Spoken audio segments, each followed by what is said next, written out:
The Five Nights at Freddy's franchise now has a total of 11 different games that create a deep and complex story, and within that story there are many mysteries that remain unsolved to this day. The franchise is known for having iconic mysteries that have remained unsolved for almost 10 years, and throughout this channel I've made many videos on different ideas, characters, and even endings. But in this video, I'm going to combine some of my best theories on the FNAF franchise making one single long video. So put this video on in the background, sit back and enjoy 5 hours of Five Nights at Freddy's theories, starting with what is arguably the biggest mystery from the franchise, the Bite of 87. In order to solve this mystery, I think it's important to understand the main animatronics that people theorize may have caused the incident. These 5 animatronics all give plenty of reasons for people to think they may have caused the incident, with those 5 animatronics being Fredbear, Mangle, Foxy, Toy Bonnie, and Toy Chica. Starting with Fredbear, here's everything we know and why I can say for a fact that Fredbear is not responsible for the Bite of 87. People seem to confuse the Bite of 83 with the Bite of 87, but here's the difference. During a birthday party, the crying child, also known as Evan Afton, was thrown into the mouth of Fredbear by his older brother Michael Afton.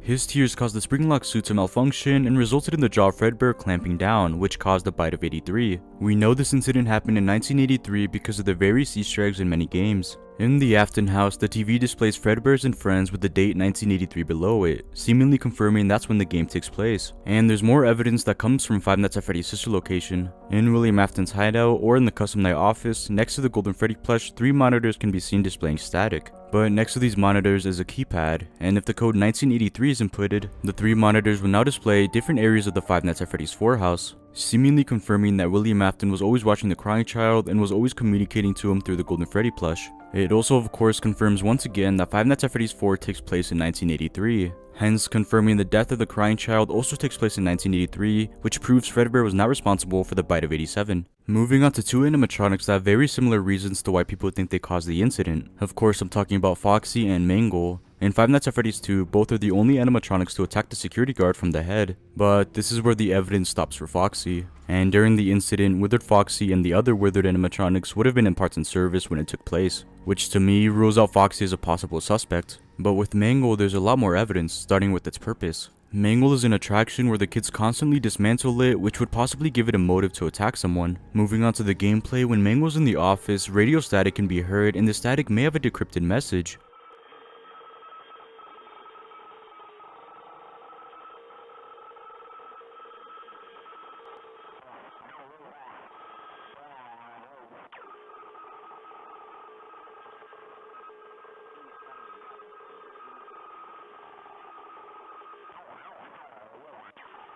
It does sound like the static from a police radio, but again it's hard to tell. It's also known that all toy animatronics were scrapped when the location closed, which would make sense if Mangle was responsible for the incident. Mangle is definitely a strong contender for this mystery, but the last piece of evidence also works for these next 2 animatronics, being Toy Chica and Toy Bonnie. Starting with Toy Chica, here's everything we know. All of the evidence comes from one thing, and that's her missing beak. Her beak has had importance since FNAF 4 when the Chica plush was missing her beak. Then, when multiple content creators were live streaming on Game Theory's channel, Scott Cawthon decided to update his website with this image. Again, this image is adding importance to Chica's missing beak, but why? This question wasn't really solved until Five Nights at Freddy's Ultimate Custom Night was released. One of Chica's death lines arguably gave the strongest piece of evidence to the Bite of 87. Where's my beak? Lodged in your forehead, of course. This basically confirms that Chica was responsible for the incident, but at the same time it doesn't. Although this is strong evidence, it's still hard to decide who exactly caused this incident. And there's still one more animatronic to discuss, which is Toy Bonnie. But honestly, when researching why people theorized Toy Bonnie was responsible, I couldn't find much. Besides people arguing that Chica doesn't have the proper endoskeleton structure to bite down. I've also seen some people argue that Bonnie's design was drastically changed for the new location in FNAF 1 so his bad image could be forgotten. But to me, it isn't enough evidence and it's not strong enough to truly make Toy Bonnie a strong suspect, meaning that it's safe to assume that Toy Bonnie was not responsible, ruling him out. That only leaves 2 animatronics, Toy Chica and Mangle. Both have strong evidence supporting why they caused the incident, but here's my final decision. The animatronic that caused the Bite of 87 is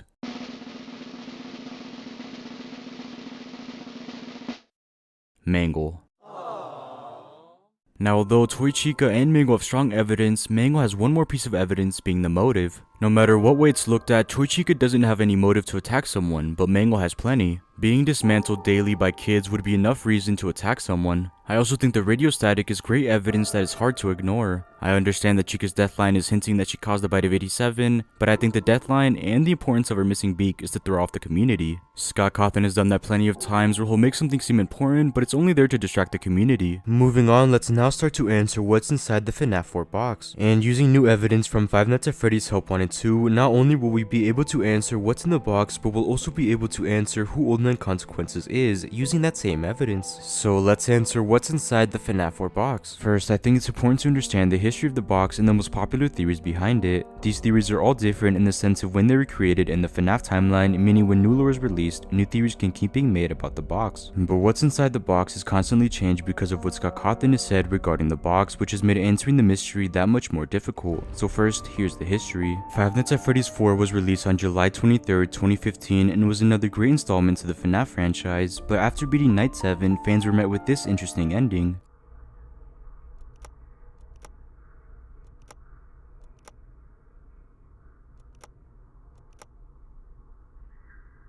The ending was just a lockbox with this text above it. Perhaps some things are best left forgotten for now. This ending completely confused the fandom, with no one able to figure out what was inside or even understand the meaning of it. Although Scott Cawthon was going to open the box in the Halloween update, which included different animatronic designs and harder nights, but decided against it and instead released a statement on Steam. He decided not to open it because no one was able to figure out what was inside. For the first time in the franchise, no one was able to answer this mystery, and Scott Cawthon wanted to keep it that way. But from his statement, two things stuck out to fans, and now these two claims are the fundamentals for each theory. Scott claims that what's inside the box are the pieces put together, but would the community accept it that way? And like I already mentioned, he also claimed that what's inside the box has changed over the years as more FNAF lore has come out, and this first theory was widely popular right after FNAF 4's release. This theory is also regarded as the most popular theory, being that the box contains the body of the crying child, and honestly, it did make a lot of sense. In the ending of FNAF 4, when the crying child is presumably in the hospital, William and Michael Afton give their final words to him, and that's when William Afton tells the crying child, "I will put you back together." To me, I see this line relating to Five Nights at Freddy's sister location. We know that William Afton was experimenting with Remnant, and in one of the offices, there's even what appears to be a child's robot head. It's possible that William Afton was attempting to bring back the crying child using Remnant and robot parts. He's forgetting about his son until he finds out how to bring him back. He's putting his son back together by putting the pieces together. This theory works with every clue and statement Scott Cawthon has released, and I think it was the most logical theory at the time, which would have been right after the release of Sister Location. But now this theory feels outdated with all of the new lore revealed, so this next theory makes much more sense. This theory became popular after the release of Five Nights at Freddy's Pizzeria Simulator, and the theory is that the box belongs to Henry, not William, and that the box contains paragraph 4, or the plans for Henry to take down William Afton and Fazbear's Entertainment. This theory definitely revolves around the newest lore, and because of this, many fans might not be okay with the box not even belonging to William Afton, and Henry's plan directly relates to Scott Cawthon's statement that what's inside are simply the pieces put together. Henry's plan was to bring down Fazbear's Entertainment by piecing together the mystery of the missing children, the mystery of his daughter's murder, and of course the mystery of how the souls of the children possess the animatronics. He's putting the pieces together to finally defeat William Afton. In regards to the text from the actual ending, it matches perfectly with this theory as well. It's possible that after Henry's daughter was murdered, Henry chose to lock his plans in this box and forget about them until he was able to enact them. And personally, I think this theory was the most accurate considering all of the lore and story that had been revealed to us at that point. But again, the box still hasn't been opened, and like I previously mentioned, the box was going to be opened in the Halloween update. There's even a way where you can remove the locks by clicking on them, and Scott Cawthon went out of his way to add this feature, but nothing came out of this until FNAF World. Now this is where my theory comes in, and to me, FNAF World actually serves as the biggest piece of evidence. Like the Halloween update, the box was planned to be opened at one point throughout the story, and we even got this image from the game files of the box fully opened. Now it's not 100% confirmed how the player would even get to this point, but either way, Scott Cawthon once more changed his mind and nothing ever came from it. But I think we can assume when this segment would have shown up in the game.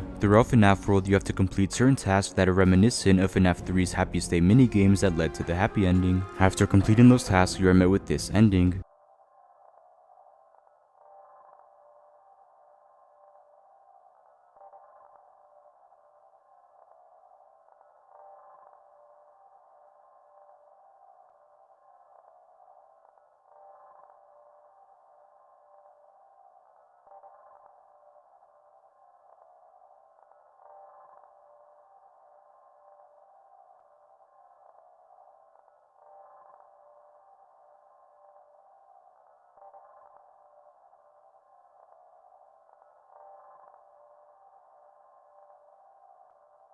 Now we can assume this is the same Golden Freddy plush from FNAF 4 who is talking to us, which also means that this is William Afton, but he is telling us that the pieces are in place for us and that we must find them. And it's widely believed that the pieces he's referring to are the mini games and objectives from this game and from FNAF 3 which unlock the happy ending. So when these mini games, objectives, and pieces were put together, we unlocked the happy ending, which is the souls of the children finally being freed. We saw the 4 main animatronics, the puppet, and Golden Freddy or the crying child all freed and put to rest, just like the last line from the ending suggests. And just like many other fans believe, I believe that the box contains the happiest day minigames or the happy ending. But what would be the physical representation of all of this? Well, it would have to be the empty heads of all the main animatronics, as that's what we see in the happy ending. So does that mean the empty heads are inside the box? Well, not exactly. I actually think what's inside the box has just been answered in FNAF Help Wanted 2. When playing the Princess Quest arcade minigames and going through a secret staircase, this chest is available to be opened, and when opening it, inside is a Bonnie mask with the message, "This looks familiar." It's been heavily theorized that we play as Cassie's dad in Help Wanted 2. It's also been theorized that her dad is the same character as this boy wearing the Bonnie mask from the FNAF 4 ending, meaning the reason the mask is familiar is because it's the same one he wore on that night, possibly confirming that it is the same character. But how does this confirm what's inside the box? Well, I think it confirms what's in the box through parallels. The entire point of the secret ending from Help Wanted 2 was to come to terms with the past and accept what happened. We see the player collect 6 plushies of the original 6 victims in the form of their animatronics, and these plushies are actually the key to even unlocking the chest. When placing them onto gravestones and lighting those gravestones, you can open the chest. I think the gravestones and the plushies represent the player giving these memories life and, like I mentioned, coming to terms with the past. So when the player is able to come into terms with the victim's past, he can finally come into terms with his own past, which is the Bonnie mask he wore on that fateful night. And this is a direct parallel to what we see happen in the Happy Stay minigames. The player gives life to memories or past events and comes to terms with the past. This all leads to the crying child coming to terms with his own past by finally having his birthday party and finally being freed, which again is what we see happen in FNAF World, and again this would have led to the box finally being opened. So if we can assume the secret ending from Help Wanted 2 is a parallel to the Happy Stay minigame, that means that the box would also contain the mask of an animatronic. And now the question is, who the animatronic is? Well, we know that it has to be an animatronic that we see in the happy ending and one that would be personal to William Afton. So with that said, the FNAF 4 box contains the mask of Golden Freddy. Now I know that may seem far-stretched, but I think this would actually make a lot of sense. Now I'm sure that you're thinking in the good ending we don't actually see the Golden Freddy mask, we only see it in the bad ending with its eyes still lit up, since in this ending the children's spirits were never freed. So what if the reason we don't see the Golden Freddy mask in the happy ending, which is the canon ending, is because the mask is still inside the box? And using the parallel that I just discussed, it would make a lot of sense for the box to contain something personal to William Afton while also being related to the happy ending, which would be one of the empty masks. But obviously a box and a chest aren't directly the same, but I still think they're right parallel of each other, especially because of the way the chest is unlocked and because of the text above it, as it can even be argued it relates to the text we see above the box. Now I'm sure that you're also thinking that it would be impossible for Golden Freddy's mask to be inside the box, as we see the mask on Golden Freddy in every single game he's in. And this would be a valid argument except for the fact that in each of these appearances, Golden Freddy isn't actually there, he's just an illusion. That's why he can just appear in your office simultaneously and cause your game to crash. But a minor detail to note that I think is important is that in every one of his jump scares we only see his head or mask appear on the screen. Especially in FNAF 2 when the only thing that attacks you is his mask, which might be a small piece of evidence supporting this theory. So with all that said, using evidence from FNAF World which tells us that the ending is supposed to be the same as FNAF 3's happy ending, which is where we would have seen the box unlocked, we can assume that the box would contain an animatronic mask like we see in the happy ending, and using evidence from FNAF Help Wanted 2 where we see a chest unlocked revealing a Bonnie mask, we can assume that the mask inside is Golden Freddy's, meaning that what's inside the FNAF 4 box is the head of Golden Freddy. Finally, let's attempt to solve who Old Man Consequences is, as this is one of the more complicated mysteries that has a big impact on a few different FNAF games. So who is Old Man Consequences? But first, let's go over some of the most popular theories and the quick history of this character. Old Man Consequences first made his appearance in FNAF World as a minor character. He was featured in a secret ending where the player would reach the end of the map and encounter this character fishing alone. He only has 2 pieces of dialogue, as all he says is, "I'm sorry to say that you have gone too deep into the code. There is no way back out." He also says, "My name is Old Man Consequences, come have a seat and let's fish for a while, you have nowhere else to go."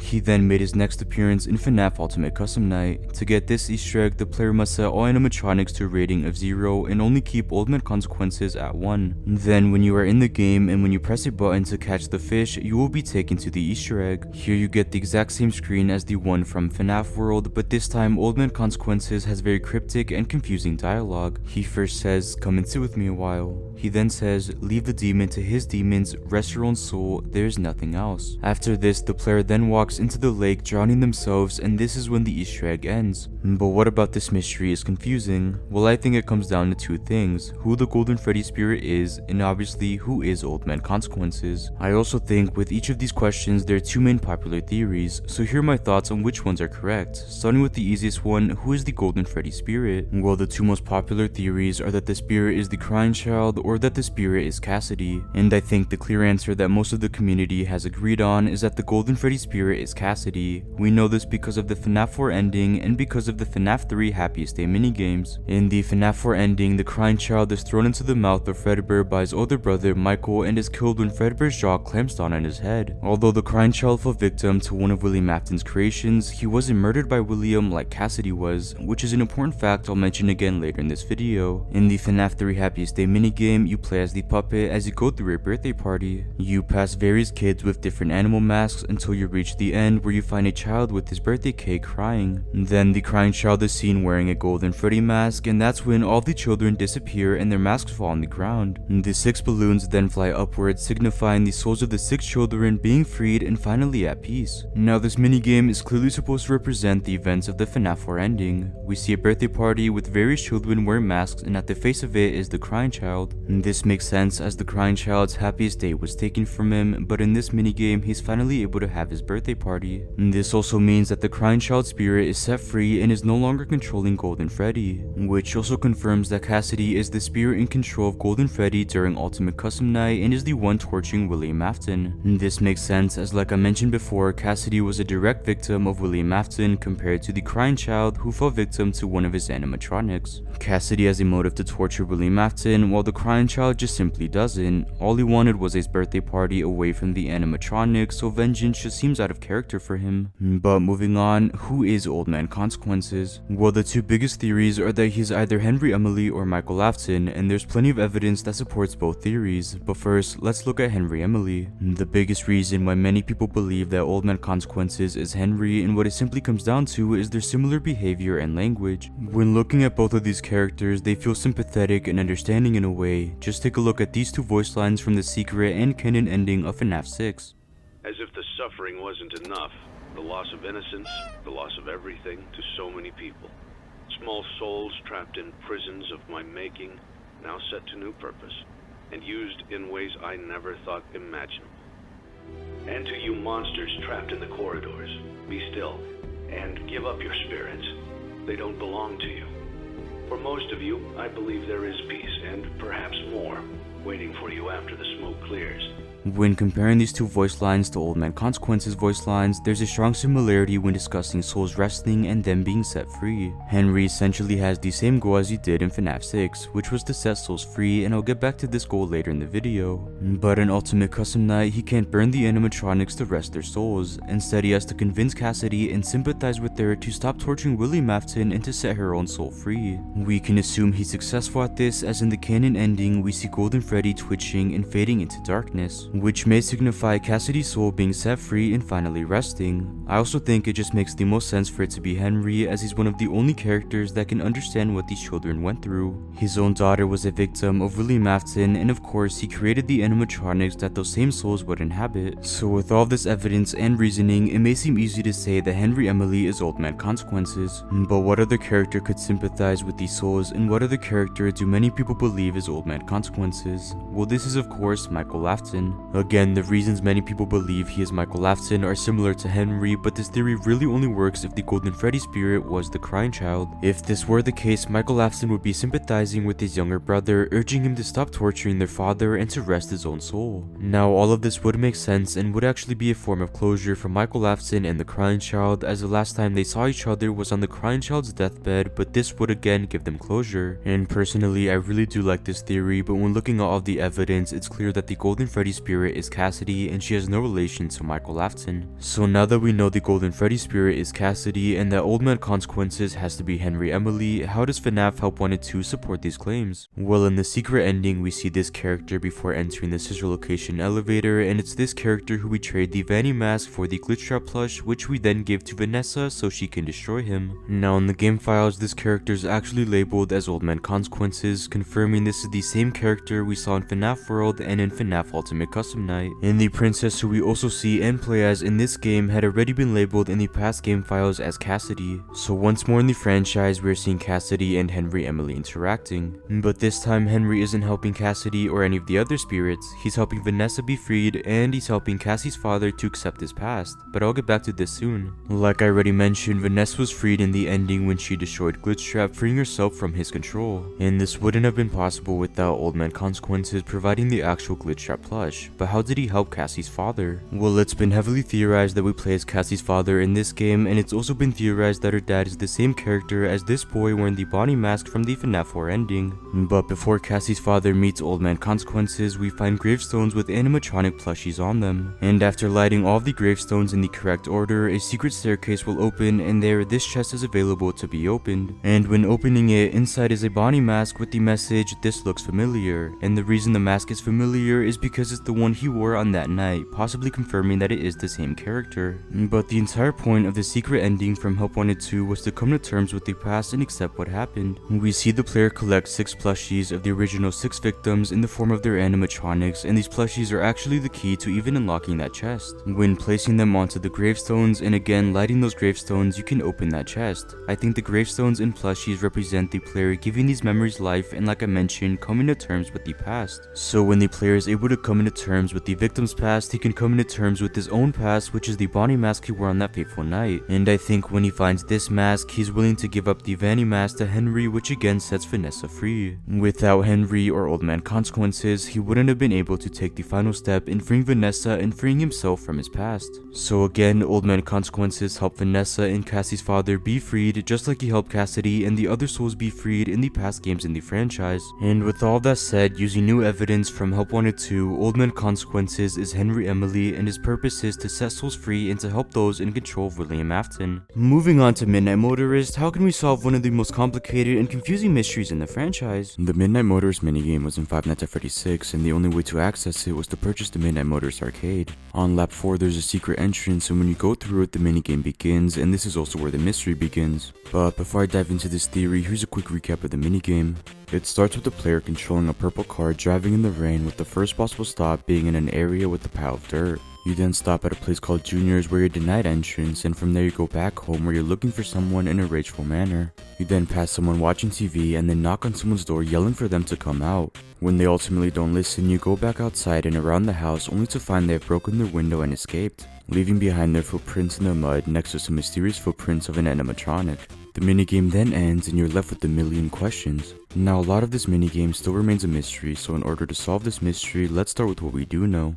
The first thing that is almost known as a fact now is that this minigame takes place after Henry's daughter, Charlie, is murdered. We know this because the name of the minigame is called Later That Night in the game files, and it's raining the same way it does in the FNAF 2 minigame where we see William Afton murder Charlie. Meaning something else that is agreed on in the community is the fact that the orange guy who we play as is also Purple Guy or William Afton. We know this for the following reasons, with the biggest one being that he's driving a similar purple car like the one in the FNAF 2 minigame. In the opening scene of FNAF 6, we also see a bear wearing a purple and orange suit, implying that these two are interchangeable. Also, looking at this from a logical standpoint, the whole idea of Purple Guy is that he's this shadowy figure and that's why he's purple. But when he's not in the shadow like in this minigame, it simply makes sense that he's not purple. And finally, Scott Cawthon most likely made him orange in order to confuse the fandom even more, and it worked, and for a while too. Introducing a new and random characters so far into the franchise was something none of us expected, but now we can confidently say this is William Afton. Moving on, something else we know for certain is that the footprints of the animatronics have to be real and were physically there. There are some theories that illusion discs were used to portray some animatronics, but if this were true, only the person who escaped could see the footprints and not William Afton, who we play as.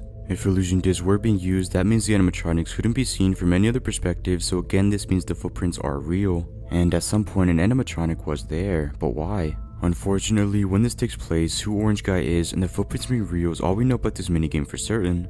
which means more than half of the minigame still remains a mystery. And now this is really where the theory begins. Starting from the top, let's discuss the pile of dirt. Now there are a lot of theories on what's under the dirt, with the very popular but controversial one being that it was Funtime Freddy. And like the twisted animatronics from the books, when it was time, Funtime Freddy would get out and abduct the person who escaped. Now although I like this theory, I don't think it's the case here for many reasons I'll explain later on in this theory, but I think it's a lot more simple. I think the pile of dirt is a grave, and more specifically the grave of the crying child, the son of William Afton.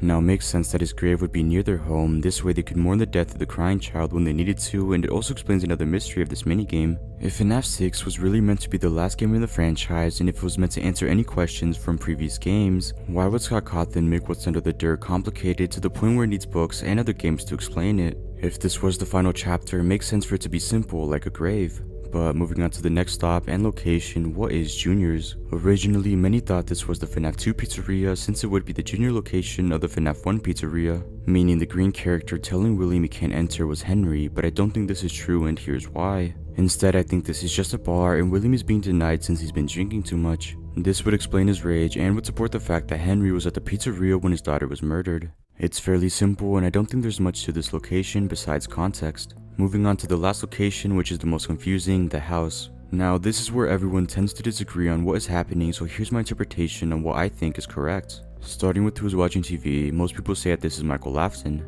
They say this is him because of his gray shirt, his gray text, and because of the fact he's watching TV, just like he does in FNAF's sister location. But I don't think that's true for many reasons, starting with the behavior. This person tells William Afton to leave him alone tonight, he had a rough day. And this is something that Michael Afton just wouldn't say, especially considering his behavior in FNAF 4. He would scare the crying child at every moment he had, and obviously had no issue with making him cry. So stopping William Afton from going inside his room is definitely something he just wouldn't do. Now the gray text and shirt is something we do see on Michael in FNAF 4, but it makes no sense that it's Michael in this situation. If William Afton has a different text and color, why would only Michael stay the same? Scott Cawthon wouldn't just pick and choose to change some things while keeping other things the same. If something about a character that we are used to is changed, then that has to be the case for all characters, including the person watching TV. Now, watching TV is something Michael does, but I think this is just here to confuse everyone even more, and this can easily be anyone watching TV. So with that said, if this isn't Michael, then who is this? Well, I think it's Miss Afton. She has that kind and calm behavior that any mother would, and it makes sense for her to defend the person in the room. The gray text and shirt work for a character, and again, watching TV is something everyone does. But finally, moving on to the last mystery character and the footprint, who's the person that escaped and why are there footprints of an animatronic? Now most people seem to think that the crying child was the one who escaped, but here's why that can't be possible. Logically, I find it hard to believe that a child was able to break a window and escape somewhere without anyone noticing. And why would William Afton be looking for the crying child in a rageful way? If the crying child was already dead by this point, it supports the fact that William Afton would start drinking and become rageful, where he eventually murders Charlie and the other children. But if this isn't the crying child, then who is it? Well, I think it's Michael Afton, and here's why. First, it could be possible that someone Michael's age was able to break a window and escape, and he would be escaping to go to the crying child's grave. Think about it, in a game where Michael Afton is the main character, why would the minigame focus on someone else like the crying child? It makes sense that he's escaping to mourn his brother's death, and it also makes sense why William Afton wouldn't want him to. And it's simply because he's angry at him. Michael was responsible for his brother's death, and of course William Afton blames him. This would explain why his mom was defending him from William Afton, and it backs up the fact and every other detail of the minigame. But if this is Michael, then what are those footprints? Well, I think it's Fredbear, and here's why. If we know William Afton is angry at Michael and doesn't want him visiting the crying child's grave, then it makes sense for him to want to scare him away and make him feel guilty. And what better way to do that than placing Fredbear right outside his window? This way Michael feels all the guilt by getting his little brother killed and wouldn't dare step foot outside. He would almost become terrified of Fredbear the same way the crying child was once before. But because it's raining, William Afton isn't able to place Fredbear outside, scared that it will damage the spring lock features. Hence why all we see are the footprints. And the reason there aren't any other footprints is most likely because he took it back through the bushes so we aren't able to see them. We also know that Michael isn't abducted by anything because we see his footprints continue on, meaning he successfully escaped. But with all that said, here's a quick recap of my theory and how I solved this mystery. The minigame begins with William Afton drunk, driving back to his home after murdering Henry's daughter, Charlie. He then makes his first stop to visit his son's grave where he mourns over the death of the crying child. He then drives to the nearest bar called Junior's where he is denied entry as it is clear how much he's been drinking. Now, even more enraged, he returns home to find his wife on the couch mindlessly watching TV. Looking for someone to let go of his rage on, he heads for Michael's room, before his wife tells him to stop and to leave him alone. He doesn't listen and heads to his room only to find that his door is locked and he won't open it. William goes outside back around the house to his room only to find that Michael escaped by breaking through the window to visit his brother's grave, only leaving behind his footprints next to the footprints of the Fredbear animatronic William had left there to scare Michael. And with all of that, the minigame ends once more. Moving on to Five Nights at Freddy's sister location and when it takes place in the timeline, let's look at one of the more complicated mysteries from the franchise. As what makes it so complicated is how different sister location feels from the rest of the franchise, and because this game is crucial to how the story of FNAF developed. It's hard to place it somewhere in the timeline, so let's attempt to answer when sister location takes place in the franchise. Now, the biggest issue in trying to solve when this game takes place in the timeline is how different sister location is compared to the other FNAF games. FNAF 1 through 4 were all grounded games and stories while being easy to follow and being easy to place in a timeline. But Sister Location isn't that easy to follow since it introduces new ideas like Remnant, which is the cause for the animatronics being possessed, and the idea of extracting Remnant. Remnant is the term for soul energy, which can take the form of a metallic substance which can bind souls to inanimate objects. So the remnant of the 5 children murdered bind it together with the animatronics giving them life, and this process actually happens a lot throughout the franchise. Many fans labeled this game as the first sci-fi FNAF game, and it makes sense when considering what exactly happens. Not only do we learn how the remnant from the murdered children mesh together with the metal of the animatronics, but we also learn how Remnant is able to actually keep someone alive. After Michael Afton has his insides removed by a scooping machine, Ennard climbs inside his body and uses his body as a suit to escape the sister location bunker. But eventually Michael throws Ennard up out of his body and somehow he is able to survive. Many fans theorize this strange event was because of Remnant, and even Michael himself points out this strange phenomenon. But something is wrong with me. I should be dead, but I'm not. So again, FNAF Sister Location is drastically different to the other games, making it hard to place in the timeline. But what fans have agreed on is that this game can take place in either one of 2 spots in the story, and placing what games happened before and after Sister Location is also fairly simple. We know the timeline starts with FNAF 4, then FNAF 2 and 1 follow, and after a 30-year time jump, FNAF 3 follows, and finally FNAF 6 concludes the main timeline. And after that point, the newest FNAF games have been released in chronological order story-wise. But for now, I only want to focus on FNAF 4 to FNAF 3, as it's believed that FNAF Sister Location either takes place before FNAF 2 and 1 or it takes place after. So let's look at all the pieces of evidence from both sides of the argument, starting with those who believe that this game takes place before FNAF 2 and 1, with the main piece of evidence relying on the fact that Michael was a rotting corpse by the end of Sister Location. In the FNAF 1 ending and in the FNAF 2 Night 7 ending, we see 2 people get fired for the exact same reasons. We see Mike Schmidt and Fritz Smith get fired for tampering with the animatronics and for odor. Because the names are very similar, it's assumed that this is actually one person being fired from both of these locations for the same reasons, and that person would be none other than Michael Afton, who is using a fake name, and we even see him keep Mike in the FNAF 1 ending. It's also assumed that Michael was tampering with the animatronics to learn about them and to learn why they were ever possessed. But what about the odor? Well, what if the odor came from his decaying body, since if Sister Location did take place before these games, he would have already been a walking corpse. But another big piece of evidence comes from Michael's speech from the end of Sister Location. Father, it's me, Michael. I did it. I found it. It was right where you said it would be. They were all there. They didn't recognize me at first, but then they thought I was you. And I found her. I put her back together, just like you asked me to. She's free now. But something is wrong with me. I should be dead, but I'm not. I've been living in shadows. There is only one thing left for me to do now. I'm going to come find you. I'm going to come find you.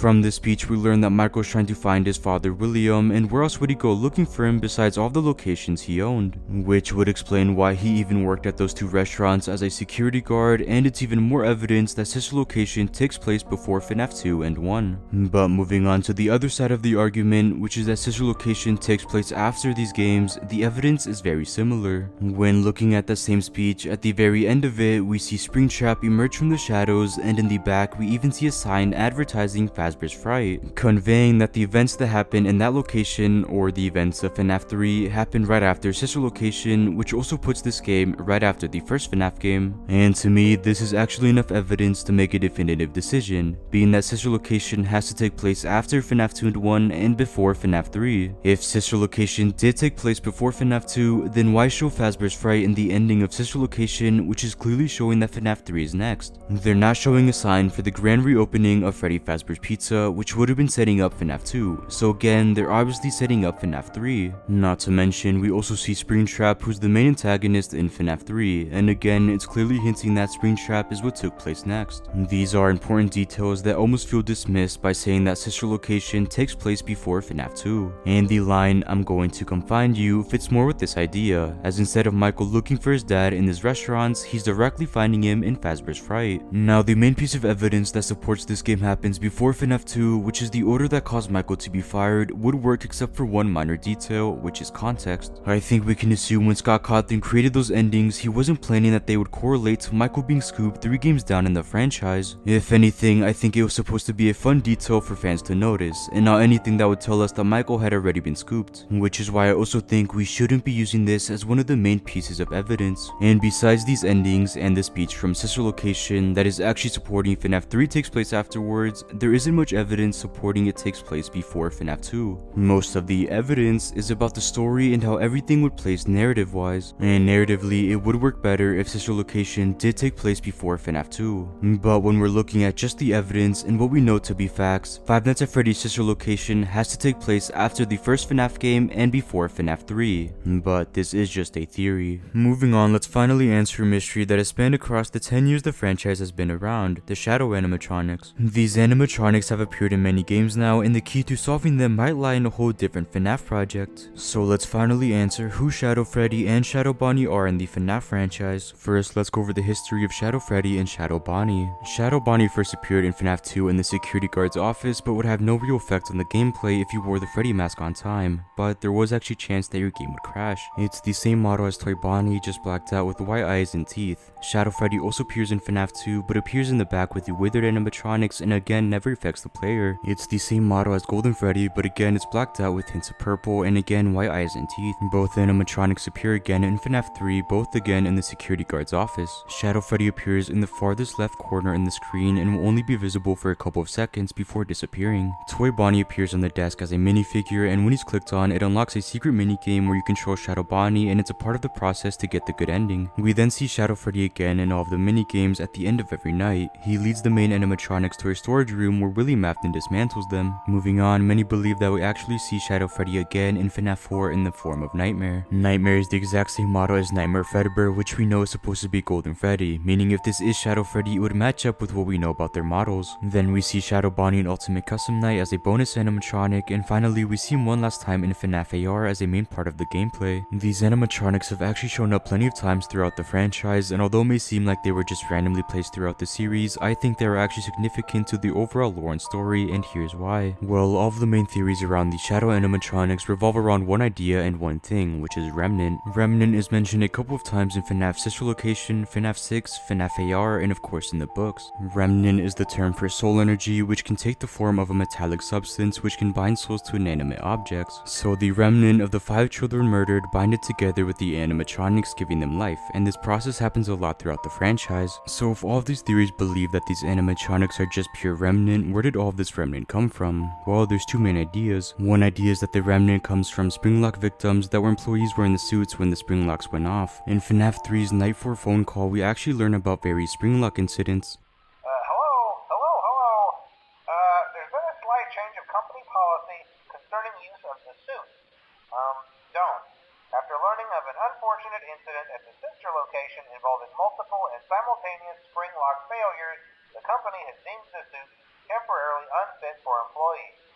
Safety is top priority at Freddy Fazbear's Pizza, which is why the classic suits are being retired to an appropriate location while being looked at by our technicians. So it could be very possible that the remnant from these incidents created the shadow animatronics, and this actually would make a lot of sense except for one minor detail. Toy Bonnie, or the model for Shadow Bonnie, isn't a Springlock animatronic, only Golden Freddy is, so this theory would make a lot more sense if Shadow Bonnie used the Springtrap model for its design, since the original Springtrap animatronic, Spring Bonnie, did obviously have spring locks. So for this reason, I don't completely believe in this theory, but this next idea does make even more sense and has all of the evidence supporting it. With this idea, the remnant that comes from the shadow animatronics comes from the bite victims. One happened in 1983 and the other in 1987. The bite of 83 was an incident between Fredbear and the crying child resulting in his death. The bite of 87 was an incident between a security guard and an unknown animatronic, resulting in the security guard losing their frontal lobe but surviving. This is actually one of the biggest mysteries from the entire franchise, with some of the suspects including Mangle, Foxy, Toy Chica, and of course Toy Bonnie. Since we already know Golden Freddy caused the bite of 83, it would make a lot of sense if Toy Bonnie was responsible for the bite of 87, creating Shadow Bonnie. Not only does this theory answer who the shadow animatronics are, but it also answers one of the biggest FNAF mysteries of all time. But there's one big flaw with all these theories. Shadow Freddy and Shadow Bonnie aren't exactly the same like many people assume. Sure, they appear in the same games and both are playable characters in the FNAF 3 minigames, but they have slight differences in designs that matter a lot, and the minigames they're in are very different. When looking at their designs, Shadow Bonnie is just a silhouette of Toy Bonnie with white pupils, but Shadow Freddy has hints of purple in his design and looks like he's physically there. He isn't just a silhouette of Golden Freddy, he's actually there. And when comparing both minigames they're in, Shadow Freddy moves around the pizzeria and leads the animatronics to William. It's a very grounded and simple objective.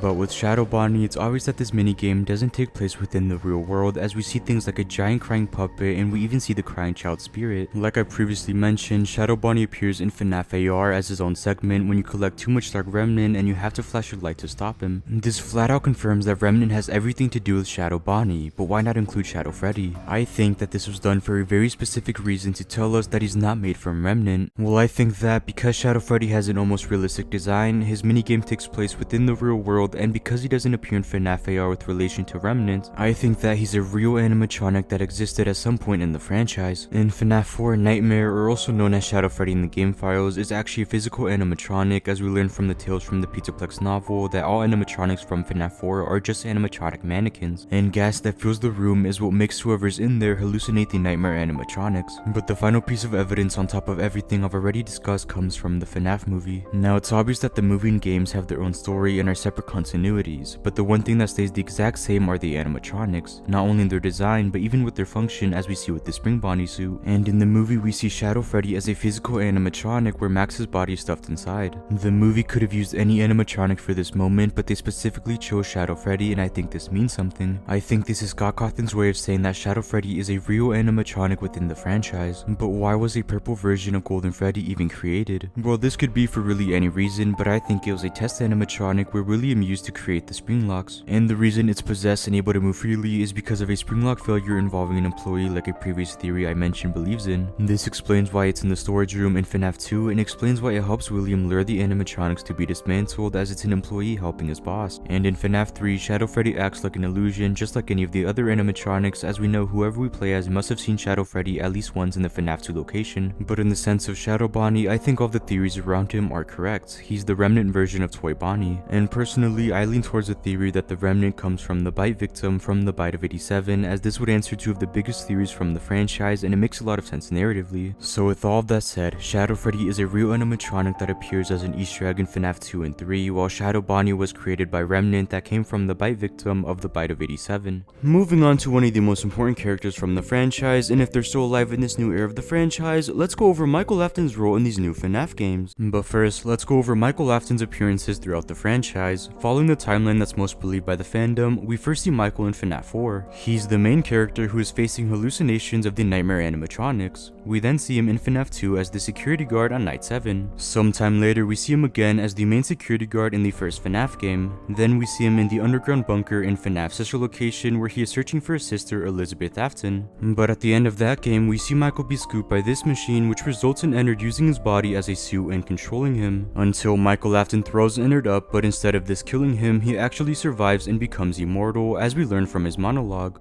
She's free now. But something is wrong with me.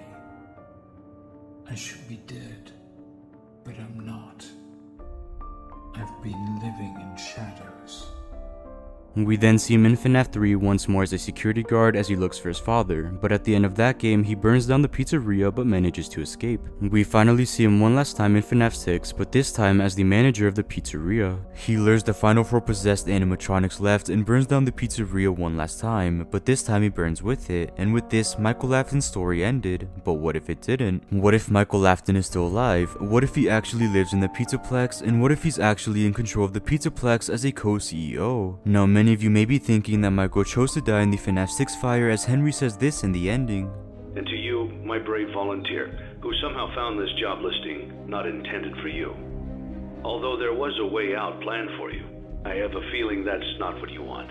I have a feeling that you are right where you want to be. It's insinuated that Michael chose to stay, but it's never been confirmed, and it could be very possible that he knew it would never be over, which is why he instead chose to escape in case his father were to ever return. Which brings me to the first game in the Stu War era, and the first game Michael Lafton returns in, FNAF Help Wanted. Now the evidence we see in this game and in future games is through the idea that certain things just wouldn't exist without the help and knowledge of Michael Lafton. In the VR world we see mini games for the 3 core games, and we also see mini games using certain animatronics like Nightmare Freddy or Ennard. So what if the information of the Nightmare animatronics used for this VR game came from Michael? As I discussed early in the video, we actually play as Michael in FNAF 4. We know this because of the survival logbook and because of the latest tales from the Pizzaplex novels. We know the survival logbook belonged to him as he wrote his name in the beginning with red ink. And later in the book we saw a drawing of Nightmare Freddy with red ink, meaning it was drawn by Michael, and again it means he saw the Nightmare animatronics at one point. And in the latest tales from the Pizzaplex novel, we learned that the Nightmare animatronics were just mannequins on rails, but a gas release would cause whoever was in that room to hallucinate the Nightmare animatronics, meaning Michael could have been subject to these experiments at one point through his childhood. Now at the same time, it could also be disproven that Michael is the only one who has seen the Nightmare animatronics using the same book. We learned that many people were subject to this gas in experiments, meaning many people have seen the Nightmare animatronics, and this information could have somehow made it to the VR game. But I don't think Ennard can be disproven. Michael is the only person to have ever seen this animatronic or even known about Ennard, as Ennard used his body to escape the underground bunker. So the fact that Ennard is in this game alone proves that Michael was the one who gave the information to be used in the VR game, and it once again proves that he's alive. But this is something I'll talk more in depth about when I cover Security Breach, but for now let's go over FNAF AR and its direct evidence proving Michael is still alive. FNAF AR wasn't as well received as other games or that popular since it was strictly a mobile game, but it's actually crucial to this new era of FNAF, and it perfectly sets up FNAF Security Breach and future games in the form of emails. The emails in this game tell us important stories that again play out in Security Breach, like Vanessa's uprising as the head security guard, or how the glitch trap virus was found and began to infect different systems. But on an unused email address, it directly confirms Michael Afton is still alive. The address reads M. Afton, and I think it's obvious that this email belongs to Michael Afton. Now, although we don't see the contents of this email, and although this is cut content, it would still align with the theory of Michael Afton being alive and working for the new Fazbear's Entertainment, and it's clear since the very beginning Michael was planned to have some role.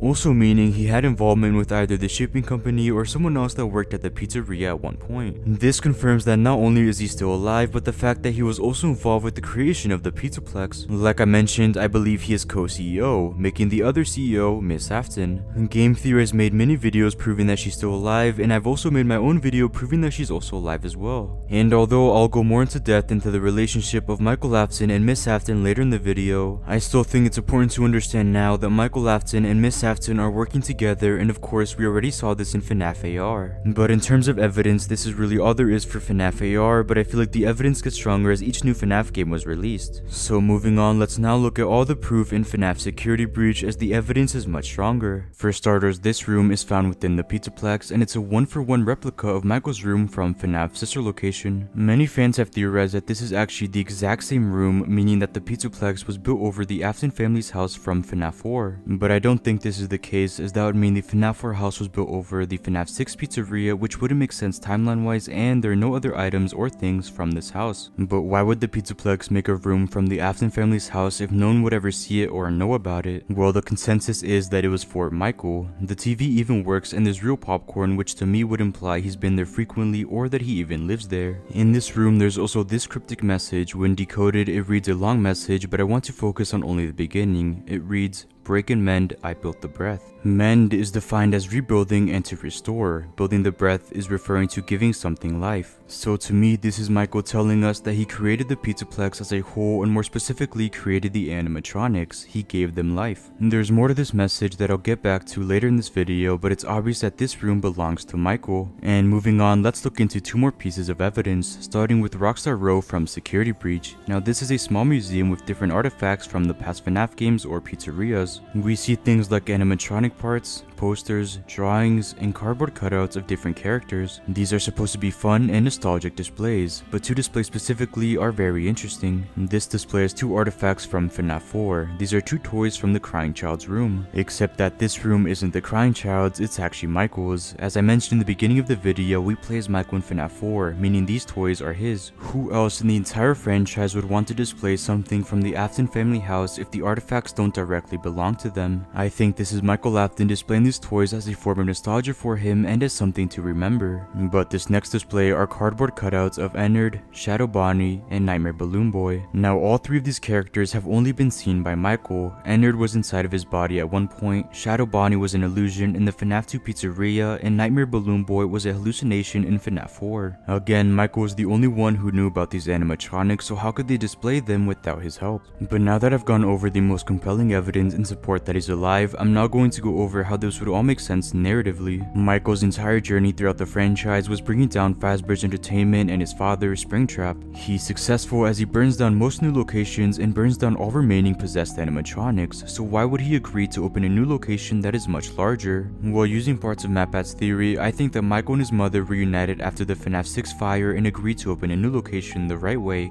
a way where no one would be hurt and the pizzeria would genuinely be a place where kids could have fun. That's why Michael has his own room, decorated parts of the pizzeria, and why he was in contact with other employees. He's the co-CEO of this new Fazbear's Entertainment, and things were going perfectly until William Afton appears again in the form of Glitchtrap. We know he takes the mind of Vanessa and starts trying to come back into the real world. This whole incident was brought to the attention of the higher-ups, but it was shut down and they even continued to use this virus. So what if this was Miss Afton shutting it down as she knew it was her husband trying to come back and she encouraged the idea? We know the CEO, or Miss Afton, made Vanessa head of Security Breach even when being informed she was never qualified enough. And like MatPat's theory, her main goal was to bring back her family, and a way she did that was by making Burntrap. But obviously Michael would never be okay with this, so Miss Afton hid everything from him. But eventually when he found out, he would try to stop his father once more and bring down Fazbear's Entertainment once more. Remember that message I talked about earlier in the video? Well, the rest of the message are actually instructions on how to escape and defeat the animatronics. It reads dodge,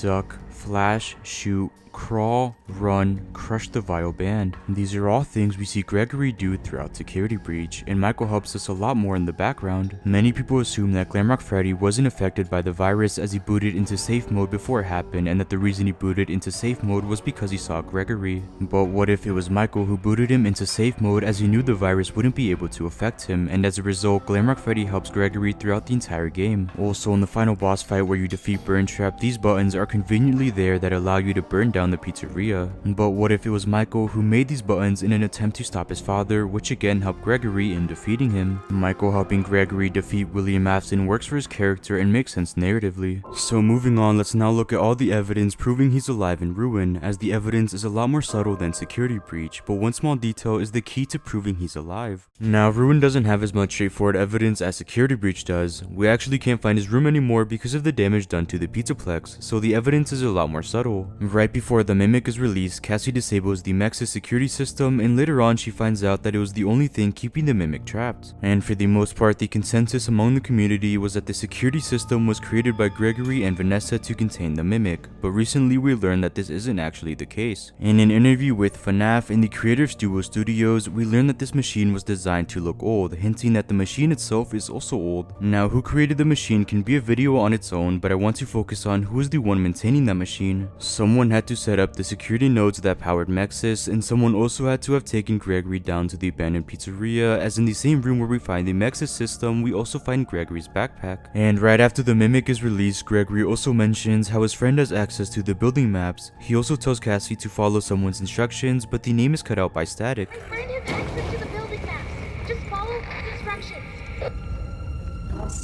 Many fans, including myself, first thought that this person was Vanessa, as that's who we saw Gregory escape with in the canon ending in Security Breach. But what if this wasn't Vanessa? What if it was actually Michael Afton, who appears once more in the franchise in Ruin? Although I don't believe Michael was the one who created Mexis, I still think he was in control of setting up the security nodes and maintaining the machine, as he must have been alive when it was created. Vanessa might know about the machine, but I don't think she would know how it worked or even how to operate it, as she wasn't alive when it was created. And I think the same thing could be said about Gregory's mysterious friend. Sure, Vanessa would know about the layout of the abandoned pizzeria and its surrounding caves, as she brought Freddy down there to clear the path. But I think it would make even more sense that Michael had the layout to the pizzeria, as that's where he supposedly died, and if he really did create the pizzaplex, then he would know all about the caves and the way it works. If Vanessa really was the friend Gregory was talking about, then why cut off her name as if it were some sort of secret? We've known of Annie's and Vanessa's existence ever since FNAF Help Wanted, so it would almost feel random to try and hide her name. But Michael has never been confirmed to be alive, so if they were trying to hide a name, it makes a lot more sense if they were trying to hide Michael. And lastly, in the secret ending, we saw the Mimic be scooped just like we saw Michael be scooped in FNAF Central Location. This is a direct parallel that feels intentional. If Michael and Central Location were so heavily influenced into the Pizzaplex, it makes sense to have him included in the DLC in some way, even if he had a very minor role. But finally, let's look at all the evidence in Five Nights at Freddy's Help Wanted 2 and why all this evidence connects to Ruin while also proving that Michael Afton is still alive.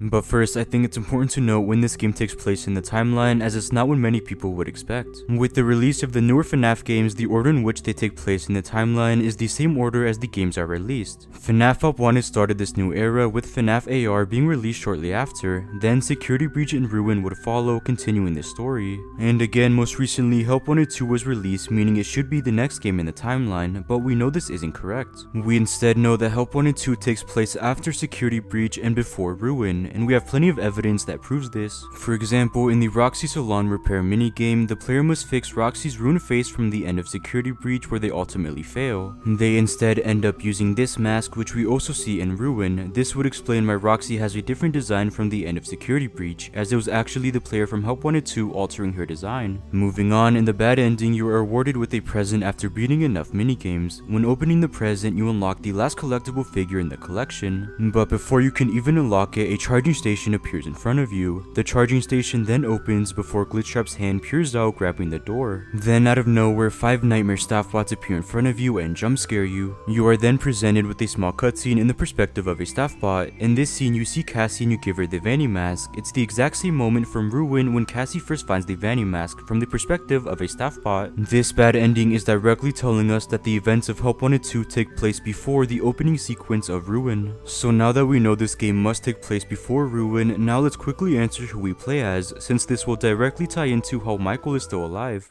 Being that we play as Cassie's father in Help Wanted 2. In Ruin, we learn that Cassie's father used to own a Faz Ranch, insinuating that he worked for Fazbear as a technician. And in Help Wanted 2, we see the main player unlock a Faz Ranch that is used to unlock this door, again hinting that we play as Cassie's dad. But most importantly, we learn that his favorite animatronic was Bonnie, which has led many people, including myself, to believe that Cassie's father is also this boy from the FNAF 4 ending. And the secret ending directly confirms this. In the secret ending, you are transported into the actual Princess Quest game itself after unlocking a coin to play it. Then, after beating some levels, you find 6 gravestones with different plushies next to them. You can light these gravestones, and if doing so in a specific order, a secret staircase opens. There you will find that this chest is available to be opened, and when opening it, inside is a Bonnie mask with the message, "This looks familiar." This Bonnie mask is the exact same one he wore on that fateful night when him and Michael accidentally killed the crying child. And again, the secret ending and mask confirm that Cassie's dad is the same boy from the FNAF 4 ending. So I also want to point out how we find this exact same mask as one of the AR collectibles that Cassie collects in Ruin. And what mask can Cassie also collect that's also an AR collectible? That's right, this Foxy mask. The same Foxy mask that Michael also wore on that fateful night, and it's this Foxy mask that proves Michael Afton is still alive in Help Wanted 2. And these 2 masks are the only masks that can be collected. An important detail to note, you can't collect a Freddy or Chica mask, and this is done for a reason. But how can Cassie even collect these masks? Well, this is where a theory comes in that I haven't seen the community talk about enough, being that the Vanny network is actually a hive mind, meaning whatever is seen and used by one person wearing the Vanny mask, any other person can also see those things and collect those things that are also in the Vanny network. For example, because Cassie's father was also in the Vanny network, when he found the Bonnie mask, other people in the network like Cassie were also able to find it, as again, every everything would be shared among the Vanny users. But how did the Foxy mask that belonged to Michael end up on this network?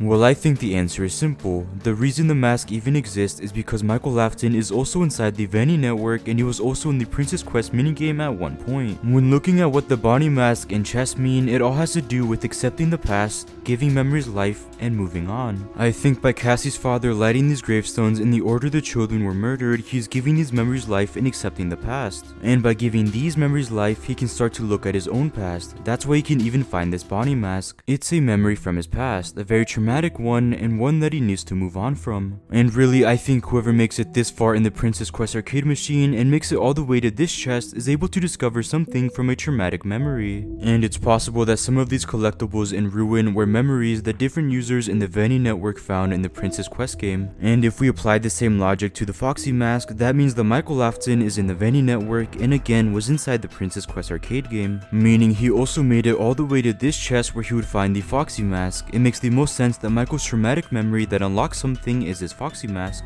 He accidentally killed his younger brother by throwing him into the mouth of Fredbear, and it would make sense that this memory is something he would need to move on from and get past. But in order to even get to this point, Michael must have had to travel down to the abandoned FNAF 6 pizzeria using a Vanny mask of his own. And because he used to be a manager at this pizzeria, we can only imagine it made it that easier for him. But this brings up an even more important question. Why wasn't Michael able to go all the way and trade the Vanny mask for the Glitch Trap plush, which Vanny then destroyed, setting herself free? Why wasn't Michael able to get this Glitch Trap plush? Well, I think that Michael Lafton simply wasn't able to move on. In the secret ending, we see Cassie's father being able to trade the Vanny mask, but I think this was only possible after he accepted his past and was able to move on from it. But if someone like Michael wasn't able to move on, then he would never be able to trade the Vanny mask. And it makes sense that he wouldn't be able to move on. This was the traumatic moment that started everything for him, and because he is still alive and trying to defeat Glitch Trap, who is possibly his father, then of course he isn't moving on. He's living in the exact same cycle he lived in years ago, where his entire purpose was to defeat his own father. But either way, we know Michael was in the abandoned Pizzaplex since Cassie unlocks this AR Foxy mask, which was Michael's memory the chest displayed for him. And I think after all of this, Michael Lafton would return to the surface where he would meet with Gregory and Vanessa, and this would lead directly into FNAF Ruin. So with that, this is everything we know about Michael Lafton being alive in Five Nights at Freddy's Help Wanted 2. So because we see the Nightmare animatronics and Ennard in FNAF Help Wanted, we know this information could have only come from Michael, and this was the beginning of his new role as co-CEO in the franchise.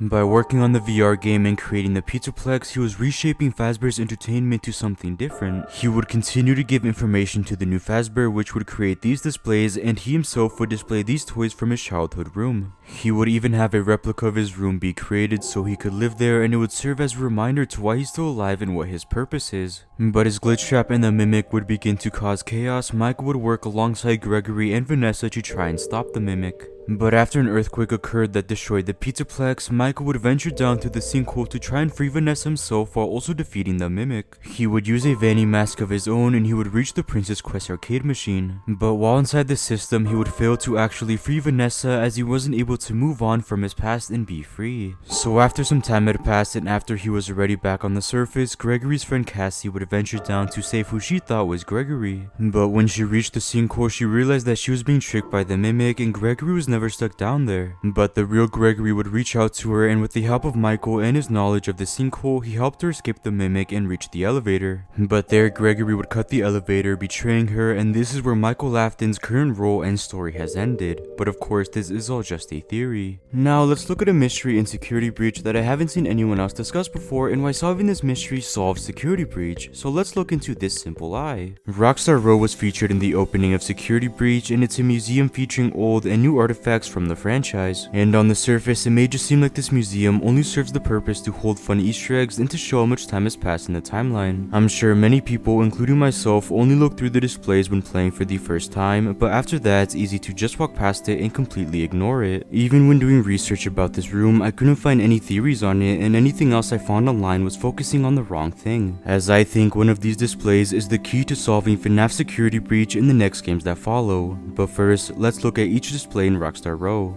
Going in chronological order, we see FNAF 1's Freddy's foot and bow tie, Freddy's arm and ear, Freddy's mic and its stand, Chica's torso, foot, and her infamous cupcake, Bonnie's guitar, and finally we see Foxy's torso and jaw. We then see various posters from FNAF 2 and from FNAF 3. We also see these toys from the FNAF 4 bedroom, but we don't see any artifacts from FNAF's sister location. In the corner of the room, we can find cardboard cutouts of Dreadbear, Ennard, Shadow Bonnie, Nightmare Balloon Boy, Circus Baby Plush, and Plush Trap. We also see this stage from FNAF Help Wanted, and it's supposed to be a replica of the first FNAF stage. But finally, we see Glamrock Chica's old guitar, this film reel with the label movie on it, and we see this display with what looks to be animatronic parts and one single eye, and this is the display I think is crucial. Even when replaying Security Breach, this display would always grab my attention, but I never really knew why. Something about it just felt important. It wasn't until I realized that it's obvious where every other single display is from except this one. We know these parts were from FNAF 1, we know this stage was from FNAF Help Wanted, and we know these posters were from FNAF 3, but nothing in this display told us where it's from or what it even means. And this is when I began to dig deep and answer who this eye belongs to. I simply started by searching the term missing eye with FNAF, and I found that only 3 animatronics out of the entire franchise fit this description: Mangle, Ennard, and Lefty. Immediately, none of these animatronics caught my attention as they don't seem important enough to be shown in a display. They also have no real connection to each other, so I quickly reached a dead end.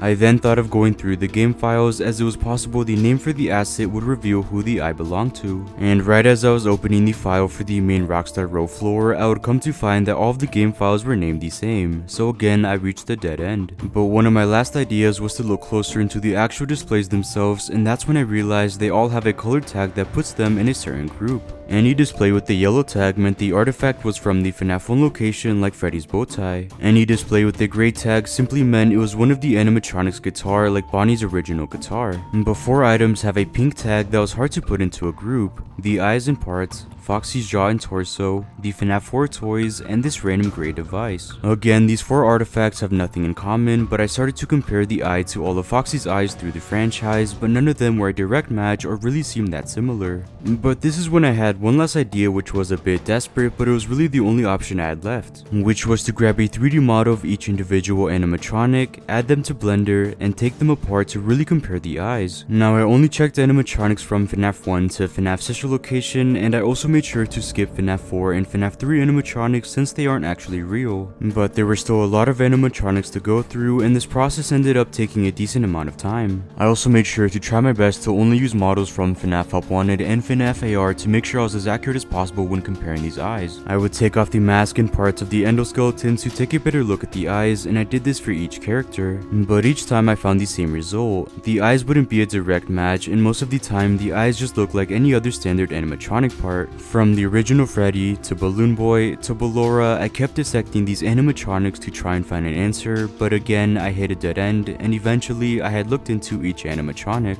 At this point I felt even more desperate, so I started to look into random animatronics to see if there was some connection, and that's when I found it. It was right in front of me the whole time. When dissecting the endoskeleton from FNAF Security Breach and when looking into the eye and its socket, they look almost identical. We see black and orange in both of them, and they even have a similar shape. But obviously this can't belong to one of the newest endoskeletons, as this eye is much older, but I think it does still belong to an endoskeleton. And what endoskeleton is old while also being crucial to the new FNAF? Of course, this is the Mimic. Now in Ruin, the Mimic does have both of its eyes, and even when comparing the model to the eye in Rockstar Row, there isn't that much of a similarity, so that's when I turned to the tales from the Pizzaplex novels. In the story, The Mimic, we learn how the Mimic's creator, Edwin, destroyed the Mimic out of anger and frustration. He compressed its face, broke its teeth, bent its spine, crushed its arms, and finally dislocated one of its eyes. And I think it's this dislocated eye that we see in the Rockstar Row display. Now I'm sure that you're thinking this can't be the Mimic's eye, as in Ruin both of his eyes are intact, but we know he's been repaired various times throughout the franchise, so it could be very possible that this is his original eye. I'm sure you've also realized that I haven't talked about the parts next to the eye, and that's simply because no matter how I looked at it, I couldn't tell what it is, and I still really can't. Even when reverse searching this image on Google to try and find something similar, I found nothing. But in the same The Mimic story, we learn that Edwin used unorthodox items like pistons from washing machines and steel rods to create the Mimic. So what if these parts next to the eye are some unorthodox items that were used to create the Mimic? But even if none of this is true, I think another story from Tales from the Pizzaplex tells us something very similar. In Lally's game, we learn that a worker programmed the Mimic to disassemble endoskeletons in Freddy Fazbear's Pizza Place, as originally this location was meant to be a museum like the one we see in Rockstar Row. But the Mimic would then turn against the worker and tear him and other workers apart, which then closed this location. So what if this eye belonged to one of the animatronics the Mimic dismantled, as it's a piece of what was supposed to be the old museum and the new one? Now I also quickly want to go over a follow-up theory that might answer some questions you had on the last segment of the video. But again, thanks to the massive support of that video, we're now one step closer to finally answering who this eye belongs to. So by looking at the comments, let's once again deep dive into this display in Rockstar Row. Starting with the comment that I received the most, and I mean a lot: what if it belongs to Molten Freddy? Well, in my last video, I actually skipped over Molten Freddy being one of the only animatronics with one eye, as he is just entered after Circus Baby separated from the rest of the circus animatronics. And he was in the fire that destroyed the FNAF 6 pizzeria. But either way, let's still take a closer look. When importing a 3D model of Molten Freddy into Blender, we find that his eye is actually just an orange disc and isn't an eye at all. This makes sense when considering Molten Freddy is completely made out of trash, and the only real resemblance to the eye in Rockstar Row is that they both have an orange glow. So I don't really think this eye belongs to Molten Freddy.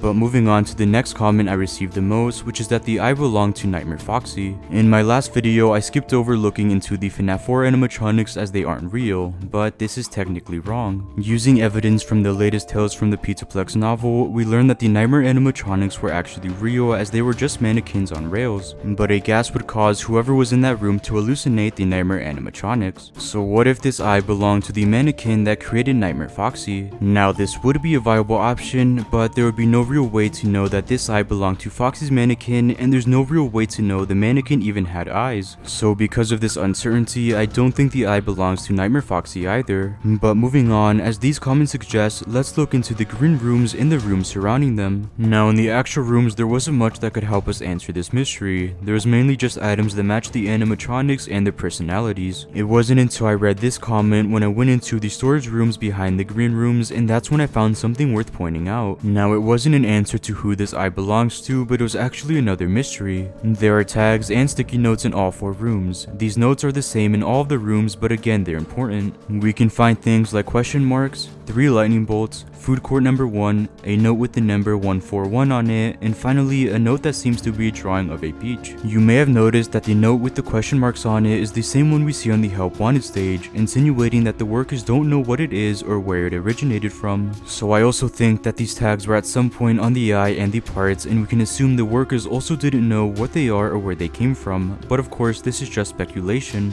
I could make a whole separate video on these notes and what they mean, but for now let's just move back onto the eyes. But thanks to the comments, I realized to find an answer I needed to look into animatronics that I would never expect, and while working on another video where I covered what the next FNAF game might be, that's when I found it, a possible answer. When using an image for Glamrock Bonnie, the eyes immediately caught my attention, and just by looking at this one image, I realized that both eyes shared strong similarities. The eyes had similar shapes, and both eyes also had black and orange wires connecting to them. But of course, to make sure my theory was viable enough, I imported a 3D model of Glamrock Bonnie into Blender, and I took apart the mask and endoskeleton. Then when comparing the eyes, there was almost a direct match, and I think this is the closest I've been to answering who the eye belongs to. But why Glamrock Bonnie?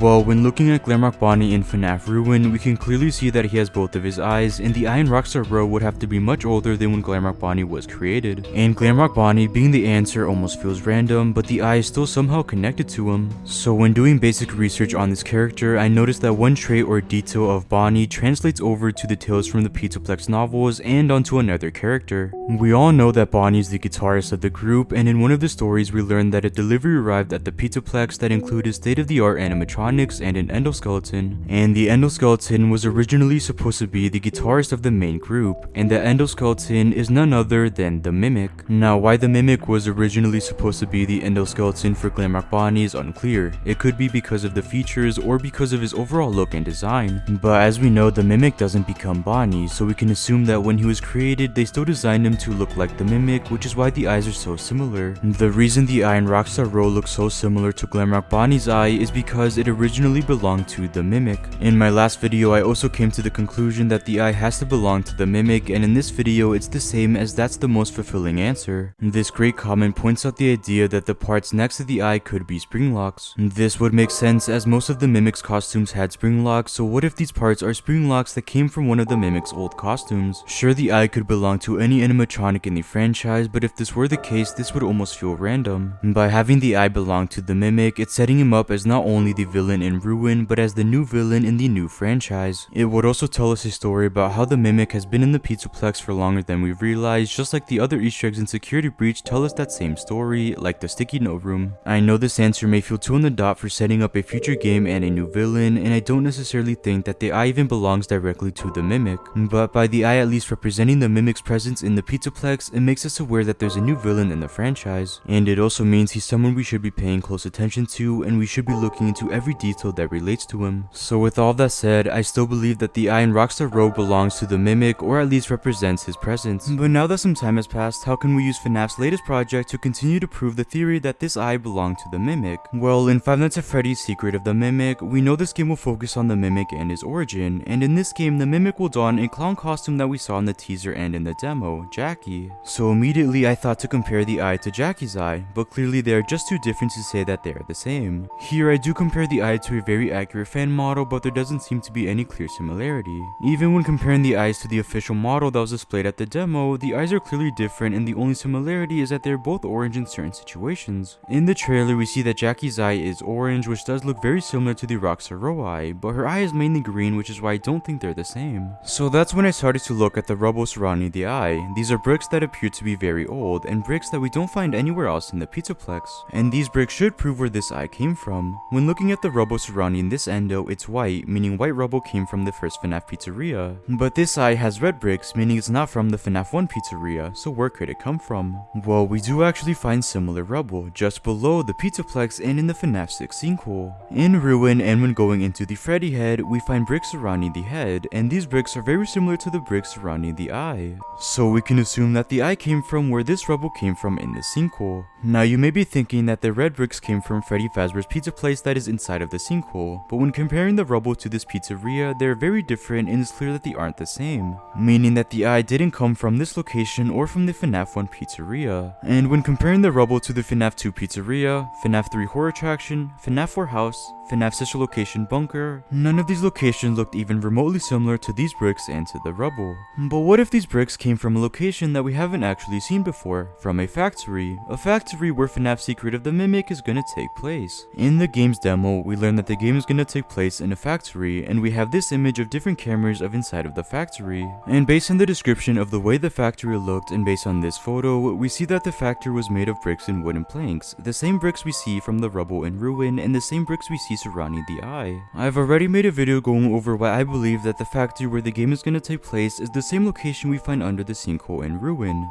which is why we find rubble from the factory in the sinkhole, as the Pizzaplex was built over the FNAF 6 pizzeria, which was built over the Secret of the Mimic factory. So what if this eye in Rockstar Row actually came from the factory where Secret of the Mimic is gonna take place? It could have come from any animatronic that are inside of this factory, like the old staff pods, or from the Mimic himself. Maybe by the end of the game, the player is able to destroy part of the Mimic or Jackie, which includes this eye, which would end up in Rockstar Row surrounded by the factory's rubble. So this eye would serve the purpose in teasing FNAF's Secret of the Mimic and the factory where it takes place, just like the rubble does in Ruin. So again, the eye could belong to the Mimic using evidence from the rubble and from Five Nights at Freddy's Secret of the Mimic. Now for another small follow-up to some points on the last segment, could the eye still belong to Molten Freddy? You may have noticed that I actually ended up using a fan model for Molten Freddy since there isn't an official model to use, so we could really compare the two eyes. I also used a fan model for Circus Baby, but still when comparing an official model to the eye, it's clear that there is no similarity and that it's still a mystery who the eye belongs to.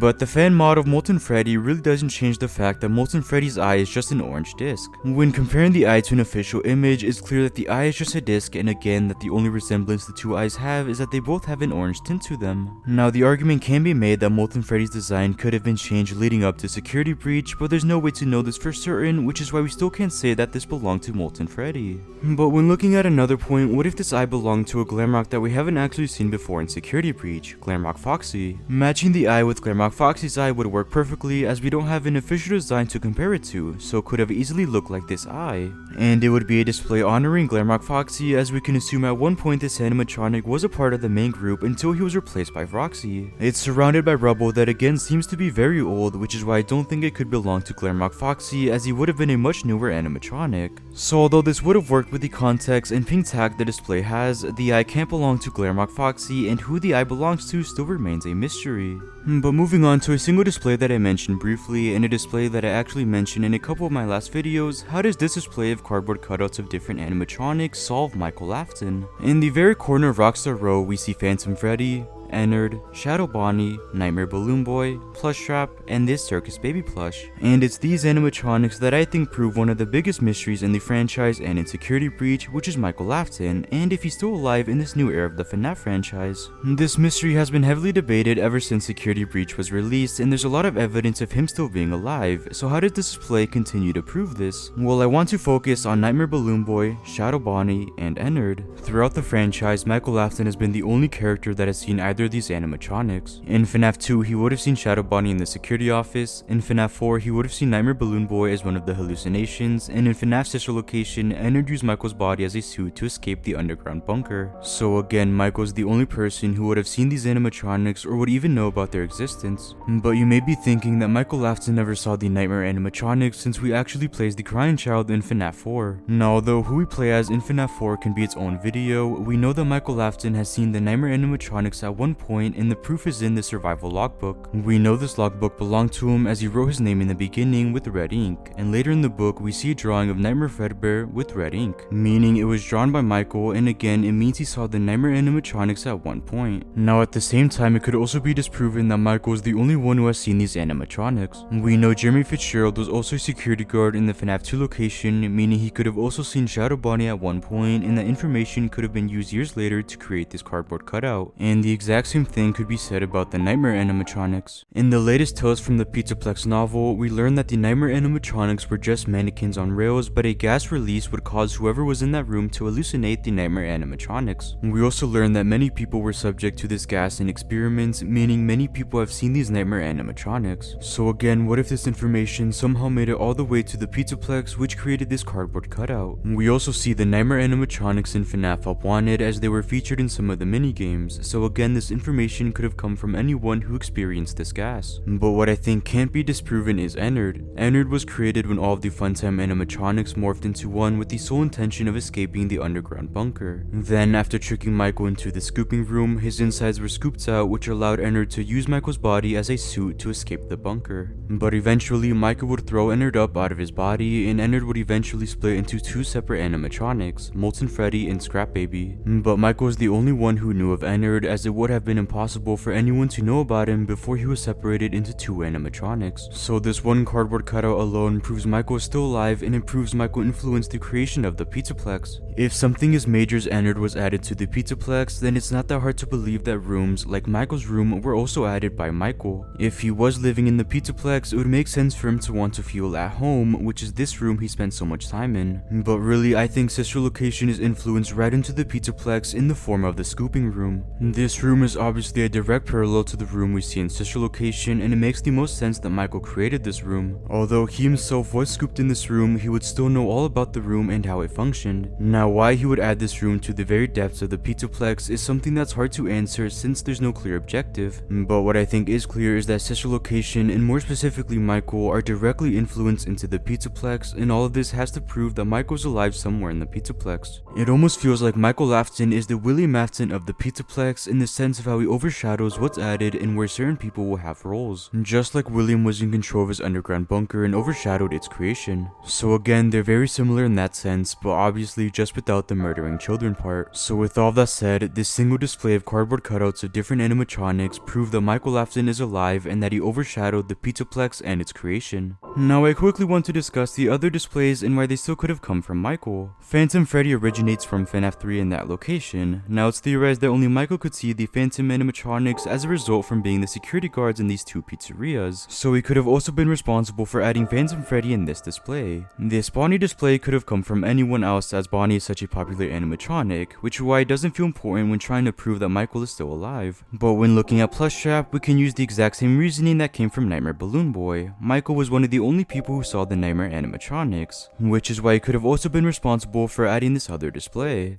But finally, now that we've gone over this display, and more specifically this site and who it belongs to, this display proving Michael Afton is still alive, now I want to quickly go over another part of Rockstar Road that remains a mystery, and I want to ask for your guys' help to solve it. With almost each display, it seems to have a missing part within that display, and it's been a complete mystery to what happened to those missing parts and where they are in the Pizzaplex. But what parts are missing? Well, when looking at the displays, we can actually predict exactly what parts, and more specifically animatronic parts, went missing. With the first display, we can assume small animatronic parts went missing, as we see an eye and joints. With the second display, we can assume one of Chica's parts is missing, like a hand or even her beak, as we see her chest and foot. And it's the same with the Foxy display. Maybe his hook or foot is missing, as we see his chest and jaw. Then we know a hand or torso is missing with the endoskeleton display, as we find his head and foot. There is also presumably a toy missing in this display that belonged to Michael Afton. And finally, multiple Freddy parts are missing in the two displays that belong to him. So what do you guys think happened to these missing parts? Where are they in the Pizzaplex? Were they used somewhere else, like when creating the Blob? I'm currently working on a final follow-up video to the Rockstar Road series that will be covering the missing displays, so make sure to comment down below any thoughts or theories, and I'll make sure to include some comments with credits included in the follow-up video. Moving on, let's look at the Nightmare staff bots from Security Breach and how they connect to a major antagonist from Ruin. But first, let's go over the Nightmarian staff bots that are also known as the Alpha bots. Let's go over everything we know about them for certain and every single appearance they've had in these new FNAF games. The Alpha bots are older versions of the normal staff bots that are obviously designed to look similar to Nightmarian from Five Nights at Freddy's 4. Their eyes are painted black with white pupils, they have large black tears, a large black smile with pointy white teeth, and again it's obvious that their faces are supposed to be a direct resemblance to Nightmarian. And even their jump scares sound identical.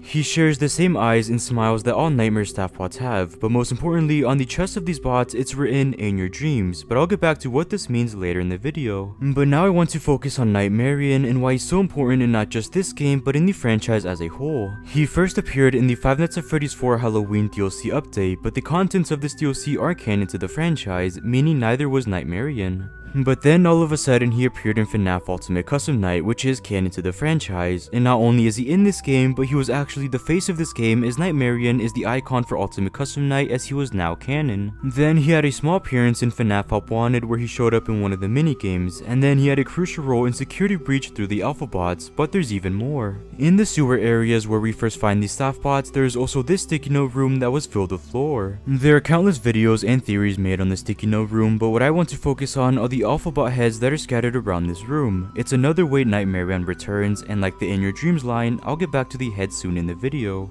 Throughout the Pizzaplex, we can also find these Nightmarian plushies scattered around the Pizzaplex, but it's impossible to find them when playing as Gregory. They are always out of the player's sight, and the only way to find them is when looking in an open camera view, when you can fly around the Pizzaplex freely, insinuating that these were purposely meant to be hidden for a very specific purpose. Throughout the Pizzaplex, we can also find these wires that are colored the same as Nightmarian. They are colored black and white, but it's never revealed what the purpose was of these wires. But again, it's just important to note that these also resemble Nightmarian's design. And finally, there's also this hidden room with a golden present in the center of it, and when opening it, you'll receive none other than a Nightmarian plushie. Then, after opening the present, an endoskeleton then activates behind it and begins to chase you, which feels important. But now that we've gone over Nightmarian in Security Breach and in past FNAF games, let's look at his appearance in Ruin and in Help Wanted 2. In Ruin, we find the same plushies from Security Breach that are also hidden from the player or Cassie, but we don't actually find the Nightmarian staff bots anywhere, as they have a much bigger role in Help Wanted 2. In this game, not only do we find them in the Fizzy Faz minigame, but we also find them in the ending. After the player collects all Fast Force action figures, a charging station appears in front of you. Then, Glitchtrap's hand peers out grabbing the door before he disappears, and Nightmare staff bots appear in front of you. The bots then get closer and grab you, which leads to a cutscene from Ruin where Cassie first finds the Vanny mask, but this time in the perspective of the staff bot that hands Cassie the Vanny mask, so again it's clear that the Nightmare staff bots played a major role in this ending. And like Security Breach and Ruin, we also find Nightmarian plushies in the menu area, but this time they are visible to the player. Not only do we find them in the menu area, but we also find them in the virtual world, and more specifically inside the Princess Quest minigame, meaning these plushies exist in the real and virtual world. Now I know that's a lot, and there's even more questions that emerge with each appearance of these staff bots or Nightmarian, but there are a set of questions that I think if we answer correctly, we can solve these alpha bots and this character. With those questions being, why Nightmarian? Why are there heads in this room? What does in your dreams mean? Why are there plushies in all of these games that are hidden? Why are they in Princess Quest? Why do the Nightmare staff bots show up in this minigame and in the ending for Help Wanted 2? And finally, will they show up again? Again, these are a lot of questions, but I'm going to answer all of them in this video to finally solve the Nightmarian bots. But before we can even start to answer these questions, what do we know for certain about these staff bots? Well, in the Disassemble Freddy ending, we see that Vanny can control the staff bots using this button. She controls normal staff bots to push Freddy off a ledge, and she also controls the alpha bots to disassemble Freddy.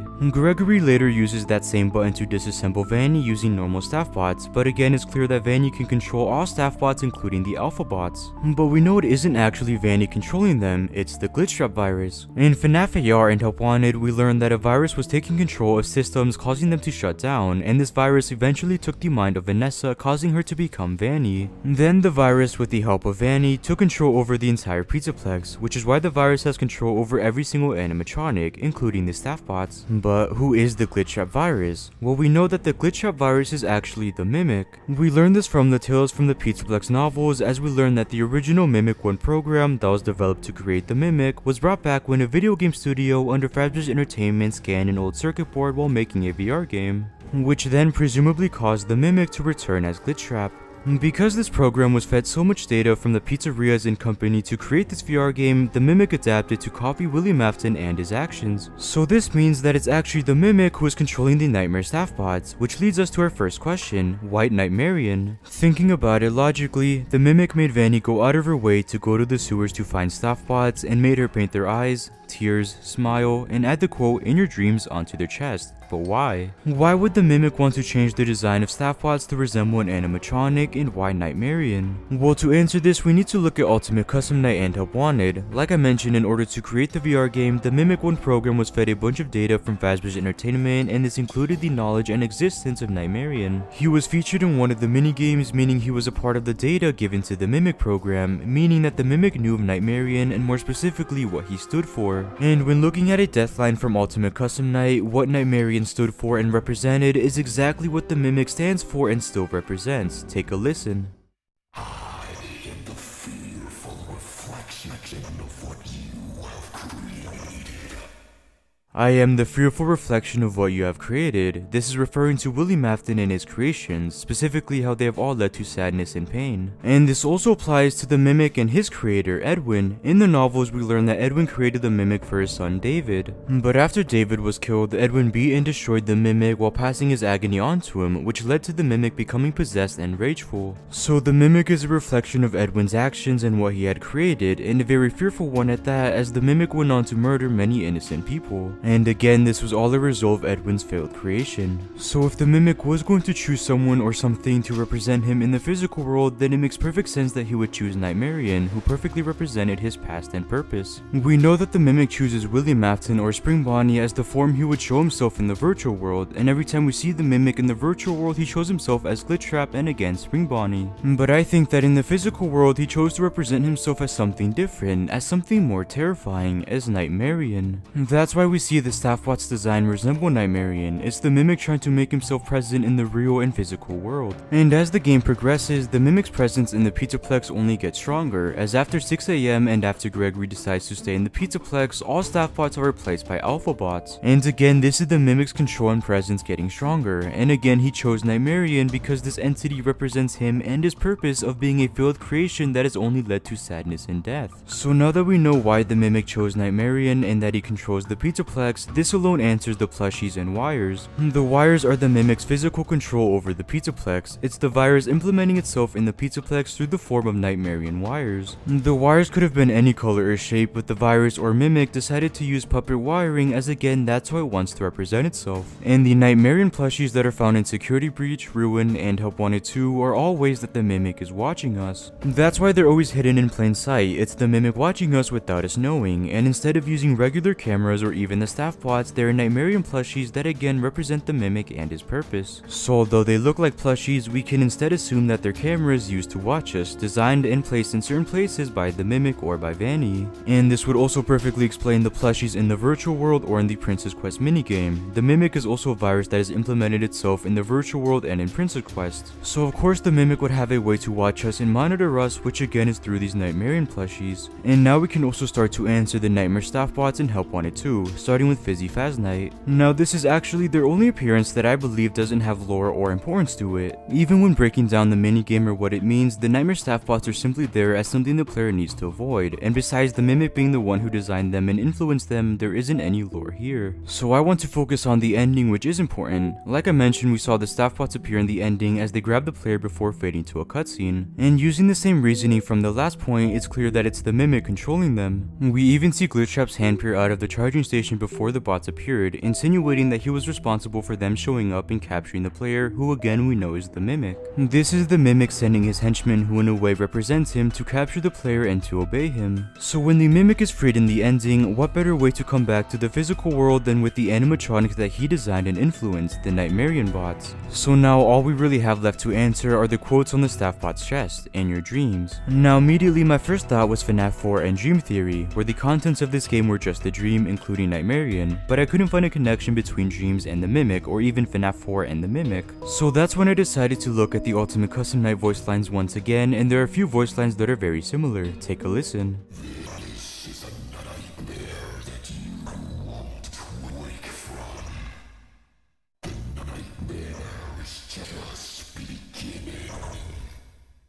He keeps repeating the term nightmare and how it's something that William Afton will never wake up from and something that he can never escape. And we can apply the same concept and logic to Security Breach in every game that follows. All these new FNAF games take place in the Pizzaplex, and all games follow a similar format where the protagonist must complete an objective in order to escape. The nightmare is the Pizzaplex and being stuck there. The nightmare is the idea that the player will never be able to escape, and these nightmare staff bots are a perfect reminder of that. By having "in your dreams" written on their chest, they're reminding the player that they're stuck in a nightmare, and that their only real way to be free would be in their dreams. And it's the Mimic who wants to remind the player they're stuck in an endless nightmare, as that's what Nightmarian represented, who he now represents himself as. So "in your dreams" represents being trapped in a nightmare in the Pizzaplex. Now one question that I briefly skipped over are the heads in the sticky note room, and that's because the answer is simple. They serve the same purpose as any other nightmare staff bot. They are there for the player to find, to be reminded that they're in a nightmare. And it could even be another way the Mimic is watching us, but really no matter what the answer is, it doesn't change the main point that the Nightmarian bots represent Nightmarian, who is actually the Mimic representing himself as that. An entity that was made from a failed creation that only led to sadness and death, just like the Mimic. Moving on, let's look at one of the franchise's most mysterious characters, Old Man Consequences, and more specifically, let's look at his odd role in FNAF Into the Pit. But first, let's go over the quick history of this character. Old Man Consequences first made his appearance in FNAF World as a minor character.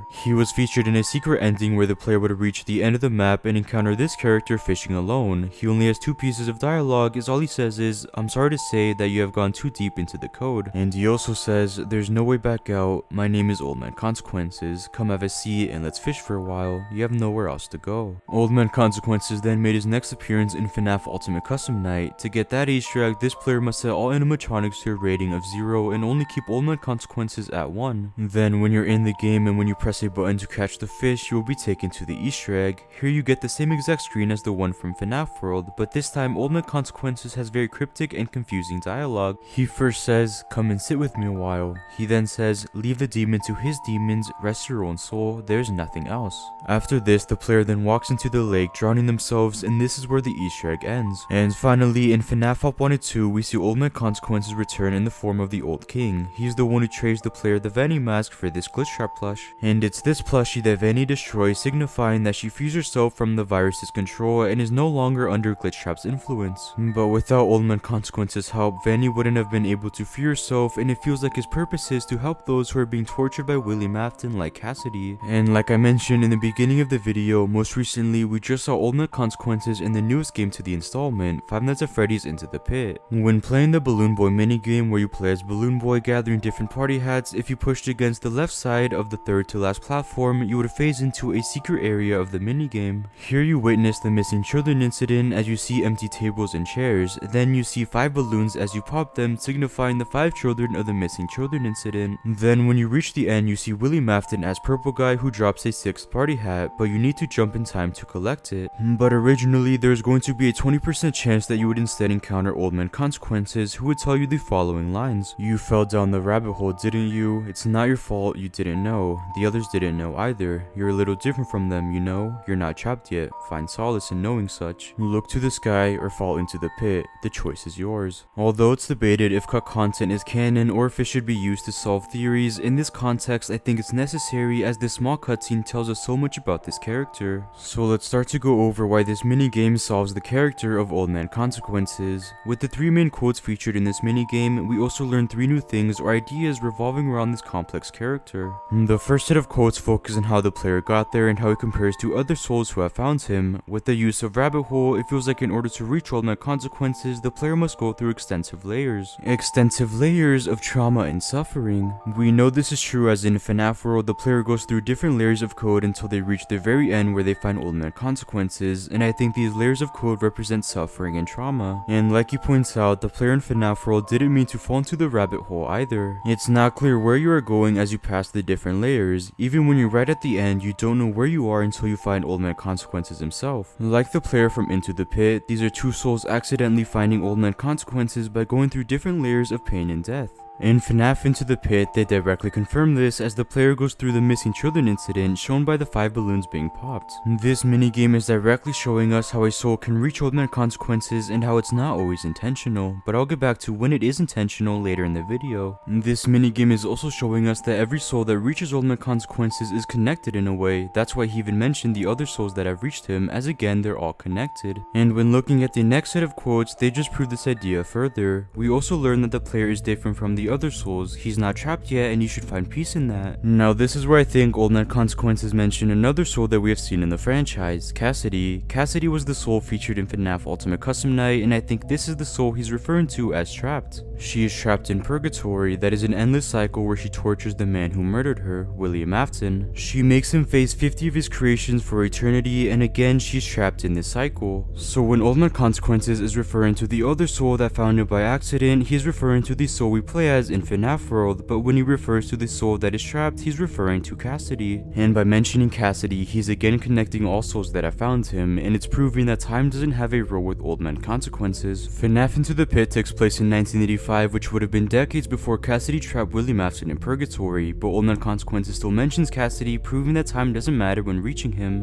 What matters is if you decide to stay in this rabbit hole, or if you even have the choice in leaving. In the same set of quotes, he tells the player to find solace in knowing he has a choice. Solace is defined as finding peace in distraught or difficult situations. So he wants the player to find peace even when he's traveled through layers of darkness and is essentially trapped. But this brings me to my next and last point, which is the idea of having a choice of continuing to be trapped or a choice of being free. With the past 2 souls who have visited Old Man Consequences, the first soul in FNAF World did not have a choice of being free. Old Man Consequences directly tells them that they are trapped and that there's nowhere else to go. Although they reached this area by accident, it's clear that they still don't have a choice in leaving and that they are trapped. But with the second soul, Cassidy, she does have a choice to be free, as Old Man Consequences tells her to leave the demon to his demons, which is William Afton, and to rest your own soul. Now, although it isn't confirmed if Golden Freddy decides to rest, I think the Ultimate Custom Night ending tells us that her soul still hasn't been put to rest. We see Golden Freddy twitching uncontrollably, and we even see a dim light in her eyes, meaning she is still possessing this animatronic, and again her soul isn't resting. She is choosing to continue to torture William Afton instead of being set free, so although she has a choice, she is still trapped. But with the soul we see in FNAF Into the Pit, we also learn that they have a choice. With the last set of quotes from Old Man Consequences, they read, "Look to the sky or fall into the pit. The choice is yours." Unlike the soul from FNAF World, although the soul found this lake accidentally, they still have a choice in leaving or being free. And this choice is actually up to the player, with the first choice being falling into the pit. Old Man Consequences has the 6th and secret party hat to be collected, and if you try to collect the hat but miss, you will fall into the pit and the minigame will end.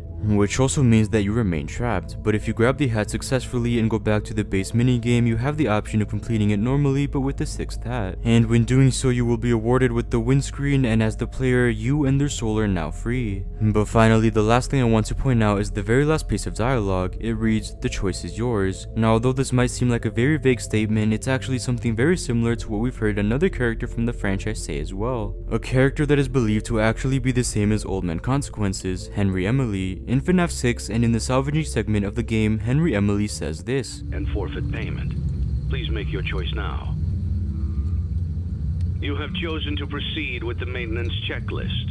Although they aren't the exact same piece of dialogue, they're still very similar, and this might be another way of connecting these two characters. And in general, the way these two characters speak are very similar, and again, it feels like this is on purpose to connect these two characters. So the FNAF Into the Pit cup minigame that features Old Man Consequences tells us that souls can find him accidentally, they can become trapped in the lake with him, and finally, the souls will sometimes have a choice in leaving. In this cup minigame, I also confirm that Old Man Consequences is Henry Emily, but remember, this is just a theory. Moving on, let's look at FNAF Ruin and its endings. These endings have been the point of discussion ever since this game was released, and by solving these endings, we can also answer any questions about characters and animatronics. So let's finally solve every single Five Nights at Freddy's Ruin ending, starting with the bad ending. For a quick recap, in the bad ending, it's revealed that Gregory was not stuck in the Pizzaplex, and that it was instead the Mimic copying his voice to lure Cassie down to the sinkhole to set him free. But after Roxy rescues Cassie, the real Gregory contacts Cassie through the walkie-talkie and tells her to follow his instructions. After the Mimic defeats Roxy and begins to chase Cassie, Gregory gives her specific instructions on how to navigate her way through the caves and how to escape the Mimic. She is ultimately successful when she reaches the elevator, and there the real Gregory reaches out to her once more. The Nexus security program was designed to keep it hidden, but you shut down the security, and now it's free. It's not your fault. I know you did it for me, to save me. But we can't risk being followed. I'm sorry. Gregory? No!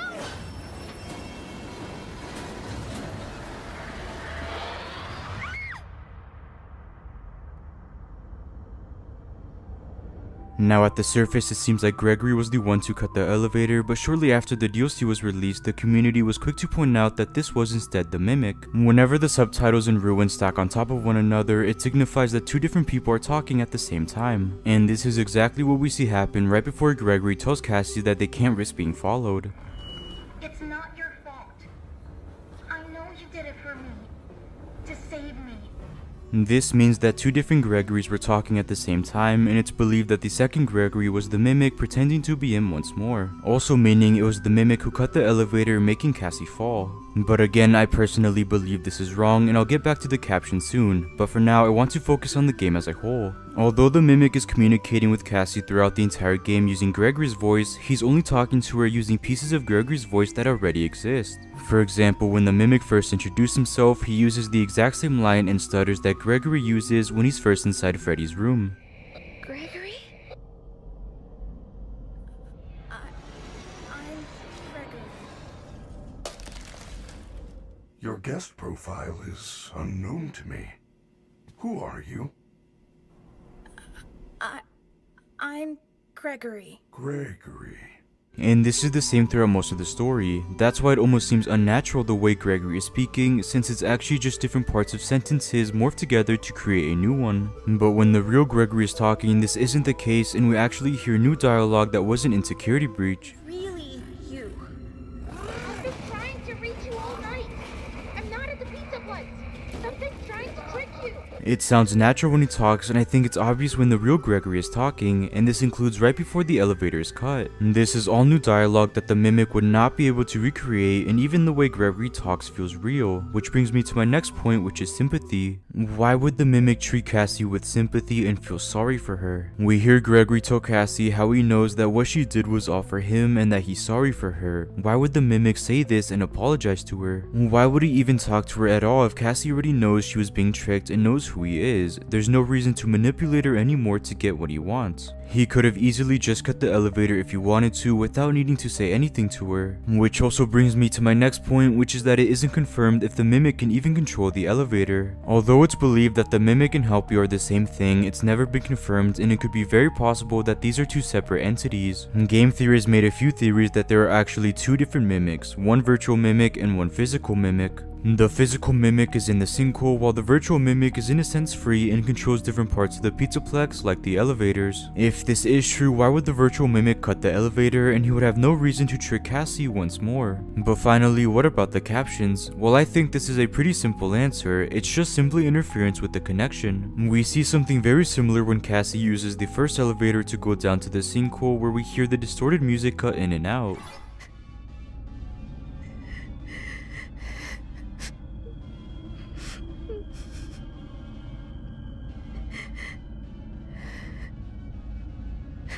So it would make sense that Gregory's microphone would cut out as the elevator went higher, which is why we heard the microphone interference. So this wasn't two Gregorys talking at the same time, it was just interference with the microphone. And overall, Gregory's actions match his actions in Security Breach. He destroyed all of the animatronics willingly just so he could upgrade Freddy, and he does all of this against Freddy's wishes. He isn't necessarily trying to survive in these moments, and he's just destroying them. So is it really that hard to believe that he would betray Cassie to ensure the Mimic doesn't escape? There's even more evidence that I haven't discussed that comes from the GGY story from the Tales from the Pizzaplex novels, but I'll save that for another video. So it just doesn't seem that out of character for him, and using all of the evidence I discussed, I think we can prove that Gregory was the one who cut the elevator. So with all that said, because the last segment is entirely new dialogue, because it's not confirmed that the Mimic can control the elevators, and because of Gregory's actions in Security Breach, I think it's safe to say that Gregory did betray Cassie in Five Nights at Freddy's ruin. Next, let's move on to the Scooper ending and how this ending connects to one of the franchise's most crucial games, Five Nights at Freddy's Sister Location. First, let's go over a quick recap of what we saw in the FNAF Ruin scooping ending. In order to unlock this ending while being chased by the Mimic, you need to ignore Gregory's directions and go through a specific set of doors. And the only way to unlock these doors is by using hidden camera stations throughout the game. When opening all of the doors and when running through all of the rooms, in the very last room there's a red button that will activate this ending. After pressing it, the Mimic will then run into the room while trying to capture you, and the Scooper then scoops the Mimic out of his costume, presumably destroying him. And with that, the Scooper ending, or what is also known as the good ending, fades to the credits. Now there are a couple of important things to note with this ending, with the first being the fact that the Mimic wears a lion costume throughout the entire ending.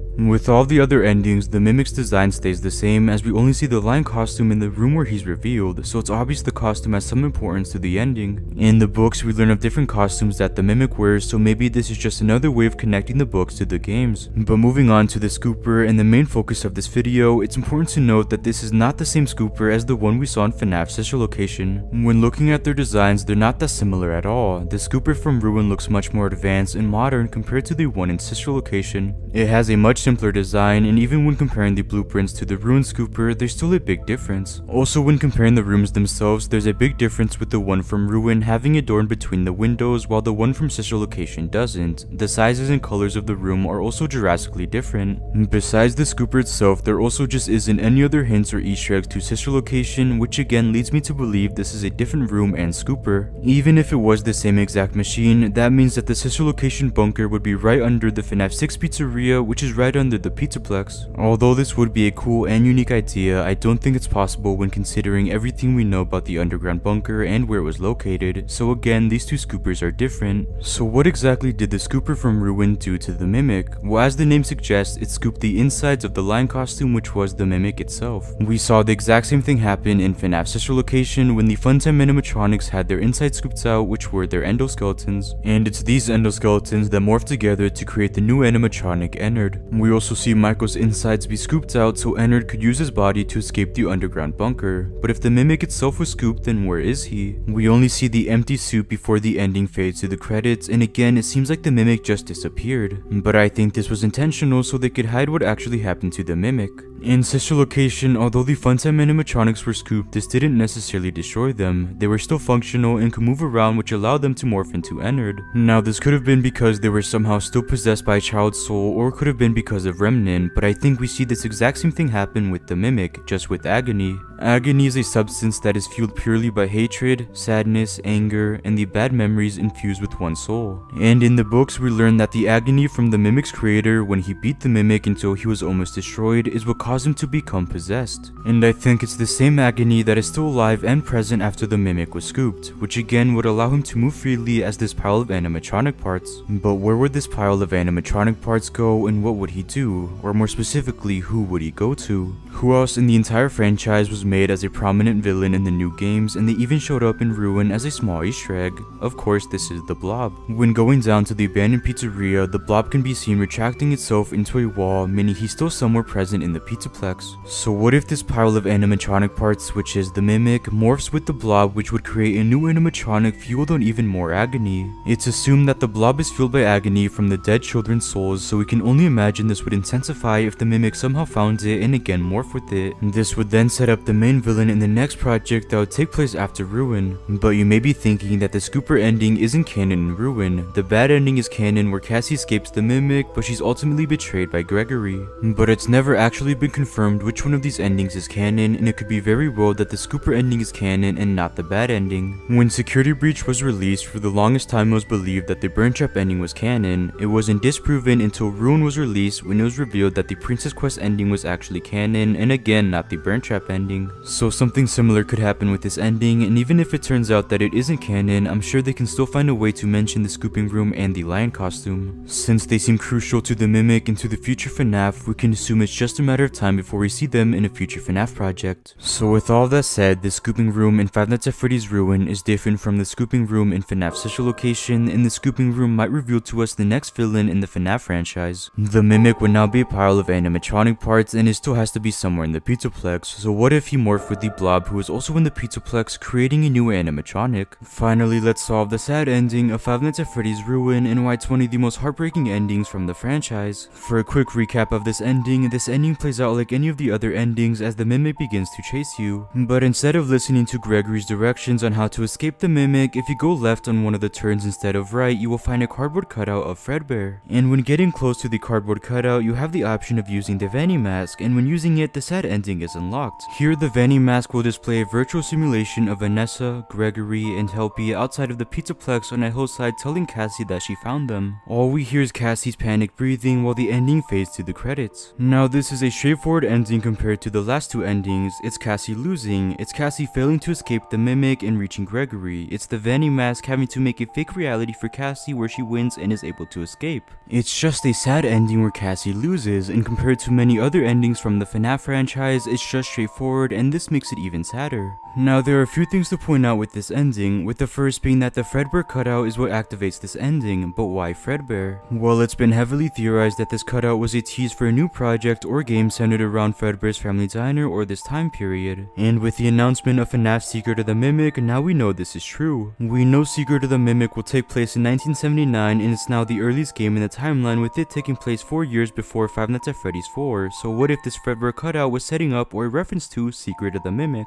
But looking at the virtual simulation, it's worth pointing out how we see Vanessa on the hillside with Gregory, meaning she is still working with him, and it can be assumed that she's in charge of any kind of task. We know that Gregory visited the sinkhole after Security Breach, as we can find his backpack in the room where the Mimic is revealed, but this ending confirms that he wasn't alone, as it's likely that Vanessa went with him and that she made the decision to even go down there. And it's also likely that Vanessa is the friend that Gregory refers to many times in Ruin. Now I think it's pretty clear that the ending is not canon, as if it was, there wouldn't be much of a story to be told afterwards. With the other two endings, there's still opportunity to either tell a story about Cassie or the Mimic, and in the case of the bad ending, there's a chance to tell a story about both of these characters. But with this ending, it's just assumed that the Mimic captures Cassie, which also means that the Mimic would not have a way to escape without her, so again, nothing could be continued with this ending. And because it's so straightforward, there isn't much to solve. The only real mystery was the cardboard cutout, but with that setting up the Secret of the Mimic, the sad ending has essentially been solved. Now let's look at another complicated character in and one that still hasn't been solved to this day, Golden Freddy. So let's first go over how many souls possess this animatronic and where they appear throughout the franchise. Starting with the very first FNAF game, which was released back in 2014, Golden Freddy appeared as an Easter egg that would randomly appear throughout the game. Images of different animatronics with the message, "It's me," would flash rapidly on your screen before Golden Freddy would actually appear in your office. Then you would be jump scared by a still image of Golden Freddy and your game would crash as well. In the second FNAF game, Golden Freddy's appearance is essentially the same as the first one. He has a chance to randomly appear in your gameplay, and if he does, he will sit in your office until he jump scares you, and once more your game will crash. Again, only Golden Freddy's head attacks you, which is an important detail I'll mention again later in this video. We then see Golden Freddy again in Five Nights at Freddy's 4, and more specifically, we see Fredbear, who is one of the earliest animatronics ever created. We also get Nightmare Fredbear, which is just an illusion of Fredbear that tormented the crying child. Now, though these iterations don't count as Golden Freddy, they still tell us a lot about the souls possessing Golden Freddy, and I'll get back to these iterations soon. We then finally see him in FNAF Ultimate Custom Night as one of the 50 animatronics William has to face. It's the FNAF 2 version of this character, and that's the version that jump scares you. But if you set all other animatronics to a rating of 0 and only keep Golden Freddy at 1, and then buy a death coin in the shop and then use it on him, you'll receive a unique Fredbear jump scare. This time it's a full body jump scare unlike the previous 2 jump scares, and it's the Fredbear design with the purple hat and tie. Now on the surface, it may just seem like the one possessing Golden Freddy is the crying child, as in the FNAF 4 ending, we saw him be thrown into the mouth of Fredbear by his older brother Michael, which killed him, which makes him possess the animatronic and want to get revenge on Michael for killing him, and this is what we see in the first and second game. That's why we even see the message, "It's me," in these games, as it's the crying child reminding his older brother of what he did to him, meaning that it was also the crying child who was torturing William Afton in a purgatory, as he was the one who created the animatronic that killed him. And all of this would actually make a lot of sense, but too many games disprove this and prove that another soul is also possessing Golden Freddy, just at a different time. In the FNAF 2 minigame, Give Gifts, Give Life, we see the puppet giving life to the animatronics, and we see 4 souls paired up with the animatronics that their body was stuffed inside. This includes Golden Freddy, as right before the minigame ends, we see a 5th soul or dead body in the center of the room. This is then followed by a Golden Freddy jump scare insinuating that the soul belongs to Golden Freddy, and we know that the soul is not the crying child. We saw the crying child pass away after the bite of 83 in the hospital, and up to that point, no murders had even happened. It wasn't until after the crying child's death that William Afton went on a murder spree by killing Charlie and the 5 children, which included the one who would later possess Golden Freddy. And we know that this other soul is named Cassidy. We know this because her name was found in the survival logbook when it was first released. So now that we know for certain that 2 souls possess Golden Freddy throughout the franchise, now we can start to look at which soul was in control of Golden Freddy at different periods of the timeline. Starting with the first 2 FNAF games, it makes the most sense that Golden Freddy is the crying child. Like I mentioned, we know that Michael Afton is the main security guard in both these games, meaning that it's the crying child tormenting him as Golden Freddy. Cassidy and Michael have no connection, so she would have no reason to attack him, but the crying child does, and in the games we see him constantly reminding him of what he did. But the next time we see Golden Freddy isn't actually until FNAF Ultimate Custom Night, and this is where I think we see Cassidy. The point of Ultimate Custom Night was to represent William Afton being tortured in a purgatory by Golden Freddy, and our proof of this are various voice lines from this soul.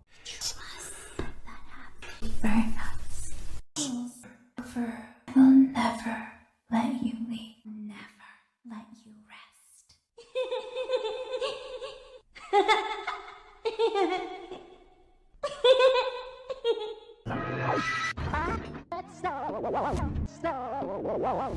Previously, I mentioned that it would make the most sense for this soul to be the crying child, as he would be getting revenge on his father for everything. But the Happiest Day minigame disproves all of this. In the FNAF 3 Happiest Day minigames, you play as the puppet as you go through a birthday party. You pass various kids with different animal masks until you reach the end, where you find a child with his birthday cake crying. Then the crying child is seen wearing a Golden Freddy mask, and that's when all of the children disappear and their masks fall on the ground.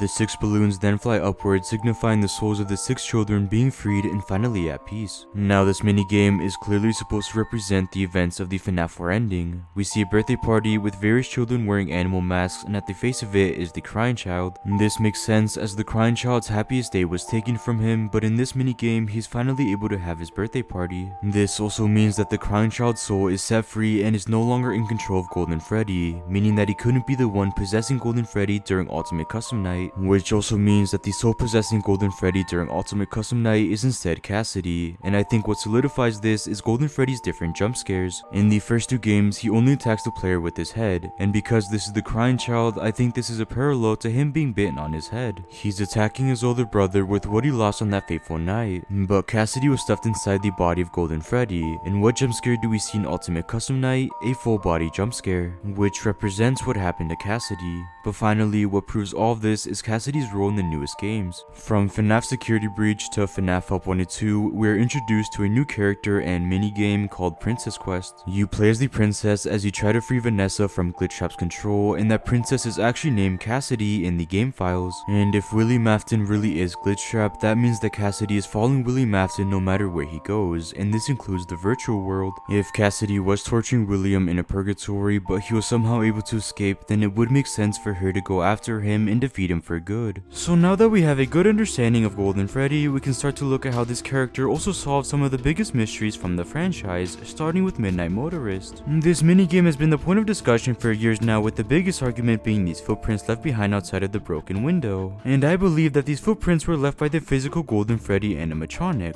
but why? Like I mentioned, there are a lot of mysteries that come from Midnight Motorist, and besides Willie Mafton being Orange Guy, the community seems to disagree with every point in mystery from this minigame, especially the footprints outside of the window that are arguably the most confusing and complicated aspect of Midnight Motorist. Right at the end of the minigame, we find these animatronic footprints outside of a broken window, and they're the only footprints throughout the entire minigame. So who do these footprints belong to, and why are they outside of this window at this given point in the timeline? Well, some of the biggest and most popular theories around these footprints are that they either belong to one of the Springlock animatronics, the Funtime animatronics, or that they were illusions that just William Mafton could see. Now, what I think is the most likely, and what I personally believe in, as I'm going to cover this theory in this video, is that the footprints belong to Fredbear or Golden Freddy. Again, this is a very popular theory that already exists, but my explanation and reasoning to why it's Golden Freddy is something I haven't seen before that answers part of Midnight Motorist. With that reasoning being the idea that the physical Golden Freddy animatronic left those footprints, that was actually the crying child trying to return home. The evidence for my reasoning comes from the survival logbook and from the Fazbear Fright novels. In the Citrate story, there's an animatronic that contains the spirit of 2 kids named Andrew and Jake. Andrew is a victim of Willie Mafton, who is a very vengeful spirit. Jake is revealed to not be killed by Willie Mafton, but was surrounded by a plushie that had a walkie-talkie inside of it. This directly mirrors what we see with Cassidy and the crying child. Cassidy, the more vengeful spirit, was killed by Willie Mafton, and the crying child is the one who wasn't killed by William but still died tragically. But they both possess one single animatronic.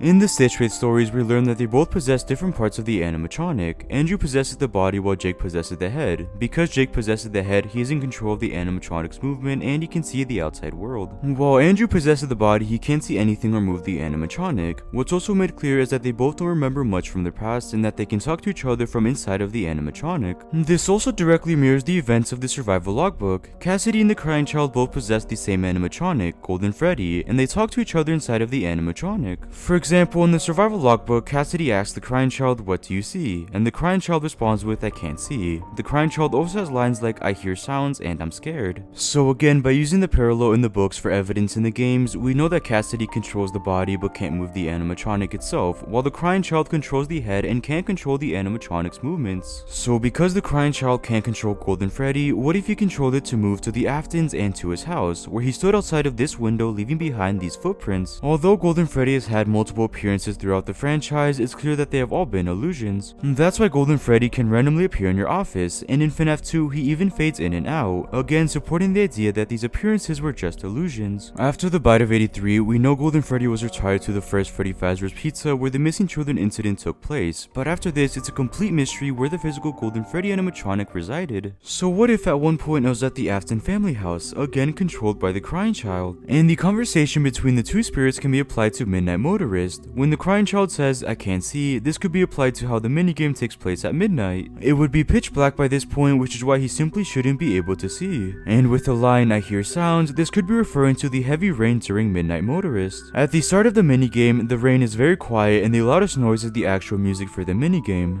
But as you go deeper into the minigame, the rain drowns out the music and by the end of it, it's the only thing you can hear. Which feels like an important decision that might connect to Golden Freddy and what he's hearing. And the crying child controlling Golden Freddy would also explain the rain being an issue in the spring locks. Whenever an animatronic is brought into the discussion when theorizing the footprints, the rain immediately raises a red flag, as we've seen in the franchise before how badly rain can affect an animatronic. Like in the puppet minigame, where we clearly see how the rain causes the puppet to malfunction. And we also know that water causes spring locks to malfunction, causing them to activate, so we know a person couldn't be in this animatronic in Midnight Motorist, as it would have malfunctioned or the spring locks would have activated. But if it was instead the crying child controlling the empty Golden Freddy animatronic, then it wouldn't malfunction nor would the spring locks activate. It would just be the crying child controlling Golden Freddy as he's trying to return home. Another line he leaves in the logbook is, "I'm scared," and when the crying child was scared, we know all he wanted to do was go home. In FNAF 4, the crying child was forced to stay at Fredbear's family diner for multiple nights, but he always tries to escape it by going home. So if the crying child was trapped inside of Golden Freddy and he was scared, then it makes perfect sense that all he would want to do was return home. And the Stitch Wraith continues to prove this theory in FNAF Into the Pit. In this game we follow Oswald, and like in FNAF 4, there are multiple areas and maps to explore like Oswald's house. While in Oswald's house, there's a chance that you can spot the Stitch Wraith outside of your window staring at you, the same way Golden Freddy would be outside of the window in the Afton family house.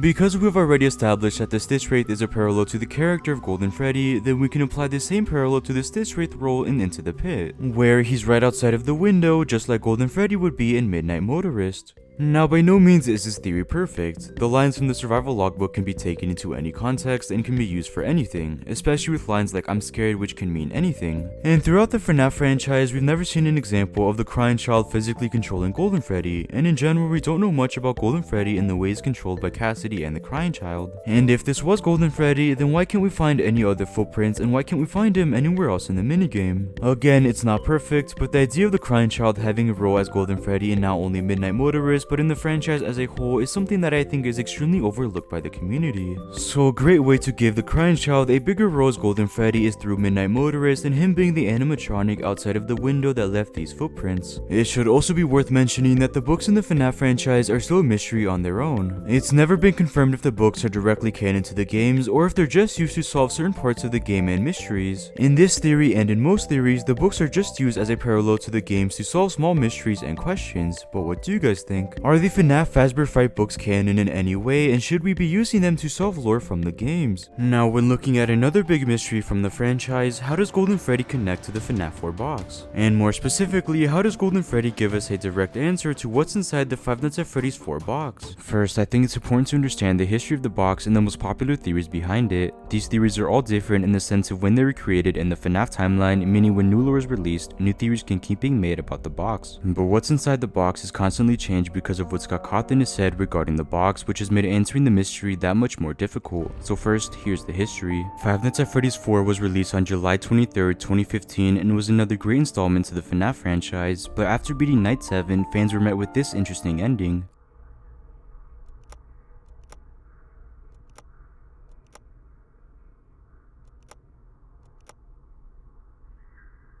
The ending was just a lockbox with this text above it. Perhaps some things are best left forgotten for now. This ending completely confused the fandom, with no one able to figure out what was inside or even understand the meaning of it. Although Scott Cawthon was going to open the box in the Halloween update, which included different animatronic designs and harder nights, but decided against it and instead released a statement on Steam. He decided not to open it because no one was able to figure out what was inside. For the first time in the franchise, no one was able to answer this mystery, and Scott Cawthon wanted to keep it that way. But from his statement, two things stuck out to fans, and now these two claims are the fundamentals for each theory. Scott claims that what's inside the box are the pieces put together, but would the community accept it that way? And like I already mentioned, he also claimed that what's inside the box has changed over the years as more FNAF lore has come out. And this first theory was widely popular right after FNAF 4's release. This theory is also regarded as the most popular theory, being that the box contains the body of the crying child, and honestly, it did make a lot of sense. In the ending of FNAF 4, when the crying child is presumably in the hospital, William and Michael Afton give their final words to him. And that's when William Afton tells the crying child, "I will put you back together." To me, I see this line relating to Five Nights at Freddy's sister location. We know that William Afton was experimenting with Remnant, and in one of the offices, there's even what appears to be a child's robot head. It's possible that William Afton was attempting to bring back the crying child using Remnant and robot parts. He's forgetting about his son until he finds out how to bring him back. He's putting his son back together by putting the pieces together. This theory works with every clue and statement Scott Cawthon has released, and I think it was the most logical theory at the time, which would have been right after the release of Sister Location. But now this theory feels outdated with all of the new lore revealed, so this next theory makes much more sense. This theory became popular after the release of Five Nights at Freddy's Pizzeria Simulator, and the theory is that the box belongs to Henry, not William, and that the box contains paragraph 4 or the plans for Henry to take down William Afton and Fazbear's Entertainment. This theory definitely revolves around the newest lore, and because of this, many fans might not be okay with the box not even belonging to William Afton, and Henry's plan directly relates to Scott Cawthon's statement that what's inside are simply the pieces put together. Henry's plan was to bring down Fazbear's Entertainment by piecing together the mystery of the missing children, the mystery of his daughter's murder, and of course the mystery of how the souls of the children possess the animatronics. He's putting the pieces together to finally defeat William Afton. In regards to the text from the actual ending, it matches perfectly with this theory as well. It's possible that after Henry's daughter was murdered, Henry chose to lock his plans in this box and forget about them until he was able to enact them. And personally, I think this theory was the most accurate considering all of the lore and story that had been revealed to us at that point. But again, the box still hasn't been opened, and like I previously mentioned, the box was going to be opened in the Halloween update. There's even a way where you can remove the locks by clicking on them, and Scott Cawthon went out of his way to add this feature, but nothing came out of this until FNAF World. Now this is where my theory comes in, and to me, FNAF World actually serves as the biggest piece of evidence. Like the Halloween update, the box was planned to be opened at one point throughout the story, and we even got this image from the game files of the box fully opened. Now it's not 100% confirmed how the player would even get to this point, but either way, Scott Cawthon once more changed his mind and nothing ever came from it. But I think we can assume when this segment would have shown up in the game. Throughout FNAF World, you have to complete certain tasks that are reminiscent of FNAF 3's Happiest Day minigames that led to the happy ending. After completing those tasks, you are met with this ending.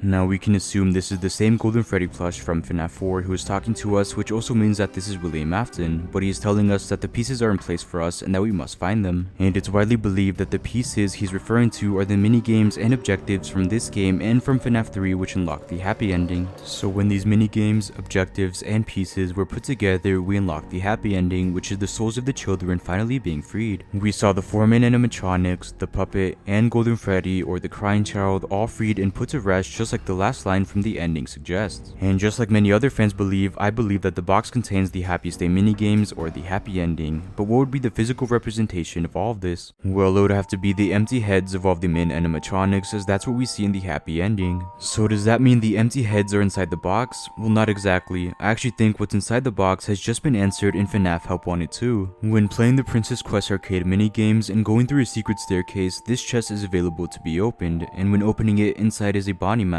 with the message, "This looks familiar." It's been heavily theorized that we play as Cassie's dad in Help Wanted 2. It's also been theorized that her dad is the same character as this boy wearing the Bonnie mask from the FNAF 4 ending, meaning the reason the mask is familiar is because it's the same one he wore on that night, possibly confirming that it is the same character. But how does this confirm what's inside the box? Well, I think it confirms what's in the box through parallels. The entire point of the secret ending from Help Wanted 2 was to come to terms with the past and accept what happened. We see the player collect 6 plushies of the original 6 victims in the form of their animatronics, and these plushies are actually the key to even unlocking the chest. When placing them onto gravestones and lighting those gravestones, you can open the chest. I think the gravestones and the plushies represent the player giving these memories life and, like I mentioned, coming to terms with the past. So when the player is able to come into terms with the victim's past, he can finally come into terms with his own past, which is the Bonnie mask he wore on that fateful night. And this is a direct parallel to what we see happen in the Happiest Day minigames. The player gives life to memories or past events and comes to terms with the past. This all leads to the crying child coming to terms with his own past by finally having his birthday party and finally being freed, which again is what we see happen in FNAF World, and again this would have led to the box finally being opened. So if we can assume the secret ending from Help Wanted 2 is a parallel to the Happiest Day minigame, that means that the box would also contain the mask of an animatronic. And now the question is, who the animatronic is? Well, we know that it has to be an animatronic that we see in the happy ending and one that would be personal to William Afton. So with that said, the FNAF 4 box contains the mask of Golden Freddy. Now I know that may seem far-stretched, but I think this would actually make a lot of sense. Now I'm sure that you're thinking in the good ending we don't actually see the Golden Freddy mask, we only see it in the bad ending with its eyes still lit up, since in this ending the children's spirits were never freed. So what if the reason we don't see the Golden Freddy mask in the happy ending, which is the canon ending, is because the mask is still inside the box? And using the parallel that I just discussed, it would make a lot of sense for the box to contain something personal to William Afton while also being related to the happy ending, which would be one of the empty masks. But obviously a box and a chest aren't directly the same, but I still think they're right parallel of each other, especially because of the way the chest is unlocked and because of the text above it, as it can even be argued it relates to the text we see above the box. Now I'm sure that you're also thinking that it would be impossible for Golden Freddy's mask to be inside the box, as we see the mask on Golden Freddy in every single game he's in. And this would be a valid argument except for the fact that in each of these appearances, Golden Freddy isn't actually there, he's just an illusion. That's why he can just appear in your office simultaneously and cause your game to crash. But a minor detail to note that I think is important is that in every one of his jump scares we only see his head or mask appear on the screen. Especially in FNAF 2 when the only thing that attacks you is his mask, which might be a small piece of evidence supporting this theory. So with all that said, using evidence from FNAF World which tells us that the ending is supposed to be the same as FNAF 3's happy ending, which is where we would have seen the box unlocked, we can assume that the box would contain an animatronic mask like we see in the happy ending, and using evidence from FNAF Help Wanted 2 where we see a chest unlocked revealing a Bonnie mask, we can assume that the mask inside is Golden Freddy's, meaning that what's inside the FNAF 4 box is the head of Golden Freddy. Finally, what role could Golden Freddy possibly have in this new era of the FNAF franchise, and more specifically in the Pizzaplex in FNAF Security Breach? Well, I think there's a big chance that Golden Freddy is present through the form of Glamrock Freddy, and unlike many popular theories, what if Glamrock Freddy is possessed by the Crying Child's soul? First, here's why I don't think the Crying Child can be the same person as Gregory. Besides their similar designs that aren't close enough to make a definitive decision, their characters are nothing alike. In FNAF 4, the Crying Child was a kid who was terrified of the animatronics. In multiple minigames, we would see him try to do everything in his power to avoid the animatronics, but when he couldn't, he would break down and begin to cry, hence the name. Even when Michael and his friends threw him into the mouth of Fredbear, he was obviously crying, and again, he was always scared of these animatronics. But in Security Breach, Gregory feels like the opposite. We know he never once feels scared of the animatronics, as he is able to destroy all of the main animatronics and steal parts from them. And he even crawls inside of Freddy when he's shut off. So again, they're different in that sense, and their personalities never feel alike. If anything, I think the Crying Child's personality resembles closer to Glamrock Freddy, which would also make him Golden Freddy. But first, let's go over who exactly Golden Freddy is. Throughout the franchise, we know of two souls possessing the Golden Freddy animatronic. The first being the Crying Child when he was thrown into the mouth of Fredbear, killing him, and the second soul being Cassidy. Cassidy was stuffed inside the Fredbear animatronic by William Afton after his first murder spree. So throughout the franchise, both Cassidy and the Crying Child take control of Golden Freddy in different ways. But at one point, both spirits are freed. In FNAF 3, after completing the Happiest Day minigame and unlocking the happy ending, we see the Crying Child's spirit be freed after having his birthday party. Now this can be debated, but in FNAF Ultimate Custom Night, we do see Cassidy's spirit be freed after completing the Old Man Consequences Easter egg while she was torturing William Afton in a purgatory. We see the Golden Freddy animatronic twitch while the screen fades to black.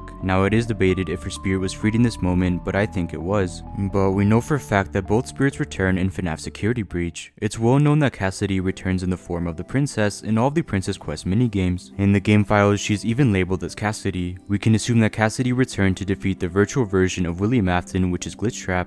But if Cassidy is stopping the virtual version of William Afton, then who's stopping the physical version of him, which we know is Burntrap? Well, this is where I think the Crying Child comes into play. Now I'm sure that you may be thinking that it would be impossible for the Crying Child to return since his spirit was freed back in FNAF 3, and this would be true except for one minor detail. In the same ending, we also see the puppet spirit be freed as their mask falls down alongside the other spirits. But we see the puppet in later parts of the timeline like in FNAF 6 in the form of Lefty, and there are some theories that we even see the puppet in Security Breach as we see Nightmare Puppet plushies throughout the Pizzaplex. So this proves that although souls can be freed from an animatronic, it is still possible that they could return in some way. So what if Golden Freddy or the Crying Child returns in FNAF Security Breach to stop the physical version of William Afton? Now that may seem far-stretched, but the evidence is right there in the form of parallels. The first being Glamrock Freddy's personality. At first, I thought it resembled the personality personality of Michael Afton, and for the most part it does. But I strongly believe that Michael is still alive and living in the Pizzaplex like I discussed in this video. But Freddy's personality does still resemble that of the crying child's. Throughout the game, Freddy never wants to hurt anyone and does everything in his power to avoid conflict. When he first finds Gregory in his stomach, he points out the fact how they should avoid coming in contact with Vanessa, and throughout the game he almost seems scared of her and the idea of being caught by her. He also never wants to hurt any of the other animatronics, and he even disagrees with Gregory when he brings up the idea. So overall, his personality feels more timid and fearful, which resembles the crying child more than Michael. And when Freddy brings Gregory to the first aid station, he tells him this.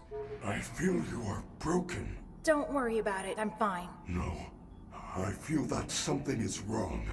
I am taking you to the first aid station. This is a direct reference to what we know William told the crying child in the hospital. He tells him, "You are broken." It's a direct parallel to FNAF 4, but this time the crying child is saying it to Gregory. But moving on to another direct parallel we see is the fact that Freddy loses his head in the canon ending. Now obviously the crying child doesn't actually lose his head to Fredbear, but every other time the crying child is referenced, he is missing his head. Like above the sticky note room where we see the staff bots representing each member of the Afton family, and for the crying child the staff bot is missing their head. So again, I think Freddy missing his head is a parallel to the crying child. And in Ruin, we see yet again another parallel. The only time we encounter Glamrock Freddy in Ruin, he has a completely different design. Not only is he missing his head, but he has a hole in his chest making a mouth. And what other animatronic in the entire franchise has a similar design with their stomach being a mouth? That's right, Nightmare Fredbear, who is also Golden Freddy, who of course is the crying child. His stomach even opens up making a mouth, so again, I think this design choice is to tell us that Glamrock Freddy is the crying child. But in Security Breach, there's a small detail that I think many people misunderstood. When you first go down to the abandoned pizzeria, Freddy will say this when finding the blob. My friends are here. They're so angry, confused. But I can protect you. I am not me. Now there are many theories to what this line was referring to, but I think it was about the crying child referring to his friend's souls or agony that were now stuck inside of the blob. We know that the blob was created using parts of endoskeletons and parts from animatronics from the special delivery service. This is why we see characters like Chico or Bonnie even though their original versions have already been destroyed. The blob is also fueled by agony, which is a substance that is fueled by pure hatred and rage, so the agony inside the blob comes from the souls of the children who still have hatred for William Afton, who we already know came back in the form of Burntrap. So when William came back, so did the souls of these children in the form of agony inside the blob. So I think that the crying child can feel the agony of his friends who were other animatronics, which is why he says they are angry and confused. And again, this is just more evidence that the crying child is Glamrock Freddy. So with all of that said, I think the crying child's soul came back and possessed Glamrock Freddy after the Pizzaplex had already been built and after William Afton had returned as Burntrap. The crying child returns to stop his father and to protect Gregory, unlike the way he was protected. He has a chance to stop history from repeating itself by having someone else injured by these animatronics. And that's why he speaks to Gregory the same way William did, as he's now acting like a father figure for him. But eventually, Freddy loses his head in the same sense the crying child did, and in Ruin, Glamrock Freddy becomes the crying child's worst nightmare, which was Nightmare Fredbear. Now quickly I want to discuss yet another piece of evidence that further proves this theory. When looking at Golden Freddy's lines when he's near the blob, he also has to say this line, which is very similar to Golden Freddy's.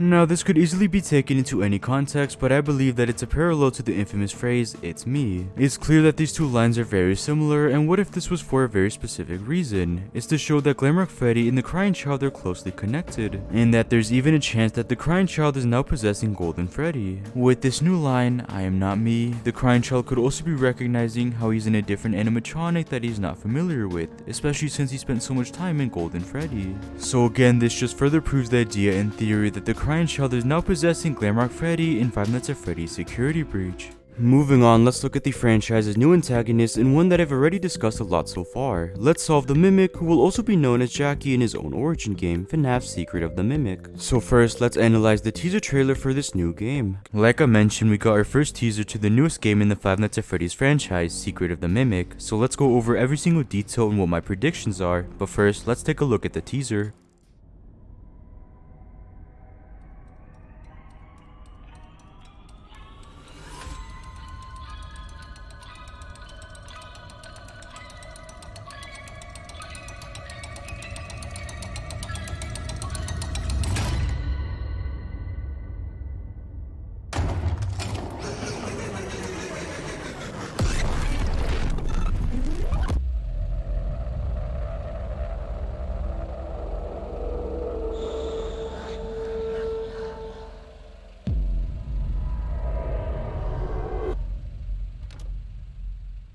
Now obviously the most important thing to take away is that this game will give us an origin story to one of the most complex characters in all of FNAF, the Mimic. Although this looks like an entirely different animatronic, I still think it's the same animatronic from the end of Ruin. I think this is simply a costume or shell that the Mimic is wearing, and we know he has various costumes like this lion or elephant costume we saw in the Mimic's room. All of these costumes are related to a carnival, and this is exactly what we see with the teaser. The costume looks to be a clown or jester, which makes perfect sense as one of the earliest costumes the Mimic wears in the books was a jester costume. So although it is possible that there are many versions of the Mimic, I think it makes more sense that there's only one Mimic, as the one we saw in the teaser is the same Mimic from Ruin wearing a jester costume. Now I also want to note the importance of the box. Now immediately I thought of the FNAF 4 box, but I don't really think there would be any connection between the two. I instead think it's closer related to the Puppet's music box from Five Nights at Freddy's 2. The Mimic here even looks slightly like the puppet, and maybe this design choice was on purpose. Maybe this game will somehow be able to connect the Mimic to the puppet, and it also feels like the music box will be crucial to the character of the Mimic.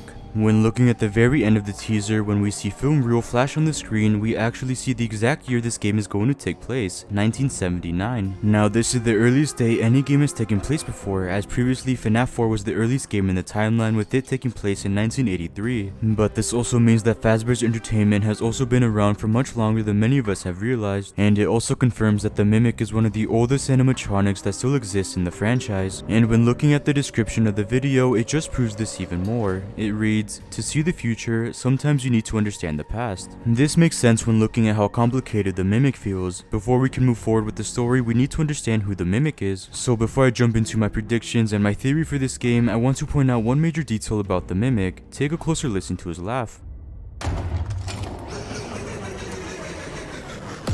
It might sound extremely familiar, and that's because it's almost the exact same laugh that Sun and Moon have.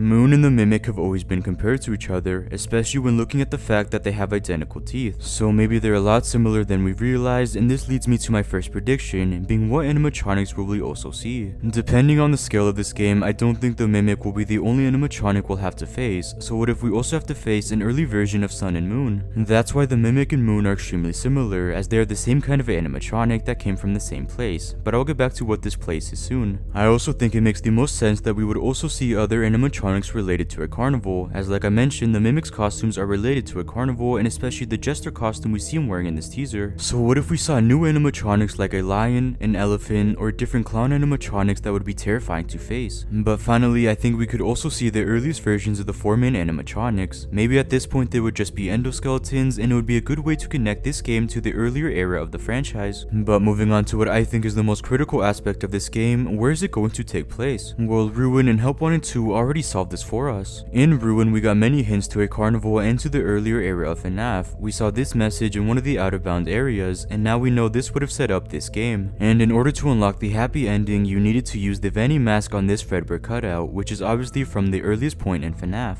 And in Help 1 and 2, we were able to find this poster, Fall Fest 1970, and this is exactly where the game will take place. Secret of the Mimic will take place in a carnival called Fall Fest and in 1979. This makes sense when considering that we never learned of another pizzeria that took place around this time except for Fredbear's Family Diner, and this was because there's a whole separate branch of Fazbear's Entertainment called Fall Fest. This is where we see animatronics like Moon or Sun, and of course the Mimic. It's an entirely different branch of FNAF that we will finally be able to explore in this game. And the possibilities for the gameplay are endless. The carnival map would be massive, and it would create one of the most terrifying experiences in FNAF ever. But finally, moving on to my last prediction, who will we play as? Well, I could really only see three options, with the first being that we play as an entirely new character. Like in Ruin when Cassie was introduced, this game would introduce an entirely new different character. But what I also think is possible and more likely is that we'll play as someone from the Afton family. It could either be that we play as William Afton or young Michael Afton, and this would just be another way of connecting this new branch of FNAF to the early era of FNAF, which is the Afton family. This would also be a perfect opportunity where we could learn more about the Afton family and what their motives are. But finally, I think it's also possible that we could play as the creator of the Mimic, which would also answer one of the biggest questions around this character. Not only would we learn who created the Mimic, but we would also learn why. It would also confirm if the Mimic is the same one from the books, as in the Tales from the Pizzaplex novel, we learn that the creator is Edwin. So if we played as Edwin, the game would confirm the books are directly canon, but if we play play someone else like Henry, it would still answer a lot about the Mimic in the franchise. So using evidence from Ruin, we can assume that the Mimic from the teaser trailer is the same Mimic from the end of Ruin. We can also assume that he's wearing a mask or costume that would explain the different appearance. We know the game will take place in 1979, and we can assume the game will take place in the Fall Fest Carnival, which would show old animatronics like Moon and would introduce new animatronics like a lion or elephant. And although it's not clear who we play as, it's still clear that the Mimic has some correlation to the puppet, which seems important. Now that we've gone over the teaser, let's look at the possibility of Jackie being related to or being the exact same character as the puppet from Five Nights at Freddy's 2. So let's start to look at each of the similarities, starting with their designs. Right off the bat, their designs are very similar. They both have a white animatronic face shell and highlights of red on their cheeks. But they also have a lot more differences. The Mimic has orange eyes while the puppet's eyes are hollowed out. The Mimic also has a red nose, and overall the shape of their heads are pretty different, so I don't think we can confirm if they're the same character based on just their designs. But we might be able to confirm this when looking at the Mimic's music box. In Ruin and in the novels, we never learn of the Mimic having a music box, and in the entire franchise we never learned of another animatronic that had a music box except for the puppet. So obviously this is directly referencing the puppet and showing that the Mimic and the puppet are somehow connected. Now physically the boxes are different, but when listening to the music they're almost identical, and it's clear this was on purpose.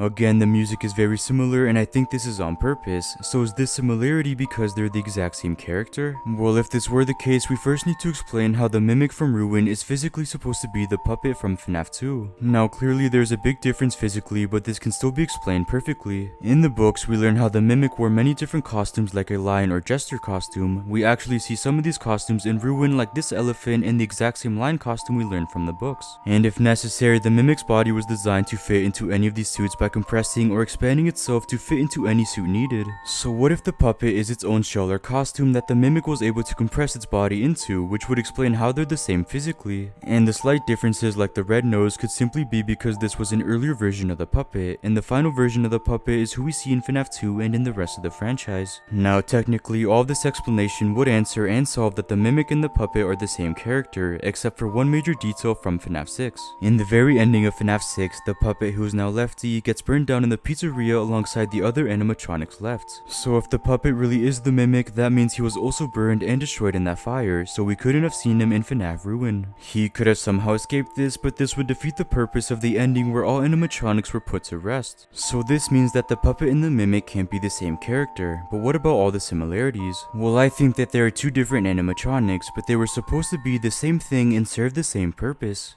The Mimic was the original puppet, but after an incident, the second puppet was created, who we see in FNAF 2 and in the rest of the series. That's why they're clearly different physically, but at the same time have many direct similarities. But now the question is, why was the second puppet created and who created the Mimic? Well, in the books we learn that Edwin was the creator of the Mimic, but this doesn't mean he's also the creator of the Mimic in the games. So if we know the creator of the puppet is Henry Emily, then what if he's also the creator of the Mimic? This has actually been a popular theory for a while now, and I feel that the new teaser finally confirmed it. Not only is it showing that the Mimic was the first version of the puppet, but it's also showing that Henry created the first version of the puppet. But why would Henry need to create a second puppet? What went wrong with the first version, or what went wrong with the Mimic? Well, we know Henry created the puppet to protect his daughter Charlie, so what if he knew the Mimic wouldn't fulfill this purpose, and what if he was scared of it? In the books we know that the Mimic became aggressive with each new negative action he learned. He would even begin to murder people and was fueled on rage. So what if this exact same scenario happened in the games? What if the Mimic began to become aggressive and rageful as he would be mimicking what's around him? This would scare Henry as he would fear for Charlie's protection, which is why he would scrap the Mimic and create the new puppet, which was successful. The Mimic would be abandoned by Henry in the game, just like he was abandoned by Edwin in the books. And in Secret of the Mimic, I think this game will take place when Henry's beginning to notice that the Mimic is becoming aggressive. Or it will take place after the Mimic has already been abandoned and how he's only become more aggressive and fueled on pure rage. Either way, I think we'll see how the Mimic becomes one of the most feared animatronics from the entire franchise, franchise, and it all begins with Henry Emily. This origin game will also answer where the Mimic has been this whole time, as there's about a 60-year time period from this game to Ruin, so maybe Henry was the one to hide him away originally. It will also answer if Ruin was his first appearance or if he's appeared in earlier games like FNAF Help Wanted or FNAF Security Breach. For example, in Security Breach, there are these wires throughout the Pizzaplex that resemble the puppet and its colors. So what if these wires were actually virtually connected to the Mimic who had a background role since Security Breach, and having the wires reference the puppet was just another way to connect the Mimic to the puppet, again showing their similarities and showing that they were created by the same person. In Security Breach, Ruin, and in Help Wanted 2, we also find these Nightmare puppet plushies throughout the Pizzaplex. So what if these plushies also served the same purpose as the puppet themed wires? They were here to show that the Mimic was always watching us. Even in the virtual world in the Princess Quest arcade game, the Mimic was still watching us, and again these plushies are another way to connect the Mimic to the puppet. Although this has been something that has been theorized for a while now, the Secret of the Mimic has finally confirmed this and confirmed that the Mimic and the puppet are connected in so many ways. And when Five Nights at Freddy's Secret of the Mimic is actually released in 2025, I'm sure this will only prove this idea further. So although the Mimic and the puppet have physical similarities and the music boxes are directly connected to each other,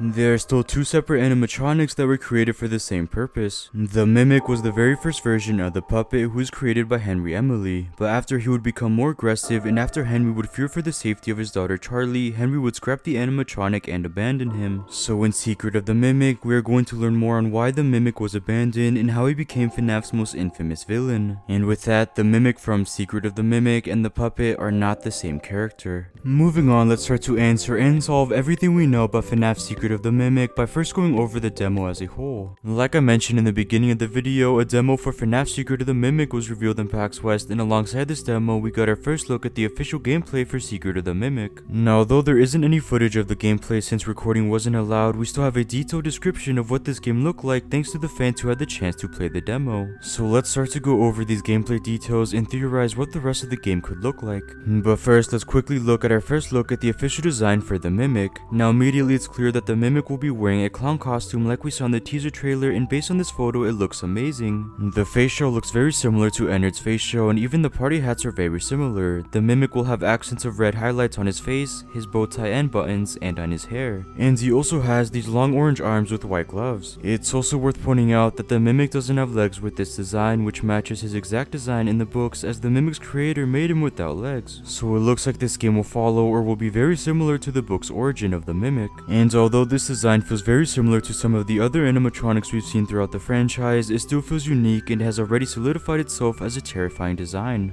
But moving on to the actual gameplay, now let's go over every single detail revealed, starting with the levels. We first learned that the demo has two different levels, a level focused on the manager's office and a level focused on being chased. It's also first revealed that the gameplay is styled as a free roam VR game, where you can play the game in VR but you're able to move freely using the joysticks.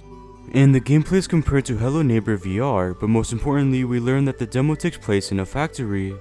Now this is not where many fans expected the game to take place, as originally fans including myself thought it would take place in a carnival. The same carnival we learned that Fall Fest took place, which was a carnival in the FNAF world that takes place in the early 1970s. But now we know this game will take place in a factory, and although this wasn't expected, the setting does sound interesting and a lot could be done with a simple factory, especially with the Mimic. Moving on, we learn that there isn't much connection to the other FNAF games, except for Fredbear Family Diner posters from Security Breach that are on the walls, and a schematic for what appears to be a mascot version of Mr. Hippo. So it looks like FNAF Secret of the Mimic will explore the mediocre melodies and their origins, and it's also possible they might show up somewhere else in the game in the form of mascot animatronics. Looking at the level in the manager's office, it starts with the player exploring the manager's office in the toy factory. There you find a wall is broken, which leads to a secret room. There you find the music box from the teaser trailer and you begin to wind it up. Then you are finally introduced to the Mimic as he pops out of the music box, but it's not clear why the music box was in this room. Then you open another door in the manager's office, which leads you to a hallway, which then leads you to a mail room featuring an NPC sorting the mail that is very similar to a staff bot from Security Breach. And because this game takes place in 1979, as we learned from the teaser trailer, it's interesting to think of Fazbear's Entertainment having such advanced technology in such an early state of the company and in time. But we don't get a specific perfect description for what the staff pod looked like. Then we find a generator which is powering a door, and as the player is activating the generator to open it, the mimic comes through the door and begins to cause chaos in the office. And it's pointed out how the animation for this segment is really good. With the door now open, you go inside the room to try and hide an event, but it falls through, and this is where the manager office level ends. Now, although this is a very quick level, we still learn a lot, as now we know this game will take place in a factory, we learn this game will be slightly connected to other games and characters, and we also learn small details about the mimic and his music box, so it sounds like a great level that actually reveals a lot. But moving on to the chase level, it's assumed it takes place right after the office level, but in a deeper area of the facility. Here the mimic begins to trail behind you until you reach an elevator. You activate the elevator and this begins the real chase. The chase is compared to chases from Poppy's Playtime, where the mimic's arms are slamming into the walls from your left and right side. You then escape through a vent where you reach an area where you need to pull levers and complete small tasks. You are successful in escaping the mimic until the mimic climbs through a hole in the floor and finds you. You then escape into another vent while the music from the teaser trailer, which is a remix of the Puppet's music box, plays. The level then ends with the mimic finding you in the vent and it falling through again. Now this also might seem like a quick level, but I think this was a great opportunity to showcase the mimic and just how much of a threat he really is, especially since the mimic is constantly able to find us.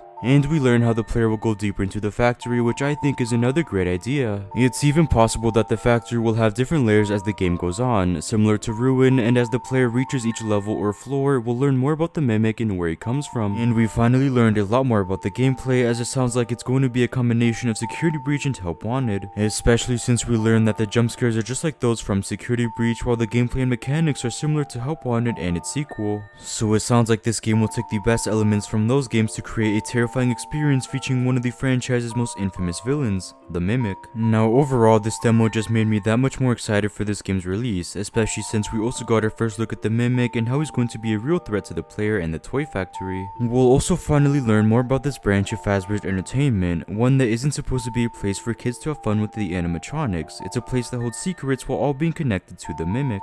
But now that I've gone over the gameplay of Secret of the Mimic, I now want to go over new characters that might have been revealed through posters. At the demo, we saw different posters that also appear in the game, like these posters of Fredbear and Spring Bonnie that we originally saw in FNAF Security Breach. And we also saw many new posters that tease new animatronics that might appear in Secret of the Mimic. So let's go over these animatronics and what their role might be in this game, starting with this Be Yourself poster. Now immediately, this is an entirely different character that we haven't seen in the franchise yet, and it's not a standard animatronic that we've seen in the franchise either. It's instead a mascot. Mascots have already been a major part of this new era in the FNAF franchise, especially in Ruin, as we saw different mascots of different animals in the room the Mimic was in. The Mimic even wears the lion mascot in the secret ending, so it's no surprise mascot animatronics will have a role in FNAF Secret of the Mimic, and our first look at these mascots is this bee. This is really our first time we've seen a bee character in the franchise before, so it will be interesting to see how this character plays out in the actual game. And moving on, we also got our first look at 3 more animatronics and mascots. In this poster, we see a mascot version of Mr. Hippo and 2 frog animatronics. I want to point out how the frogs are supposed to represent more of an animatronic feel, while the hippo is clearly supposed to be a mascot. And in the actual Secret of the Mimic demo, it was revealed that we saw schematics for this exact hippo mascot that connects it to this poster, meaning we might also see it in this game.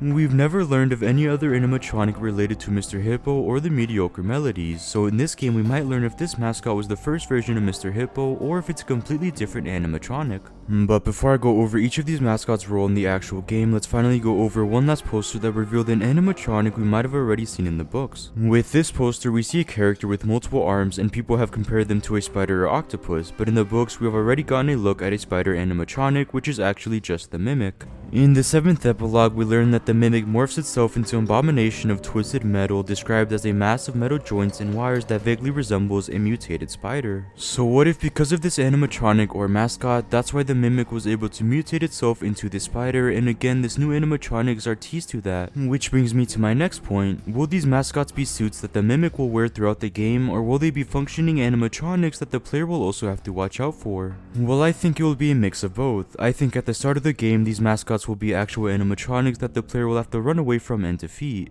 Just like Gregory had to run away and defeat animatronics in Security Breach. And each time the player defeats one of these mascots, the Mimic will use the remaining mascot as a suit that the player will then have to face again, just like the Mimic wore these mascot suits in Ruin. This way, not only will we learn more about these animatronics and their origins, but we'll also learn how they relate to the Mimic and how the Mimic became this infamous villain known from the novels and from Ruin. I also just quickly want to go over this poster of Foxy and the possibility of him showing up in Secret of the Mimic. Now, before this point, it was assumed that Foxy was created alongside the other three main animatronics and that they were all introduced in the same location, Freddy Fazbear's Pizza. But this is the only poster of one of the main animatronics at this demo, insinuating that Foxy was created much earlier than many of us have thought. So what if we see the very first version of Foxy in FNAF Secret of the Mimic, where at this point he's just an endoskeleton, or he could even be less than that? Maybe in the factory where Secret of the Mimic takes place, we'll not only see schematics for Foxy like we did for the Hippo mascot, but we'll also see schematics for the three main animatronics, which will just be another way this game is connected to the rest of the franchise. So now that I've gone over the gameplay and possible animatronics for Secret of the Mimic, now let's go over who the main protagonist might be. Like I've mentioned many times in this video, a lot was revealed for FNAF Secret of the Mimic. But one thing that wasn't revealed, and something that is arguably the most important aspect of any FNAF game, is who the protagonist is going to be or who we are going to play as. But using hints from this demo and clues from the Tales from the Pizzaplex novels, I believe that we can answer who we will play as in FNAF Secret of the Mimic. And I believe we can do so by introducing two different ideas and theories, with the first one simply being that we are going to play as the Mimic's creator, Edwin. In the Tales from the Pizzaplex novels, we learn that Edwin created the Mimic as a companion for his child, David, and he created the Mimic in a factory where he worked and where he lived in. So what if in the games this factory is the same factory as the one from the novel? So in the games, Edwin would also live in this factory, and it would be a perfect way to connect this game to the Tales from the Pizzaplex novels. In the books, we also learn that Edwin created the Mimic without legs, which matches perfectly with the official design that was displayed in PAX West.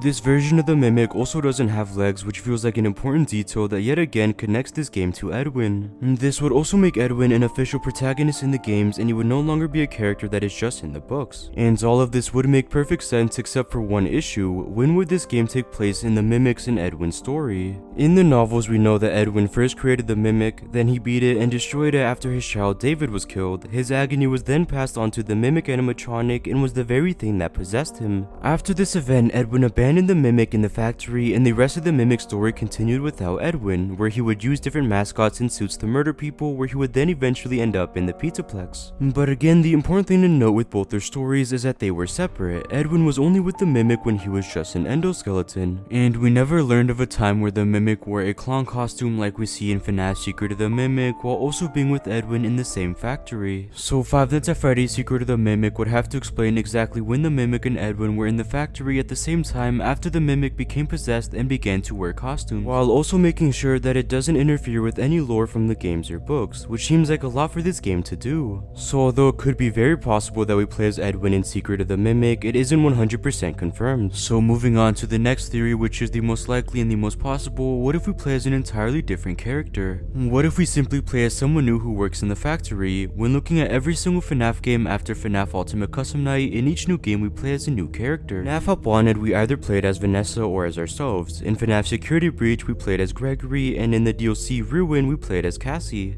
Then, in Help Wanted 2, it's theorized that we play as Cassie's dad. Again, we always play as someone new and different. So if Studio Studios were to continue this trend, that means we would also be playing as someone new and different, which would again be an employee for the factory. Although this answer doesn't seem as fulfilling as the other theories, the demo at PAX West might have actually been pointing to this answer. At the demo, we saw these posters that had to do with the workers of this factory. Specifically, we see this poster telling workers not to be late, and if they are, there will be some sort of punishment. We also see this poster telling employees to watch out for exposed wiring, and we also saw this poster telling employees to keep their distance from heavy machinery in the factory. Again, all of these posters are for the employees or workers and are hinting to how dangerous this factory really is, which also feels like they're pointing importance to the workers themselves, which might tell us that we're going to play as one. Each new character that has been introduced in the franchise has become beloved and celebrated by the community, especially Gregory and Cassie. So this new character could also be a fan favorite that the community would be really interested in, and by introducing a new character, it creates an opportunity to tell a new story and to even possibly create more theories. Moving on, let's look at a mystery that has been debated a lot in the community so far, so let's attempt to solve if Jackie is actually supposed to be the same character as the Mimic. Jackie is confirmed to be the newest antagonist in the franchise and will be the main villain in FNAF's Secret of the Mimic, and it's assumed that Jackie is supposed to be the Mimic just in a much earlier point in the timeline, but there are two issues and points that fans bring up when arguing that Jackie and the Mimic are not the same character. So let's look at these points and try to debunk them to prove that they are actually the same character, with the first point being that their designs are drastically different. When comparing the endoskeleton from FNAF Ruin to Jackie, there's a clear difference, and it's hard to imagine that this Endo is under the Jackie suit. And in the demo, we learn that Jackie has extendable arms and she also doesn't have legs, which doesn't match the design from Ruin of the Mimic. But using the Tales from the Pizzaplex novels, we can prove that they're actually the same. In the books, we learn that the Mimic was originally made without legs, and this description matches perfectly with Jackie. He doesn't get legs until later in the series, but because this game takes place so early on in the timeline, then it makes perfect sense that the Mimic wouldn't have legs. In the books, we also learn that the Mimic is able to retract and extend any of his body parts to fit into different mascots and costumes, so he would be able to extend his arms into the Jackie costume to adjust to the longer arms and body. So although it would be hard to imagine, the Mimic's Endo could easily be in this Jackie mascot. And in the demo, we also learn that Jackie becomes slightly withered and destroyed as the game goes on, so what if by the end of it, we do see the Mimic endoskeleton from Ruin, just not as old and destroyed? This would confirm that these two characters are supposed to be the same and would clear up any confusion. When also looking at this from a story standpoint, it would also just simply make sense that they're the same. This game is supposed to be centered around the Mimic and his origin story, so for it to not focus on the Mimic and for it to focus on Jackie, who is an entirely different character, almost feels random. It makes the most sense that they are the same and that this game will show how the Mimic went from being Jackie to this terrifying endoskeleton. But moving on to the second issue, we never learn of a clown costume in any of the novels that cover the Mimic and his origin. In the books, we learn of many different mascots and costumes that the Mimic wore, like a jester or lion, but we never learn of a clown, which has led many fans to believe that they aren't the same character. But the clown not being mentioned anywhere in the books makes perfect sense. This game is supposed to be an entirely new story around the Mimic, so why would it have already been revealed in the books? The Mimic is a character that we still don't know everything about, so what if there was a time period where the Mimic wore a clown costume and was in this factory? It's also not 100% confirmed if the books are canon to the game, so it could also be possible that the games just use ideas and concept from the books, but they aren't necessarily identical. So similar ideas where the Mimic is in a factory and where he was made without legs are still in the games, but others like certain costumes are only in the books. Which is why we never learn of a clown costume in the books, as this is exclusive to the games only, which still means that Jackie and the Mimic are the same character. But moving on to the next mystery, what is this factory where Secret of the Mimic is going to take place? Where here's why I believe that this factory is the same location that is under the sinkhole in FNAF Ruin. Like I mentioned, we learn a lot about this game's new animatronics and mascots from this demo, and I think it's clear that it's these mascots that directly connect FNAF Secret of the Mimic to FNAF Ruin. In Ruin and in the room where the Mimic is revealed, we saw different mascots that we assumed the Mimic wore in different time periods throughout the franchise. We saw a lion, an elephant, and a bird. The Mimic even wears the lion mascot in the Scooper ending, where he was ultimately removed from this mascot by this scooping machine. It's clear that these mascots are decades old as they appear withered and destroyed, but this was our first time seeing these mascots in the entire history of the franchise, but now we know where they came from. Although recording wasn't allowed in the demo, we still have a detailed description of everything we saw in this demo, including new animatronics and mascots. Based on these descriptions of the demo, in the factory or warehouse where Secret of the Mimic is going to take place, mascot animatronics are scattered around like a dog mascot and this octopus animatronic that we see in this poster. We see a lot of new mascots that might have some role in this new game, but most importantly, it was revealed that we also saw the same mascots that we see in Ruin. Specifically, we see the same elephant mascot from the Mimic's room, just with a slightly different design, as at this point, the mascot is completely new compared to when we saw it in Ruin when it's decades old. I wouldn't be surprised if we saw the other two mascots in this game as it progresses, and there's even a chance that the Mimic or Jackie dons these mascots at different periods in this game, or that she uses them in different ways. Again, it's clear that these mascots are how Secret of the Mimic and Ruin are directly connected, but now the question stands, how did these mascots end up from this factory to the sinkhole in FNAF Ruin? There are many solutions to this mystery, but I want to introduce introduce an idea that is popular, but I haven't seen anyone else introduce this specific theory. We all know that the Pizzaplex was built on top of the FNAF 6 pizzeria, Freddy Fazbear's Pizza Place, but in Ruin, we learn that this pizzeria was built on top of the caves and on another location. It's heavily theorized what this location is, as some believe it's the FNAF sister location bunker or even the FNAF 4 Afton family house. But what if this location is actually the factory or warehouse where FNAF Secret of the Mimic is going to take place? When looking at the second location under the Pizzaplex, it doesn't match the style of the Pizzaplex or the FNAF 6 pizzeria. It appears to be much older and withered. It's made up of wooden planks and metal, and this location is almost built into the caves, showing how old it really is. But the style of this location is exactly the same as the factory from Secret of the Mimic. The factory is described to be made from wooden planks, it's described as very old and withered, but most importantly, it was revealed that as the demo went on, the player went deeper into the factory. Just like Cassie went deeper into this location in the sinkhole, so the way both locations work where they have multiple layers and floors are identical, and even FNAF made this connection. So now we're basically running from this Jack-in-the-Box thing through like the underground depths of this place. It looked very old, very wooden, kind of like the structure we see in Ruin, like the staircases to get down to the Mimic. It looked like that kind of. I didn't put that together until just now. We also have this picture of the cameras of the factory showing off different rooms and areas. When comparing these monitors to the location under the sinkhole, they have a very similar style, especially since they're both built using wooden planks that look identical. And this just further proves the idea that they're the same factory. Not only are the factories described to be the same, but this would also be a perfect explanation to how the mascots ended up in the Pizzaplex. These mascots were never taken from this factory to the Pizzaplex like many of us assumed. They never even left. The reason these mascots are still down in this factory under the Pizzaplex is because that's where they were first brought to, and again they never left. It would also be another great explanation to the scooping room. The scooper in Ruin has always been another big mystery, as some believe it's a new machine made for this location, or that it's the same scooper from FNAF's sister location.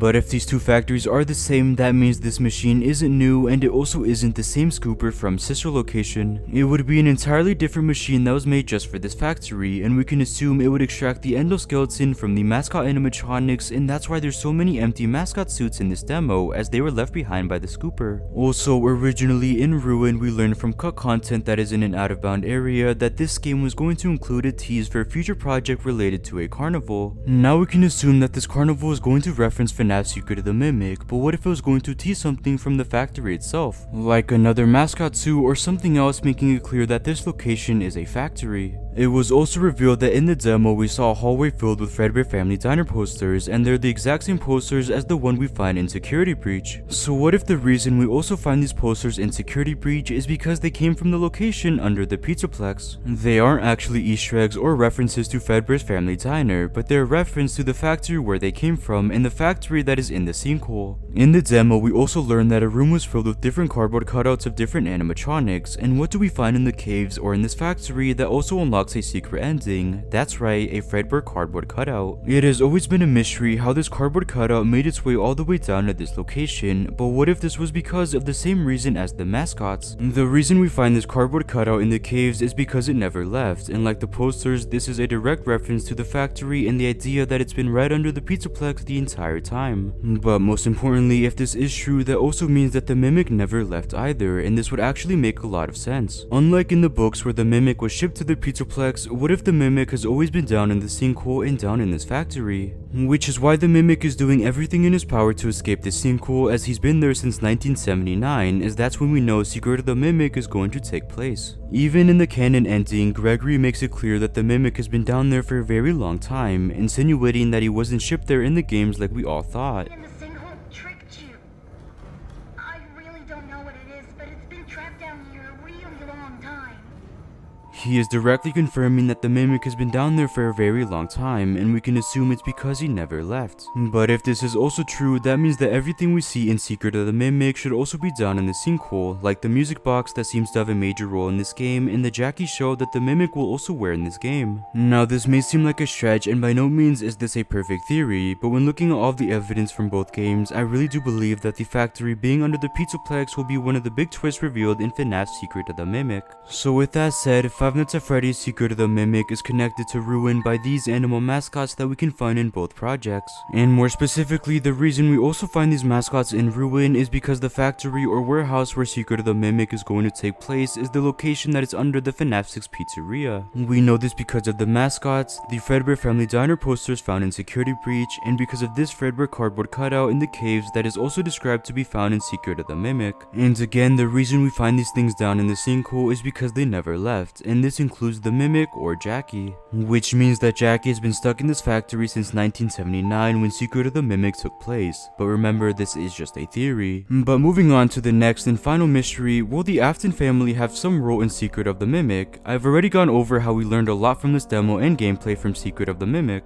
but one thing we learned little to nothing about is who we are going to play as and who is going to be the protagonist. Like I mentioned, I've already made a video going over different theories on who we'll play as, but now I want to discuss one crucial theory I didn't discuss in the last video. What if in FNAF Secret of the Mimic we play as a member from the Afton family? We know Secret of the Mimic is going to take place in the year 1979, meaning it's now the earliest FNAF game in the timeline, with it taking place 4 years before FNAF 4. So it would make a lot of sense if the Afton family were to appear in this game, and again, what if we played as one of them? But because this game takes place in 1979, that means the only family members that we'd actually be able to play as are William and Michael Afton. We can assume that the crying child and Elizabeth Afton would be too young to actually be the protagonists of this game, and although Michael would be young, I still see the possibility of him being the main character. And with William Afton being the CEO of Fazbear's Entertainment, if this factory has any connection to the company, then of course William Afton will as well. So now let's start to look at the possibility of both these characters being the protagonists, starting with William. Although the FNAF franchise has been around for 10 years now, William Afton is still a character we know nothing about. We can make assumptions of where he was and what he's done in certain time periods throughout the series, but again, this is just assumption. So it could very easily be that there was a time period where William Afton was in this factory with the Mimic or Jackie and was attempting to complete some objective and task. This wouldn't interfere with any existing lore, and all it would do is expand William Afton's story. It would actually be very interesting to finally play as William, as we would finally learn more about his motives and who exactly he is. And it would be a perfect opportunity to connect Secret of the Mimic to the original games and characters in the franchise. If we do play as William Afton, there's also a chance that it would be revealed that William is connected to Jackie in some way.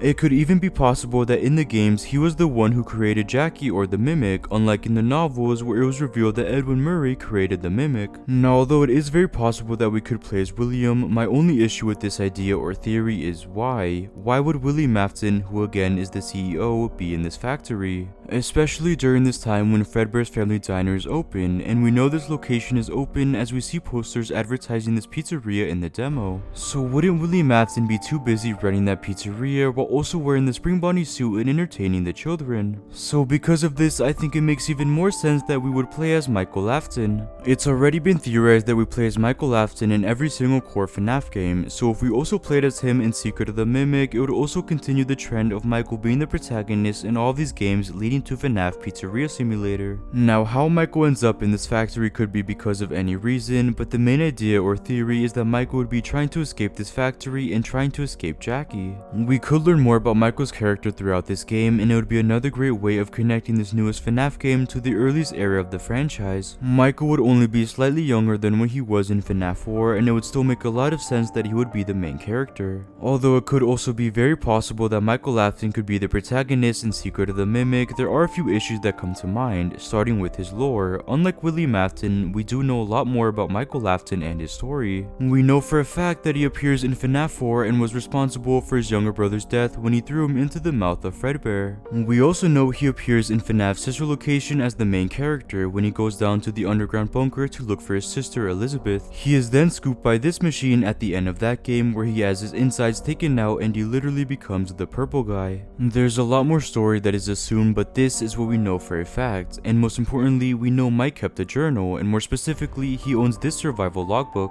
In the beginning of the book, we see Mike's name written into it, and throughout the book, he leaves notes or drawings that we know were left by him. There's references to almost all core FNAF games, which is why it's believed that he is the main character in all of these games, but obviously something that isn't mentioned is Jackie. Jackie, or the Mimic, was created years after this book was even released, so it would have been impossible to add Jackie into this book. Which is why if Michael was the main character in Secret of the Mimic, it would almost feel like the games are creating new lore and story for him. It would be interfering with his existing lore, and they would need to explain how Mike was in this factory, how he survived Jackie, and how none of it affected him to the point where we don't see it mentioned anywhere else in the franchise. Because there is some lore and story surrounding Michael, it would be hard to add completely brand new lore to a story that is supposed to happen so early on in his life and in the FNAF timeline. Which brings me to the next big issue, which is that it might introduce too much lore and story. It can be argued that one of the biggest strengths of this franchise is the mystery behind it and its characters. This allows for theories to be made on these mysteries, but if one of these major mysteries, like the character of Michael, is all of a sudden solved in one game, then there wouldn't be a need for theories, which is taking a crucial part away from the franchise. And I don't think Stewart Studios or Scott Cawthon would want to reveal too much about the Afton family, which is why I also don't think Michael Afton is going to be the protagonist in Secret of the Mimic. Now, although I don't think Michael will be the protagonist in this game, I still do believe that the Afton family will have a role in this game in some form or another. It could be something as major as William Afton or Michael being a supporting character, or something smaller where the Afton family is mentioned multiple times, or something extremely small like a name drop or even a picture of the Afton family. But because this game is going to take place in 1979 and so early on in the timeline, it's hard to deny that the Afton family will have some role in this game even if it's small.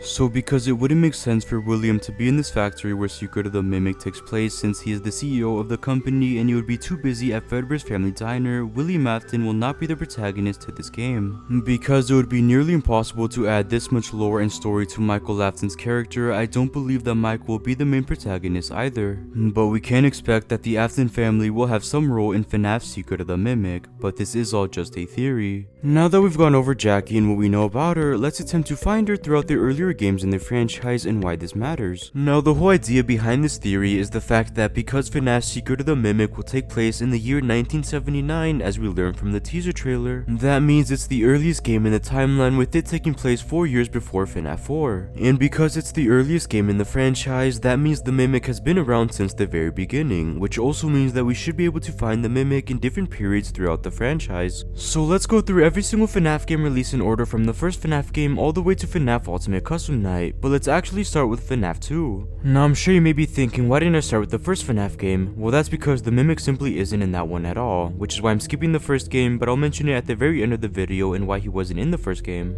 But I do think we can find him in every other single game, which is why I want to focus on them first. So where is the Mimic in FNAF 2? But for a quick disclaimer, everything in this video is just a theory and nothing is confirmed. Obviously, while these games were being created, they never had the intention of referencing the Mimic, as by these points he didn't even exist. But now that he has such a strong presence in the franchise, I think we should be able to find him in these games without disrupting the game's lore or story. I essentially want to fit the Mimic into the already existing lore while keeping one coherent story. And specifically, we should be able to find references to Jackie and her design, which is clearly based on a clown. We can assume that Jackie is supposed to be the same character as the Mimic, and she has already been confirmed to be the main antagonist in Secret of the Mimic. So starting with Five Nights at Freddy's 2, finding the Mimic in this game was the easiest as someone already found him. I'm sure by now many of you have seen Game Theory's video where he explains why this paper plate is actually a direct reference to the Mimic. Now I recommend watching the full video to understand this idea and theory, but for a quick recap of that video, it's believed that this paper plate is supposed to be a direct reference to the Mimic as it was based off of him. The paper pals consist of Freddy as it has his ears and bow tie, Bonnie as it has his ears and colors, but the third and last paper pal feels out of place as it doesn't resemble any of the other animatronics. They could have included any other paper pal based on an animatronic, like a paper pal for Foxy or Chica, but this paper pal specifically was added to the group even though it doesn't resemble any of the other animatronics.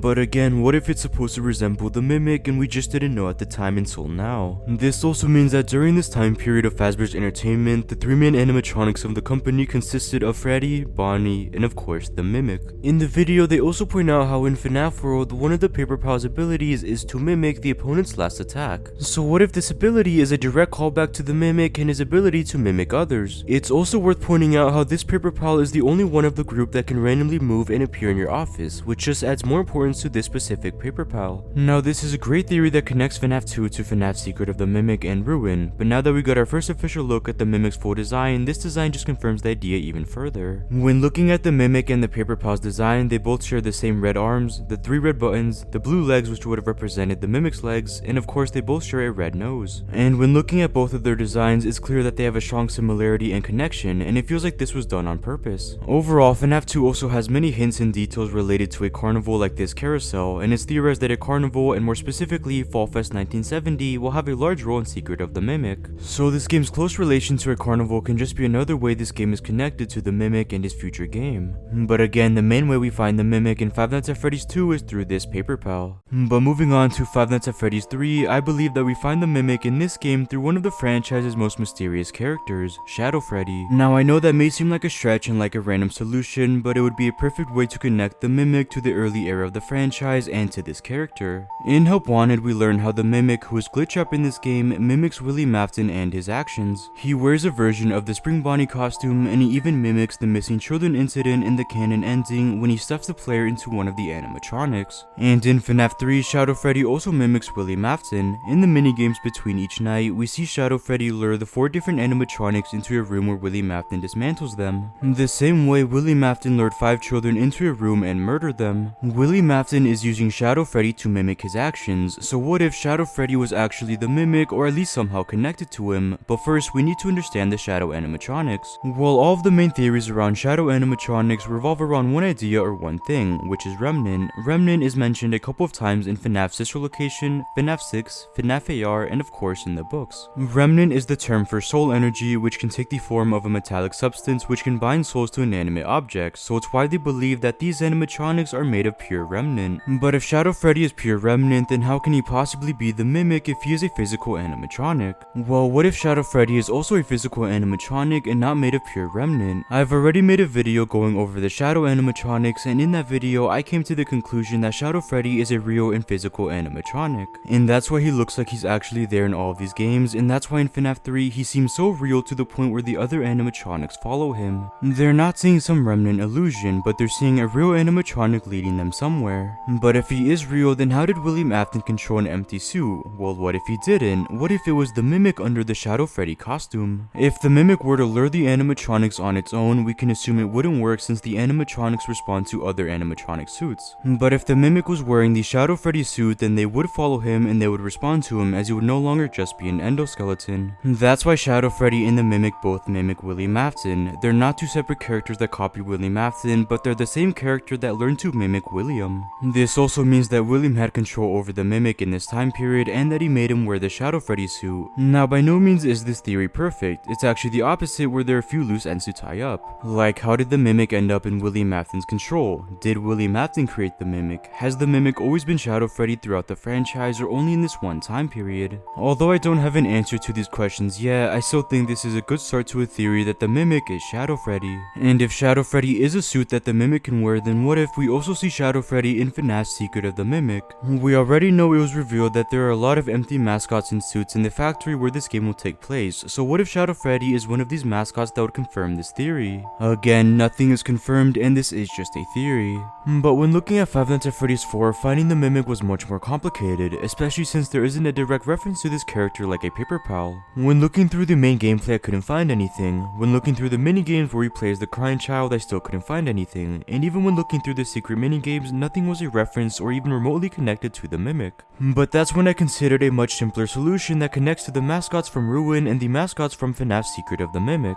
In the Secret of the Mimic demo, we learned that different animal mascots were found that were very similar to the mascot suits we see in the Mimic's room in Ruin and similar to the mascot suit he wears in the secret ending. But how do mascots from Ruin and Secret of the Mimic connect to Five Nights at Freddy's 4? Well, they're connected to the Springlock animatronics, and more specifically in FNAF 4, Fredbear and Spring Bonnie are where we find the Mimic. Now, although the mascots in the Springlock suits aren't exactly the same, I think that the mascots are a prototype or even an early version of the Springlocks. In the novels, we learn how the Mimic wore different mascots or costumes that had Springlocks, which is more proof that the mascots and Springlocks are somehow connected. And it's another way to connect the Mimic to the Springlock animatronics, which also connects him to Spring Bonnie and Fredbear. Now I know this may seem like a stretch, but really this is the only way we can find the Mimic in FNAF 4. Like I mentioned in the beginning of the video, because Secret of the Mimic takes place in 1979, which takes place 4 years before FNAF 4, what we see in that game are prototypes and the earliest versions of any animatronics or machinery that we've seen later in the franchise. So the final versions of these animatronics and the ones that turned out successful are the ones we see in Five Nights at Freddy's 4, and again through Fredbear and Spring Bonnie.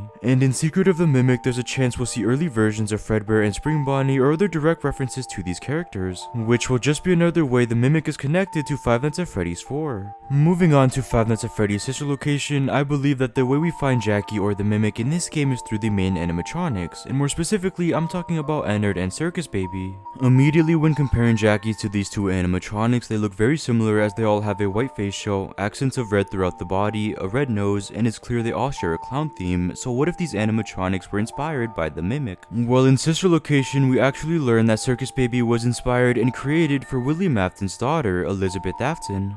Daddy, you let the other children go see her. Why won't you let me go? Daddy, just once let me go play with her. She's so pretty and shiny. Didn't you make her just for me?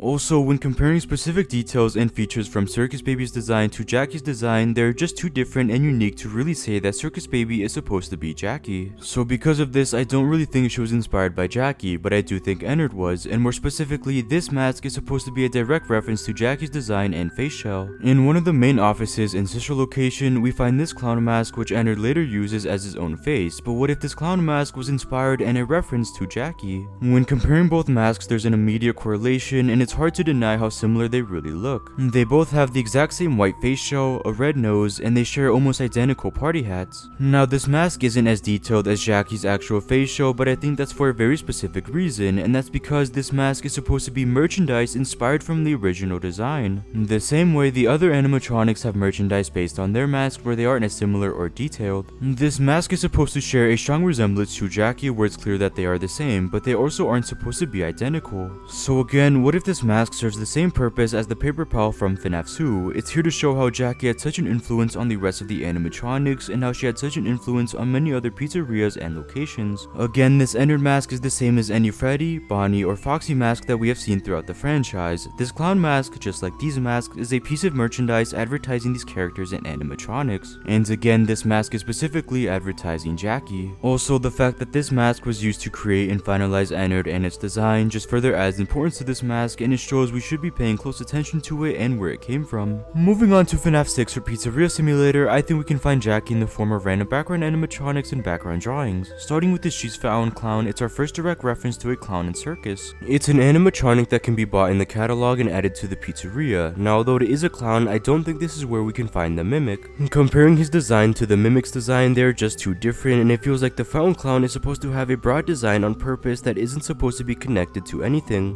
which is why I think we instead find the Mimic in a drawing in the main office, this clown drawing. Now this might just seem like a random poster in the office that wouldn't have a connection to the Mimic, but I think it's so much more than that. I think this is where we find the Mimic in FNAF 6. When comparing both their designs, there's obviously a strong similarity. They both have a red nose with a red smile, and they both have red hair, but by no means are they exactly the same. But what really caught my attention are the fact that they both have yellow eyes, a prominent feature on both of them, and this would just be another way of connecting them. But originally, when the clown poster was added to the FNAF 6 office, of course the intention wasn't to connect it to the Mimic, as he wasn't introduced until years later with the tales from the Pizzaplex novels. All this is a way to explain the Mimic's presence in the franchise without changing or adding any lore, and this drawing is a perfect way to do it. It was actually confirmed that this was a random poster added for just this office, meaning it doesn't intertwine with any lore or story from the games, so it could be used for any interpretation and purpose. So what if we use this poster as a way of showing the Mimic's influence into the pizzeria? This is a drawing that exists in the real world of FNAF, meaning it was drawn by some child or person. So what if this someone knew of the Mimic's existence and of its existence when its appearance resembled the clown, which inspired them to make this drawing, which was then later hung up in the office?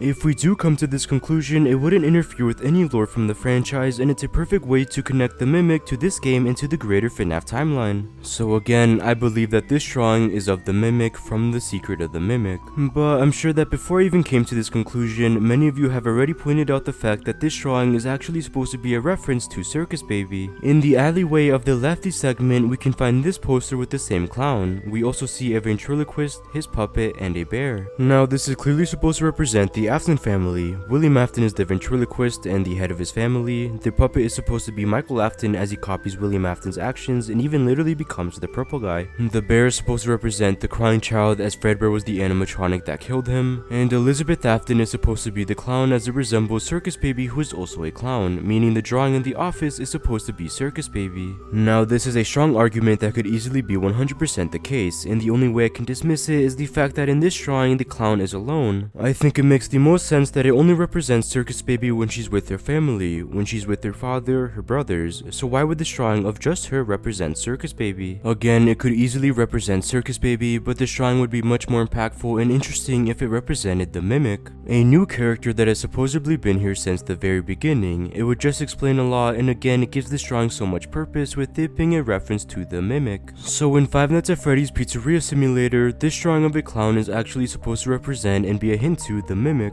Because of their similar designs, and especially because of their same yellow eyes, the Mimic has always been in FNAF 6 in the form of this clown drawing. And if this clown drawing does represent the Mimic, it wouldn't interfere with any past or new lore, but of course this is just a theory. Moving on to FNAF Ultimate Custom Night, I think we can find the Mimic in the form of random background drawings in the main office, just like FNAF 6. This might just seem like a random poster in the office that wouldn't have a connection to Jackie, but I think it's so much more than that. I think this is where we find the Mimic in FNAF Ultimate Custom Night, and it's also a perfect way to connect the Mimic to William Afton. Like the poster from FNAF 6, their designs are almost identical, and it's clear they share a strong similarity. So in Ultimate Custom Night, in the main office, we find this clown drawing, which is the exact same clown drawing as the one from FNAF 6. If we use the same reasoning from FNAF 6, what if this drawing is also supposed to be the Mimic, and this would actually make a lot of sense in the context of this game. In Ultimate Custom Night, William Afton is being tormented by 50 of his creations for eternity, and he's constantly being reminded of his creations and their failures. Now, although in the novels we learn that Edwin Murray created the Mimic, we still know that William Afton and the Mimic are connected in some way, as in Help Wanted and in Security Breach, the Mimic attempts to mimic William Afton and his actions. In the virtual world and in the VR game, the Mimic chooses to represent himself as William Afton and with his own Spring Bonnie costume that was labeled as Glitch Trap. He is obviously mimicking William Afton and even his design, which again directly connects them in some way. And because William and the Mimic are somehow connected, what if the Mimic's presence began to seep into William's purgatory, which is why we see this drawing. Not only is this drawing a reminder of Fazbear's Entertainment, as the Mimic was created under this company, but it's also here to show William how the Mimic wants to become him. We also see the same Ennard mask from Sister Location that I also argued in another video was a reference to the Mimic, and the same reasoning can be used here. What if these two artifacts are supposed to be hinting at the Mimic in William's purgatory? Now, I know this does seem far-stretched and a reach, but I think this is the best explanation and really the only way we could include the Mimic in Ultimate Custom Night without disturbing any existing lore. And because this game is heavily focused on William and his creations, it's hard to find a place for the Mimic, so instead of just saying he's not there, I think we can come to a reasonable conclusion that does make some sense. It can also be argued that because William Afton is being tortured by his creations, that this clown drawing would confirm that William had some part in the Mimic's creation.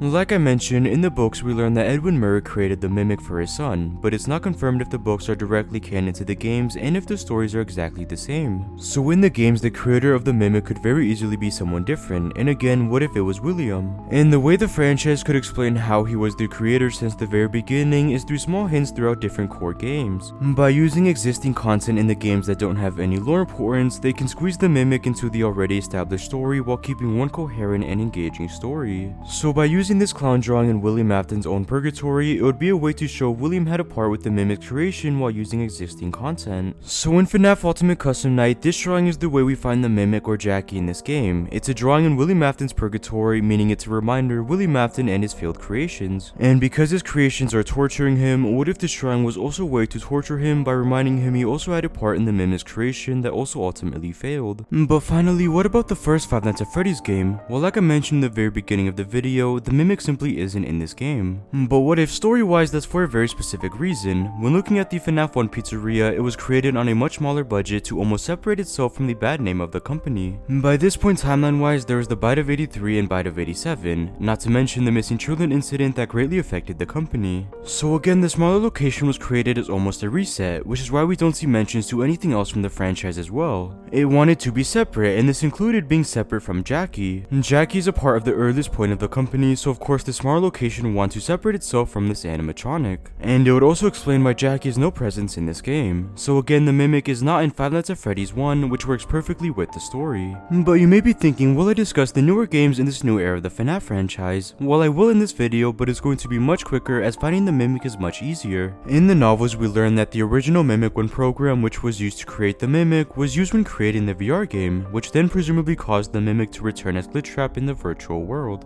Because this game was fed so much data from the company and pizzerias, the Mimic would learn of William Afton and his murders, which is why he would want to represent himself as William and with his own Spring Bonnie suit, Glitch Trap. So in order to find the Mimic in these newer FNAF games, we just need to find Glitch Trap, which again is easy. In FNAF Help Wanted, which is the game after FNAF Ultimate Custom Night, Glitch Trap is the main antagonist as he is trying to be freed. In FNAF AR and in the emails, we learn of a virus taking over systems and causing them to shut down, which we learn is Glitch Trap. In FNAF Security Breach, we find Glitch Trap through Vanny as he took over her mind to help him come back into the physical world. In FNAF Ruin, we get the Mimic's first appearance in an actual game as he tricks Cassie to go down to the sinkhole to set him free. And finally, in FNAF Help Wanted 2, we see the Mimic again as Glitch Trap in the ending, as we see his hand peer out of a charging station before disappearing. So it's pretty clear where the Mimic is with this new era of the FNAF franchise. But finding him in the earlier games is much harder as he was never planned to be put into those games, so we have to find clues and Easter eggs that would explain the Mimic's presence without interrupting any story or lore. But with all that said, I hope you guys enjoyed this video where I go over the Mimic in the FNAF franchise and where he was in the background of each FNAF game. So what do you guys think? Where was the Mimic in the FNAF franchise? Now let's look at what Jackie's secret might be in FNAF's Secret of the Mimic by looking at two possibilities, starting with a bite we've never heard of before, the Bite of 79. Five Nights at Freddy's Secret of the Mimic will be the latest installment to the FNAF franchise, and it's going to be centered around Ruin's latest antagonist, the Mimic. But in this game, the Mimic is going to don a new costume and mascot named Jackie, who is this clown that we see in the teaser and from the demo. And based on the description and details from this demo, it's clear that Jackie is going to be a real threat for the player and that she's going to be a memorable and terrifying villain for the FNAF franchise. But almost nothing is known about this game, and a lot of mysteries have come from what we do know so far, and one of the biggest mysteries comes from this game's title. What is the secret of the Mimic?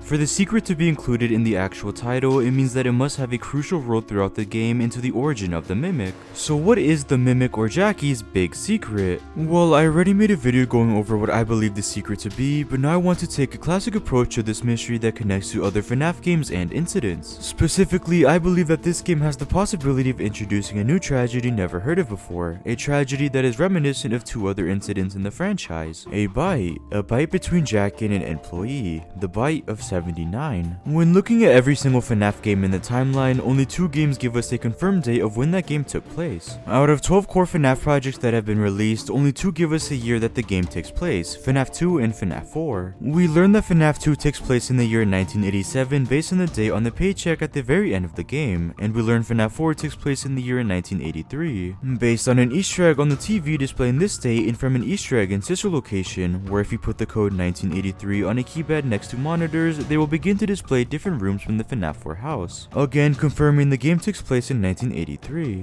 But what do these two games have in common besides the year they take place being confirmed? Well, it's a tragedy, a tragic bite. In FNAF 2, the Bite of 87 occurs where one of the animatronic bites a security guard, Jeremy Fitzgerald, causing him to lose his frontal lobe. Then in FNAF 4, the Bite of 83 occurred between Fredbear and the Crying Child. The Crying Child was thrown into the mouth of Fredbear by his older brother, but Fredbear's jaw clamped on his head, killing him. The trend that appears to be happening with the game that has a confirmed year tied with it will also have a bite tied with that game and year. So presumably when a game has a confirmed year, it will also have a bite that occurred that same year. But what if there was a third bite, the first actual bite in the franchise that was kept a secret, the Bite of 79? With Five Nights at Freddy's Secret of the Mimic, we once again have a confirmed year this game will take place. At the very end of the teaser trailer, a reel is flashed on the screen where we learn that the game will take place in the year 1979. For the first time since Five Nights at Freddy's 4, we have a confirmed date of when a game will take place. Now it can be argued that this is purely to make it clear when this game will take place in the timeline, timeline, since every game after FNAF Pizzeria Simulator has taken place in this new era of the franchise that is focused on new characters and ideas. So confirming the year this game will take place would only show that this new game is now going to take place at the very beginning of the timeline, unlike past dual games, and will be the earliest game in the timeline. But what if this confirmation was so much more than that? What if this confirmation was to show that something will happen in this game, that a bite will happen, like the last two games that also had a confirmed year, the bite of 79. I think that this game would have been able to portray that this game takes place at the earliest point in the timeline without giving us a specific year, like with the description of the teaser trailer. To see the future, sometimes you need to understand the past. This makes it clear that the game will take place in the past without giving us a specific year. And even with the gameplay alone, they could have showed us how early this game takes place in the timeline. With the demo, we learned that the factory where this game is going to take place had posters referencing Fredbear's Family Diner. These posters being up and promoting this restaurant would show that this game takes place in the early 1980s or late 1970s. They also had this poster promoting a future restaurant called Freddy Fazbear's Pizza, so again, just with these posters alone, we know this game will take place at the earliest point in the timeline. So again, for the exact year this game is going to take place to be confirmed must mean something more, and I believe it's a way of confirming a new bite. And this would also work perfectly with the title of this game. The bite was kept a secret from the public, and the bite of 79 is the Mimic's secret. But who caused the bite of 79, where did it happen, and most importantly, why? Well, I think it's obvious that the Mimic would have caused it, or more specifically, Jackie. Jackie is the mascot suit the Mimic is going to wear in Secret of the Mimic.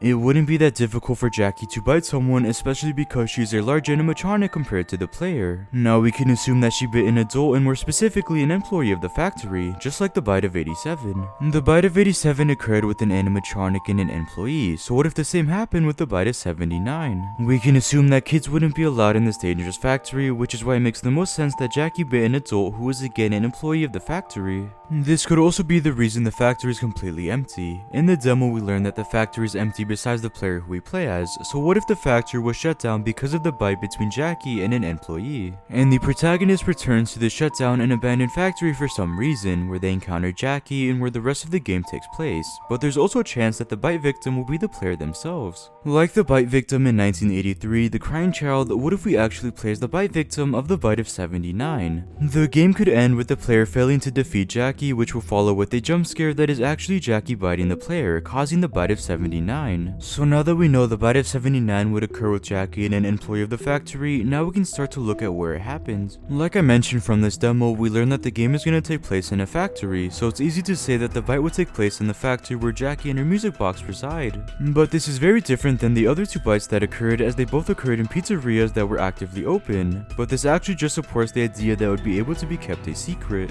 Because it's not a pizzeria that is open to the public, if an incident like a bite did occur, then of course no one else would be able to find out about it, and it would be able to remain a secret, the Mimic's secret. But finally, why did this bite even happen? Well, really this could be for any reason, but the main point to get across is that it's most likely that Jackie was provoked, which caused her to bite an employee. Maybe this reason will even be explored throughout the gameplay of Secret of the Mimic. This reason could even allow us to sympathize with Jackie, or will cause us to become even more terrified of this character. So because the confirmation for the year Secret of the Mimic is going to take place was given, which hasn't been done besides FNAF 2 and FNAF 4, we can predict and theorize that a bite will occur before or during this game, just like a bite occurred in FNAF 2 and FNAF 4. This bite would occur between Jackie and an employee of the factory, and after Jackie was provoked for some reason. This bite will be known as the bite of 79, and it's the secret of the Mimic that has been hidden up to this point in the franchise. The bite of 79 will be explored throughout this game, and why it was hidden for so long. But with all that said, I hope you guys enjoyed this video on the bite of 79, and remember, this video is just a theory. By no means am I saying that the bite of 79 is a 100% thing that exists or that will even happen. I just want to find a bigger reason for the year being confirmed, that not only solve the big secret of the Mimic, but it would also connect to other FNAF games and other bites in the franchise. Really, with this video, I just want to explore why an exact year was given for this game. It was something that seemed so odd to me and unlike the franchise, but it was something I saw almost no one talking about. Scott Cawthon and Stewart Studios aren't really known for giving years to the communities, and the years in which those games take place are actually one of the biggest mysteries that the community have attempted to solve. The only time Scott Cawthon really gave a confirmed year was in FNAF 4, which was to help point the community in the right direction. Especially with the release of FNAF Sister Location, Scott Cawthon confirmed that FNAF 4 took place in 1983, when the community was debating if this was the bite of 87 or 83. So by having the 1983 Easter egg in the office mode in Sister Location, it helped the community solve solve one of the biggest debates in the franchise. But for a year to be confirmed before a game has even been released must mean something more, and again, what if it's a way to show something will happen in this game? And it's a way to point us in the right direction just like Scott Cawthon did. So now let's look at another possibility to our secret, a new tragedy. And to solve the secret, we need to look at the Mimic in FNAF Ruin. In Ruin, we learn that the Mimic had been trapped inside of the sinkhole under the Pizzaplex for a very long time.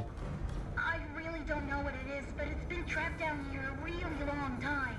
I've already made a video going over why I believe that the Mimic has been trapped here ever since the events of Secret of the Mimic, which takes place in 1979. Meaning that the Mimic has been trapped here for decades, but why? What could the Mimic have done to be trapped here for over 30 years? Well, it's his secret. His secret caused him to be trapped here for a very long time. And that secret is a tragedy that was so horrific, that took so many lives, and a tragedy that caused him to be trapped and forgotten forever. When looking at every single other FNAF game in the FNAF franchise, there is always a tragedy or incident that occurs before or during that game. In FNAF 1, it was Phone Guy's death. In FNAF 2, it was the bite of 87. In FNAF 3, it was the pizzeria being burnt down. In FNAF 4, it was the bite of 83. In Sister Location, it was Elizabeth's death and Michael being scooped. In Pizzeria Simulator, it was the location also being burnt down. In Security Breach, it was the earthquake that destroyed the Pizzaplex. And finally, in Ruin, it was Cassie being betrayed by Gregory. Again, all of these FNAF games have a tragedy that is crucial to that game, so we can assume that Secret of the Mimic will be no different, and that tragedy will be Jackie's secret. But what will that tragedy be? Well, it's the factory where the game is going to take place, and more specifically an empty one. From the demo, we learn that the game is going to take place in a factory, but throughout this demo we see that it is completely empty, besides older staff bots and the player themselves. But we can assume that the factory did have employees at one point. Even the Pizzaplex, which was the most modern location, had human employees before the staff bots took over. So of course the oldest location in the timeline would also have human employees, but what happened to them? Well, what if it was the Mimic? What if Jackie was the one who took all of them out and was responsible for making the factory completely empty? We also learned from this demo that there are plenty of empty mascot suits scattered around throughout the gameplay. Even in the menu screen, the player is completely surrounded by different animal mascot suits, but what if they were here as a result of this tragedy? What if Jackie stuffed the bodies of the dead employees into these mascots? That's why they're scattered around the factory, as that's where the employees were killed. And Jackie could also be leaving them around the factory as a warning and reminder to who we are going to play as. This would also act as a perfect parallel between the Mimic and William Afton. They're already heavily related and connected in the later FNAF games, as the Mimic copies William Afton and his actions. But what if he wasn't actually just mimicking William Afton? What if he had already done the same thing as him 6 years before William Afton murdered those children? That's why he wanted to represent himself as William, and more specifically as Spring Bonnie in the virtual world. William was just like him, as they both stuffed bodies into animatronics and mascots. So of course the Mimic would want to represent himself as someone similar to him, who is William Afton. He even dons his own Spring Bonnie suit called Glitch Trap, so by having Jackie stuff the body of the employees into different mascot suits, it's exactly what William Afton did when he stuffed the bodies of the murdered children into different animatronics. It's just another way of connecting two villains that are closely related. But you may be wondering why we haven't heard of this tragedy anywhere else in the franchise. Well, that's because it was hidden. It was kept a secret. We can assume that people like William Afton and Henry Emily were the only ones who knew of what happened in the factory and with Jackie. Maybe they were even the ones who sent the main player to this factory to try and stop Jackie and to try and stop her from escaping. So what is the Mimic's big secret? It's the tragedy that took place in this factory, where the Mimic murdered every single employee and stuffed their bodies into different animal mascot suits. A tragedy so horrific that Fazbear's Entertainment covered it up and decided to lock the Mimic and this massacre forever. And I believe that this massacre will be revealed slowly as the game goes on, and it's going to be the big reveal at the end of the game, where it's the reason why the Mimic was trapped for so long and why he wasn't anywhere else in the franchise. So again, the Mimic's big secret in Five Nights at Freddy's Secret of the Mimic is a massacre where he murdered dozens of employees. But with that, I hope you guys enjoyed this video on the Mimic and what I think his big secret is going to be in the latest FNAF game. So what do you guys think? What is the Mimic's big secret? Remember, nothing in this video is confirmed and everything is just a theory. Only time will tell until the game is released, where we can learn what the Mimic's actual secret is. Now let's solve the character of Brentrop from Security Breach by first going over if he's the same as the Mimic. Specifically, it's widely debated if these two villains are supposed to be the same character or if they're supposed to be two separate entities. Although at this point in the franchise, the consensus among the community is that they are the same character, but I believe this is wrong, and I I think they were always meant to be separate, but why? Well, Burntrap was featured as one of the antagonists in Security Breach and was even featured in his own ending. In this ending, Burntrap is revealed to be kept in a charging station in a pizzeria under the Pizzaplex, the same pizzeria from FNAF 6. He attempts to take control of Glamrock Freddy using monitors and attempts to capture Gregory for some unknown reason, but he was ultimately defeated when Gregory burnt him and the pizzeria down using burners that were in his room. But it's worth mentioning that the Burntrap ending isn't actually canon, meaning he was never burned in that pizzeria, but this still means that he was down in the sinkhole and inside the charging station at one point. Burntrap has a physical appearance that resembles both Springtrap and Scraptrap. His suit is olive and dark yellow in color with an exposed human jawbone with teeth. His endoskeleton resembles a combination of the Glamrock animatronics and a Springlock endoskeleton. His eyes are pitch black with purple glowing pupils. His right foot's endoskeleton is completely exposed while his left foot still has its costume covering. Mimic on the other hand was featured as the antagonist in the Ruin DLC and was also featured in all 3 endings. In Ruin, the Mimic lures Cassie down to the bottom of the sinkhole where he is trapped using a walkie-talkie while mimicking Gregory's voice. He is then freed by Cassie and begins to chase her before Roxy steps in attempting to stop him. She ultimately fails as the Mimic begins to chase Cassie throughout the caves of the sinkhole, but she is able to escape in an elevator before it is cut by Gregory to prevent the Mimic's escape, ending Ruin. The Mimic has a smaller squared-off head similar to older classic endoskeleton models with teeth similar to the daycare attendant's endoskeleton teeth. Its right hand also resembles the classic endoskeleton one with 4 fingers on it, while the left hand resembles the one Burntrap has. Both its legs are also different from one another. The left leg has some sort of wiring encasing it and looks similar to Withered Bonnie's leg, while the right one resembles Spring Bonnie's. So why do fans believe that these 2 characters are similar when their designs aren't that identical? Well, when looking at the evidence, there's actually a lot supporting this idea. So starting by comparing them side by side, there doesn't seem to be a single similarity at all, but when we start to look deeper, that's when the similarities are obvious. When looking at their legs, they both don't match. Both of their left feet have a different foot than the right one, and both of their left feet only have 3 toes. Both of their left arms have 5 fingers and their necks are also slightly similar. And finally, they both have a similar pose where their left arm is raised but their wrist is flat. But in terms of differences, in the Tales from the Pizzaplex novels, we learn that the Mimic can shift its body to fit into different mascots and costumes, meaning the Mimic would be able to change its body in Security Breach, which is why he's shorter and wider as Burntrap. But the evidence doesn't stop with their designs. There's a lot more in Ruin and with the simple handprint. When looking at the video, how Ruin secretly solved the Burntrap debate by Underscore, in this video he goes over how there's this new texture in the vent leading to Burntrap's room as it depicts his right arm scratching the vent. I recommend watching the full video here to understand the full context, and it's also just an amazing theory. But looking back at the texture, it's also in the vent leading right to the Mimic's room, leading him and others to believe that both textures were left by Burntrap, who would also be the Mimic.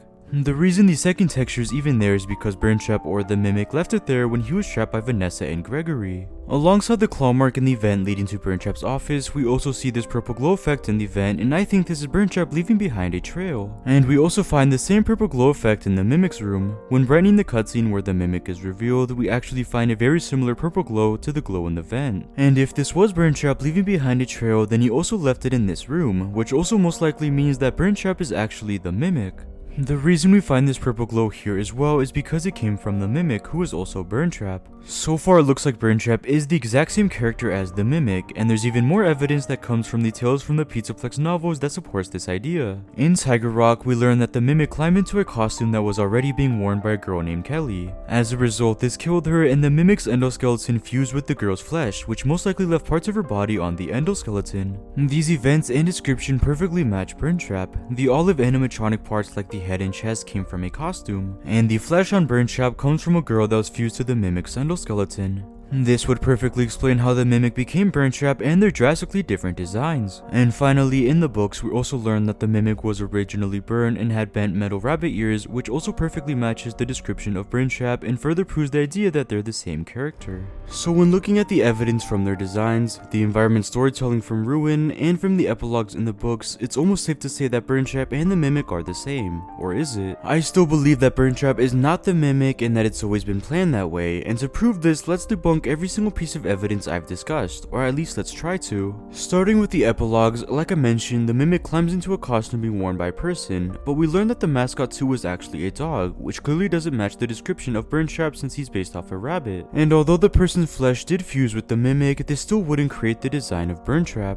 Burntrap's entire head is made of flesh, which feels intentional, and the way the flesh wraps around his endoskeleton also feels intentional. It's hard to assume that Burntrap's design would be the result of a human being crushed into the mimic, especially when Burntrap has teeth and a bone for a finger. So I think it's actually safe to assume that this epilogue is describing another incident with the mimic that does not involve Burntrap. And now, most importantly, I want to focus on their designs, as the simple truth is, their designs are just too different to say that they are the same or that they ever became the same. Sure, they have some similarities like their arms and pose, but the core of their designs are almost polar opposites. Burntrap was very clearly made using a Glamrock endoskeleton, and the flesh was built onto him intentionally. The flesh wraps around his body in a specific way where it covers most of the endoskeleton. This wasn't an accident like it was portrayed in the books. Comparing this endoskeleton to the mimics, they are completely different. The mimic's endo is much older and skinnier. It even looks to be made of many different parts, unlike Burntrap. Now, I'm sure you may be thinking that the mimic can change the structure of his body, so you could have changed it to look like Burntrap.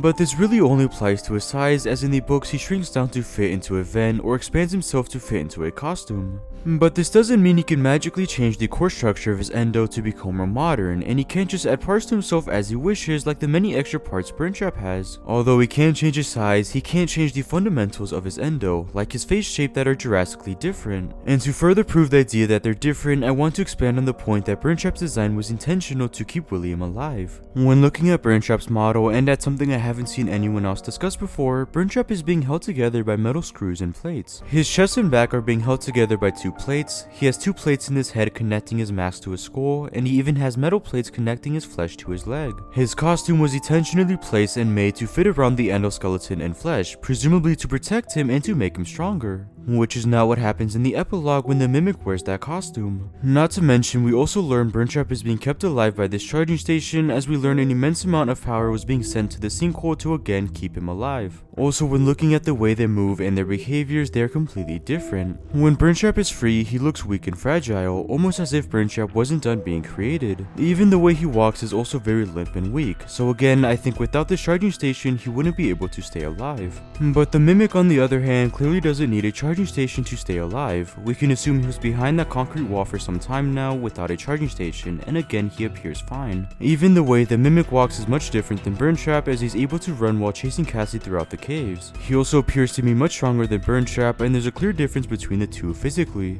And finally, when looking at Underscore's video and at this purple glow, it's also actually found in this cave and in other random parts of the caves, which is why I don't think it can be a real way of showing where Burntrap has been, especially since the purple glow in the vent is much stronger and different than the other purple glows in the caves and in this room where the mimic was found. But I'll get back to this handprint soon. When trying to decide if they're the same character, my biggest issue is obviously the design. By saying that Burntrap and the mimic are the same, we are essentially retconning Burntrap and his design just for the sake of saying he's the same as the mimic. The way he looks, the way he acts, and the feature of his charging station would also be retconned to again say he is the mimic. Their designs are far too different to be called the same, and there also just isn't a viable explanation to how the mimic was Burntrap at one point. And in Ruin, we can't find the flesh and costume of Burntrap anywhere. Shouldn't it be in the room or anywhere else in the caves? Again, we are erasing a character and its design to say that he is the same as another separate character. But for a quick explanation, then who is Burntrap? Well, like I mentioned, his costume was screwed together using metal plates, but where did they get these parts for his costume to create Burntrap? Well, what if it came from Scraptrap? The two costumes look similar in color, texture, and the reason it's more withered than Burntrap is because of the FNAF 6 fire. We can assume that Scraptrap was severely burnt, which is why parts of his costume were taken to create Burntrap. They were just screwed together with metal plates. Scraptrap would have been down there in the sinkhole under the Pizzaplex, and maybe the flesh from Burntrap is actually Willie Mafton's flesh from Scraptrap that was reused for a new body. And that's why they would even need the charging station to keep him alive. But you may be wondering, what about the claw mark in the vent and how can we debunk this? Well, the truth is that you really can't. This is clearly Burntrap's hand, meaning he also left the claw mark in the mimic's vent. The only real way to explain it is that Burntrap left his claw mark here when wandering around the sinkhole after the events of Security Breach. That's why we might even find the purple glow in this room, as it was him trying to find a way out separate from the mimic. But really, this is just a great piece of evidence and an amazing find by Underscore. But personally, I think there's more evidence and reasoning proving that Mimic and Burntrap are not the same. But this is just a theory and nothing is confirmed. We can all have our own opinion on this debate. If you choose to believe they're the same based on this claw mark and on the purple glow, that's great as it is a good piece of evidence. Or if you believe the epilogues are about the mimic becoming burn trapped, then that's also great. Just personally, I believe they're different based on their designs and the small details in burn trap's design. So what do you guys think? Are burn trap and the mimic the same character? Now let's look at his original purpose revealed from Scott Cawthon himself. Like I mentioned in the beginning of the video, in the Scott Cawthon interview we learn new details from the newer FNAF games, the movie, and even the books. And when covering FNAF Security Breach, Scott Cawthon had this to say about burn trap and what his original plan was when discussing how he felt about the overall game. But I think in this case it's okay. When it comes to burn trap, originally burn trap was never supposed to move. He was supposed to just be something you saw in the corners, or like if you were walking past machinery, you might be able to peek in between two things and see him in the corner or propped up against a wall, almost like a some kind of decaying movie prop, and you never fully understood what his purpose was. And he had a very specific purpose, and I'm not going to say what that purpose was, but realistically he never moved. Well, obviously that's not what we got in Security Breach. In Security Breach we got a capsule opening and purple smoke flowing out and him climbing out and coming to get you.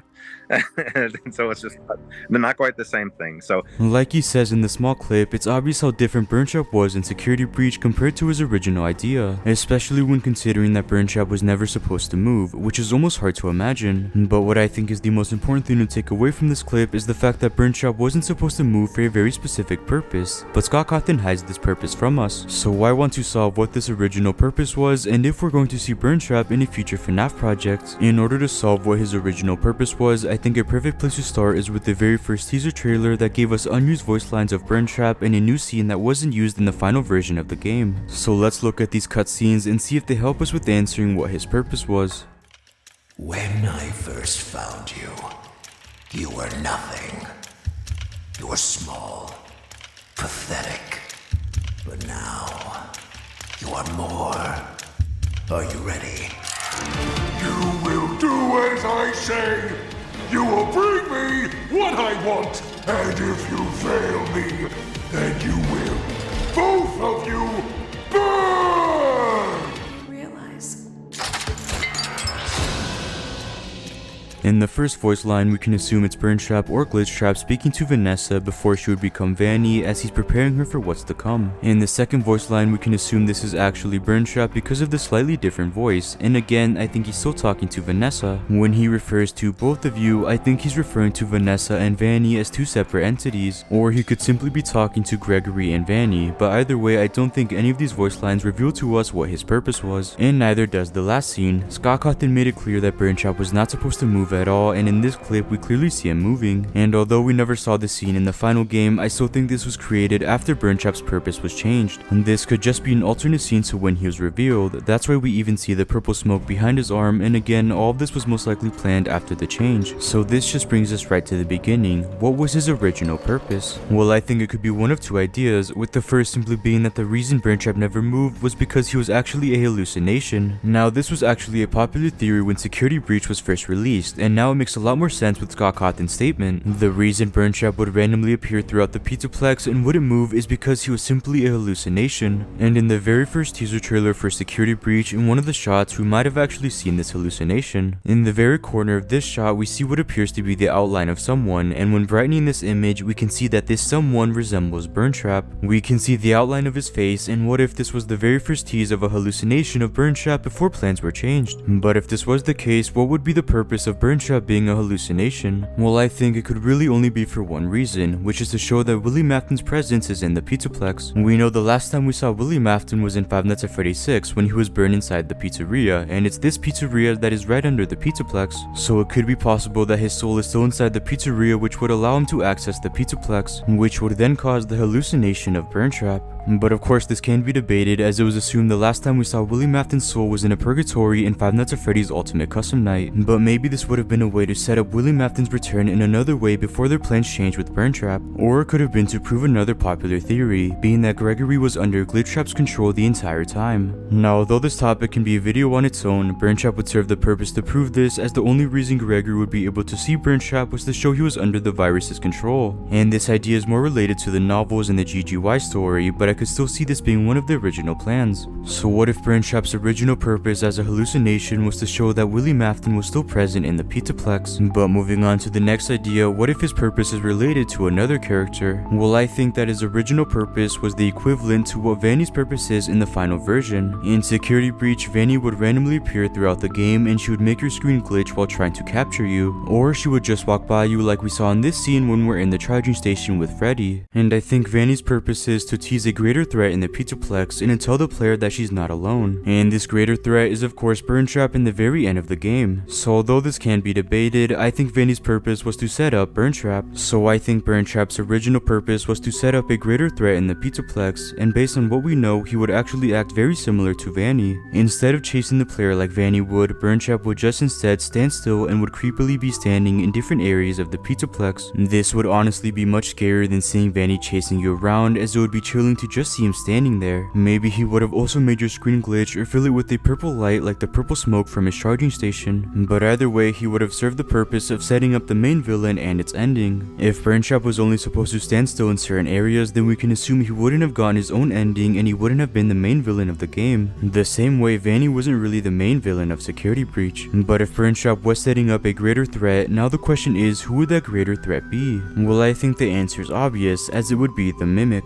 Scott Cawthon also talks about the Mimic in this interview, stating how he's one of his favorite antagonists from the franchise. So what if the Mimic was originally set up in Security Breach with Burntrap teasing his appearance, meaning we would have gotten a Mimic ending instead of the Burntrap ending. And this way the Mimic would have had a more significant setup than how it felt when he was revealed in Ruin. But this would also mean that we would have seen Burntrap in other projects as well if we're following the same timeline of events that Vanny appeared in. We could have possibly seen Burntrap in FNAF Ruin or FNAF Help Wanted 2, as he would have had a greater role. But unfortunately we never saw this happen, as the last time Burntrap had a direct appearance was in FNAF Security Breach. So really, no matter what Burntrap's original purpose was, I think this would have set up more appearances like in Ruin or in Hope Wanted 2. But because his purpose was drastically changed, this never came to be, which also leads me to believe that Burntrap won't have a role moving forward with FNAF. Although Burntrap is one of my favorite characters in all of FNAF, I don't see how he could have a role in any of these newer games, especially when looking at the direction it's headed in. Looking at the interview once more, Scott Cawthon stated how he could see different characters returning in the franchise once more, like Vanny or the Mimic,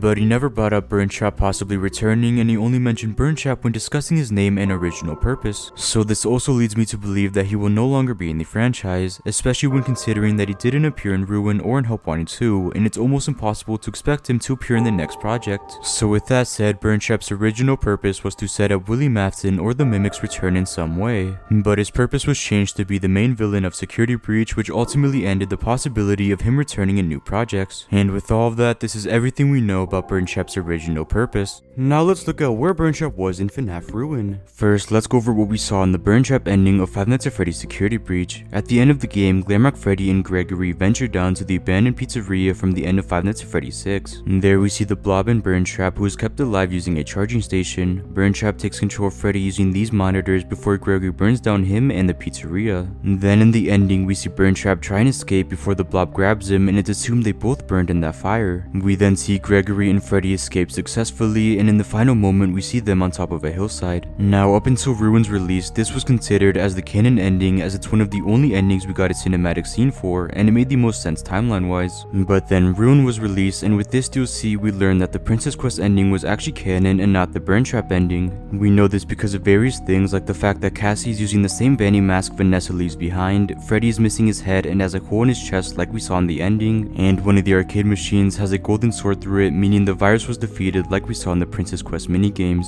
But what does this mean for the Burntrap ending? Well, what the majority of the fanbase have agreed on, and what I personally believed in, as I even mentioned this in multiple videos now, was that the Burntrap ending was no longer canon like we believed in, which meant Burntrap and the Blob never even existed. Throughout Ruin, comic book style drawings can be found of each of Security Breach's endings, and to me, this was the franchise's way of saying they're not canon to the timeline anymore. This included the Burntrap ending, which was more confirmation that this ending wasn't canon. But when walking down to the abandoned pizzeria, the Blob can be seen through the whole of a wall before retracting itself, meaning that not only does this character exist after all, but Burntrap must also exist, since it wouldn't make sense for one to exist without the other. But how can this be possible if we know for a fact that the ending isn't canon? Well, the most popular theory that I actually have to disagree with is that the Princess Quest ending and the Burntrap ending are both canon, and here's why. Never in the FNAF franchise has more than one ending been canon. Ever since FNAF 3, when more than one ending was even available, only one has been canon that the timeline has followed. For example, it wouldn't make sense for the good and bad ending from FNAF 3 to be canon, as they would be contradicting themselves, and I think this applies to all games with more than one ending. But either way, let's look at some evidence in favor of this ending, with the first simply being that the reason the Pizzaplex is destroyed and withered is because of the fire, which would make sense. And right before the mimic is revealed, we see Gregory's backpack, meaning he's been down there before when he defeated Burntrap.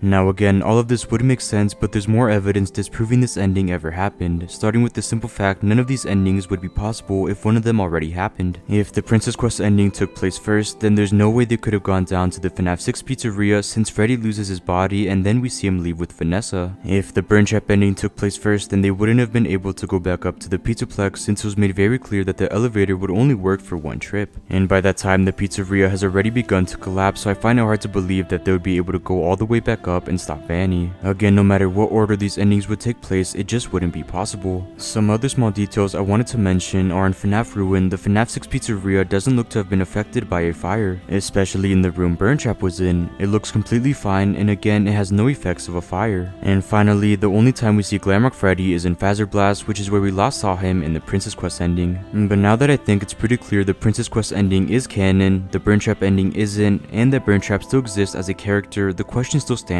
where is he in Ruin? Well, the answer is pretty simple and not that complicated like other theories suggest, like the one that believes Burntrap is now part of the Blob. Although that would be really interesting, when we do see the Blob again, there's really nothing that leads me to believe that Burntrap is now a part of it. We don't see any of his animatronic parts, and the Blob's eyes aren't even glowing purple and aren't even glowing at all. There's also another theory that believes Burntrap is now the Mimic, but this wouldn't make sense either, as when comparing their designs, they are drastically different with almost no similarities. It's also hard to believe that Burntrap, who had flesh and different animatronic parts on him, would turn into the Mimic. But with all of that said, I think that Burntrap is simply still inside of his charging station in Ruin. Now I know that isn't as fulfilling as other theories, but the evidence is right there. During the Burntrap boss fight in Security Breach, there's a way where you could enter the room where the charging station was, and there you could see that the door was slightly open. But in Ruin, when going to that exact same room, the charging station's door is now closed shut. The reason we don't see Burntrap in Ruin is because he was never even released from his charging station. Think about it, the only reason Burntrap was even freed was because Glamrock Freddy fell into the pizzeria. Now how exactly this triggered the charging station isn't that clear, but we can assume he was freed to take control of Freddy. So in Ruin, when Freddy was never down there, the charging station door never opened and he was never freed. But like I mentioned earlier in the video, we actually see Gregory's backpack in the lower levels of the pizzeria. Well, I think that only Gregory and Vanessa went back to the pizzeria at some point to set up the Mex's security system, not because they took down Burntrap, because again, that never happened. We know this is newer technology, and the way Gregory talks about this system in the very last scene of Ruin, it makes it seem like he was the one who made it. But obviously we can assume he had the help of Vanessa. But either way, the backpack was nowhere near Burntrap or even the room he was in, as it's in the lower level next to the Mimic.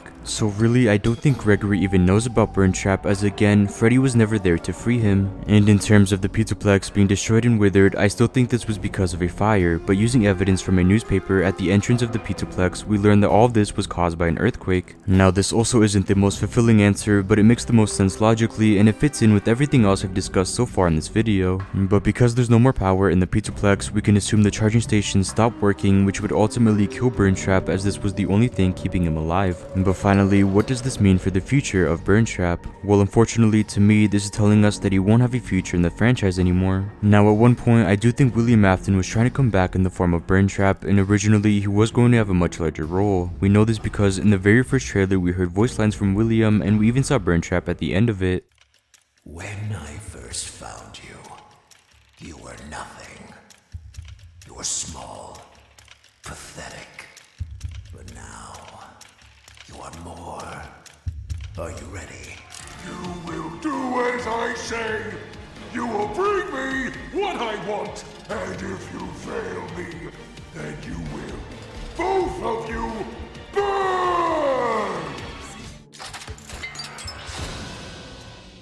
With the introduction of new characters like Cassie and the Mimic, it's hard to find ways they could keep Burntrap in new storylines, especially since in FNAF Hop 1 and 2, there's once again no mention of this character. To me, Burntrap being trapped in the charging station is literally and metaphorically shutting the door on this character, which again is unfortunate as I like the idea of Willie Matheson coming back once more, but I don't see how this character can fit into any new projects. Finally, let's look at another solution to where he was in Ruin that relates to the caves. But first, I think it should be clear that the Burntrap ending from Five Nights at Freddy's Security Breach is not canon. In Ruin, we learn that the Princess Quest ending was actually canon and not the Burntrap ending. We know this because of various reasons, like the fact that Cassie is using the same Vanny mask that Vanessa left behind. Freddy is missing his head and has a hole in his chest like we saw in the ending, and one of the arcade machines even has a golden sword through it, meaning the glitch shot virus was defeated like we saw in the Princess Quest minigames. And throughout Ruin, comic book style drawings can be found of each of Security Breach's endings, and to me this was the franchise's way of saying they're not canon to the timeline anymore. This included the Burntrap ending, which was more confirmation that this ending isn't canon.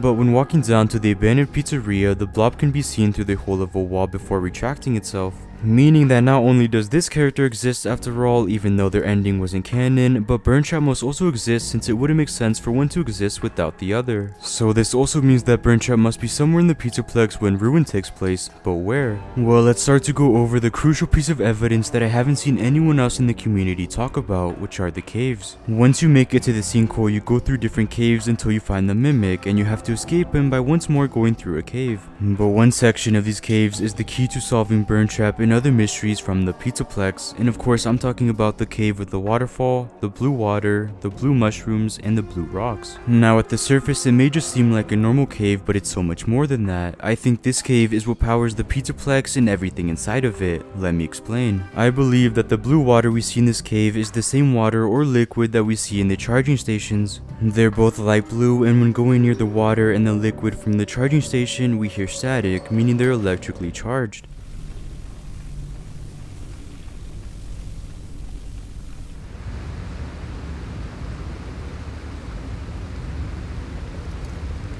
And we know the liquid in the charging station powered the animatronics and even gave them life. In the Chica segment in Ruin, we see Chica fall into a broken charging station and she is revived by it, as previously she was destroyed completely and couldn't move. But after she came into contact with the liquid, she became alive once more and was something Cassie needed to run away from. So we can assume if an animatronic came into contact with the water in the cave, something similar would happen, as they would be receiving an extreme amount of power. And we see this exact thing happen with Cassie's flashlight as she enters the cave. The minute she gets near the water, her flashlight overcharges and shuts off. Originally, it was believed that her flashlight ran out of battery, but couldn't Cassie just say that? Instead, she gets frustrated that the flashlight randomly turns off, and again, I think it was because of the electrically charged water. So if we can assume Fazbear's Entertainment used this water to power the charging stations and even the machines used to recharge your flashlight, then we can also assume that they would harvest as much of this energy for the rest of the Pizzaplex. And I think the other caves already proved this. All of the caves inside the sinkhole have the same design and details like these rocks. But the major difference between this cave and the other caves is that these rocks in the caves are missing the blue luminescent light and they're simply missing the blue water, insinuating that Fazbear's Entertainment has already extracted the water and power source from these caves to power the Pizzaplex, except for this one small cave that still has the blue water. But finally, how does this cave connect to Burntrap and his whereabouts? Well, in one of my last videos, I went over how Burntrap needs a charging station to survive, as in the Burntrap ending, that's where his body was being kept alive, and without it, he seems weak and fragile as he can barely walk. And in that same video, I pointed out the fact that Burntrap left this room and his charging station through this vent. We know this because of the purple glow to it, as he was leaving a trail behind, and it's assumed wherever we find this purple glow, that's where Burntrap has been. So I think that he left this room to try and find another charging station so he can keep himself alive. As there's the charging station that was in the room where Gregory and Freddy first found Burntrap, or the charging station found in the FNAF 6 pizzeria. But we can assume that those charging stations have been destroyed after the damage done to the Pizzaplex, and in Help Wanted 2 we even see this charging station completely destroyed. So where else would Burntrap go to save himself? Well, he would have to go to the only power source left, this cave. Now I know that might seem far-stretched and random, but realistically this is the only form of energy left in the Pizzaplex that would save Burntrap, and there's one piece of evidence that proves this. Remember that purple glow trail that Burntrap left behind when he left his room through the vent? Well, in that video, I stated that we only saw this purple glow in this vent and nowhere else in the Pizzaplex, meaning Burntrap wasn't in any of the areas where Ruin takes place, as again, wherever we see this purple glow, that's where Burntrap has been. But this is actually wrong, as we see this purple glow effect in only one other area in the entire game, and that's in the cave. At the very top of the cave, we see this small area that also has the same purple glow effect from the vent that is only found in these two areas, insinuating that Burntrap was there. We also find these interesting textures on this rock, and maybe they were left there by Burntrap. Now, it's not clear if Burntrap actually made his way to the top of the cave or if he was just in the cave in general, but this purple trail has to confirm that Burntrap was in that cave at one point, and he most likely visited the cave after leaving through the vent. But this also means that Burntrap is still somewhere in the Pizzaplex or in the sinkhole, but it's not clear where specifically he is, as we don't see this purple trail anywhere else in the game. But the fact that it's in this cave means it's important to his whereabouts, and again, at one point he was in this cave. This also means he came into contact with the electrically charged water, which we can assume would have a similar effect as the charging station, so maybe this blue water would save him and give him life like it did for Chica. But because there's so much water and because this energy would be massive, we can only imagine what effect it would have on Burntrap, and it could possibly even make him stronger. And although the next game in the franchise is going to be FNAF Secret of the Mimic, which is an origin game for the Mimic, meaning it won't be the next game in the timeline, I still think the game after Secret of the Mimic will revisit the sinkhole and the Pizzaplex, as there's still so much left to be said, like the character of Burntrap. I've already made plenty of videos covering what this game will look like, but no matter what this gameplay looks like, I think it's safe to say that Burntrap will be a part of it in some way, and this cave is our first look at that. Now let's look at Mexis from Ruin and the biggest mysteries around this character. Five Nights at Freddy's Ruin introduced a new character officially named Mexis. Mexis is an AI designed to keep the Mimic contained and served as the secondary antagonist to Ruin. The Mexis program takes on the form of a shadowy rabbit with disembodied arms and a ghostly tail. Electricity connects the joints to their arms and white wires run across their body. Mexis appears only in the Vanny network, serving as a digital antagonist. But nothing is actually known about this character besides the fact that it was made to keep the Mimic trapped. But there are actually three major questions and mysteries that revolve around this character. And by answering these mysteries, we can start to solve Mexis and why they're going to be so important to FNAF's latest project, Five Nights at Freddy's Secret of the Mimic.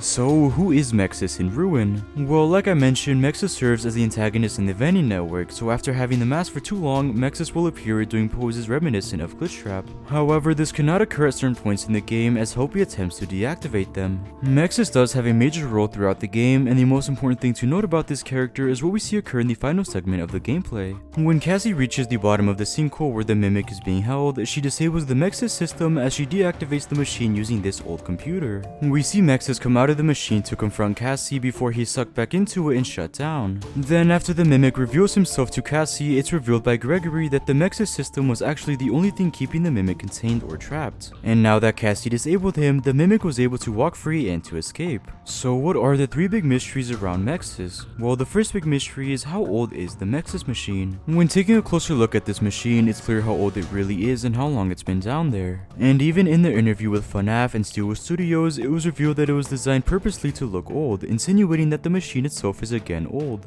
It's like, this is not that's not a modern computer. No, it's not. The model just is not a modern computer. No, it's not. It's very old. It looks old. Right. It does. Looks old.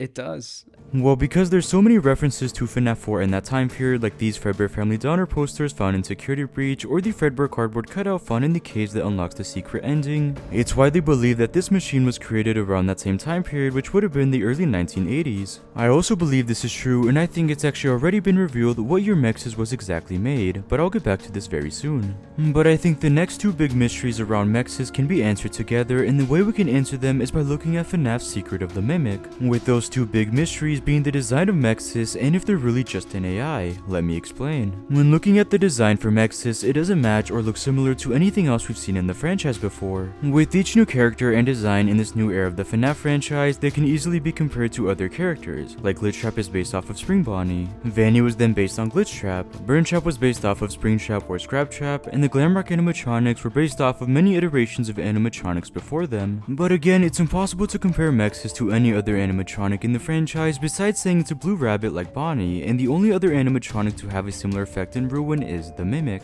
It's also impossible to compare the Mimic to any other animatronic from the franchise because of his very unique design. And now we know this is because this animatronic predates the earliest version of animatronics that was previously believed to be made first. Before Secret of the Mimic was announced, it was believed that the Springlock animatronics were the first to ever be made for Fazbear's Entertainment, as we saw them featured in FNAF 4, which takes place in 1983. But now we know that Secret of the Mimic will take place 4 years before FNAF 4 in 1979, making it the earliest game in the timeline. So in this game we'll finally get a chance to learn more about the Mimic and its design, especially since in this game the Mimic will be donning a clown costume who has officially been named Jackie. So what if this would also apply to Mexis? The reason we know nothing about their design is because they come from a time period in the timeline we haven't explored yet, the same time period where Secret of the Mimic will take place. What if we also see the origin of Mexis in Five Nights at Freddy's Secret of the Mimic? This would give us an exact date of their creation, which would again be 1979, and it tells us exactly how old this machine really is. In one of my last videos I went over how the factory where Secret of the Mimic is gonna take place is the same location under the sinkhole where we find the Mimic.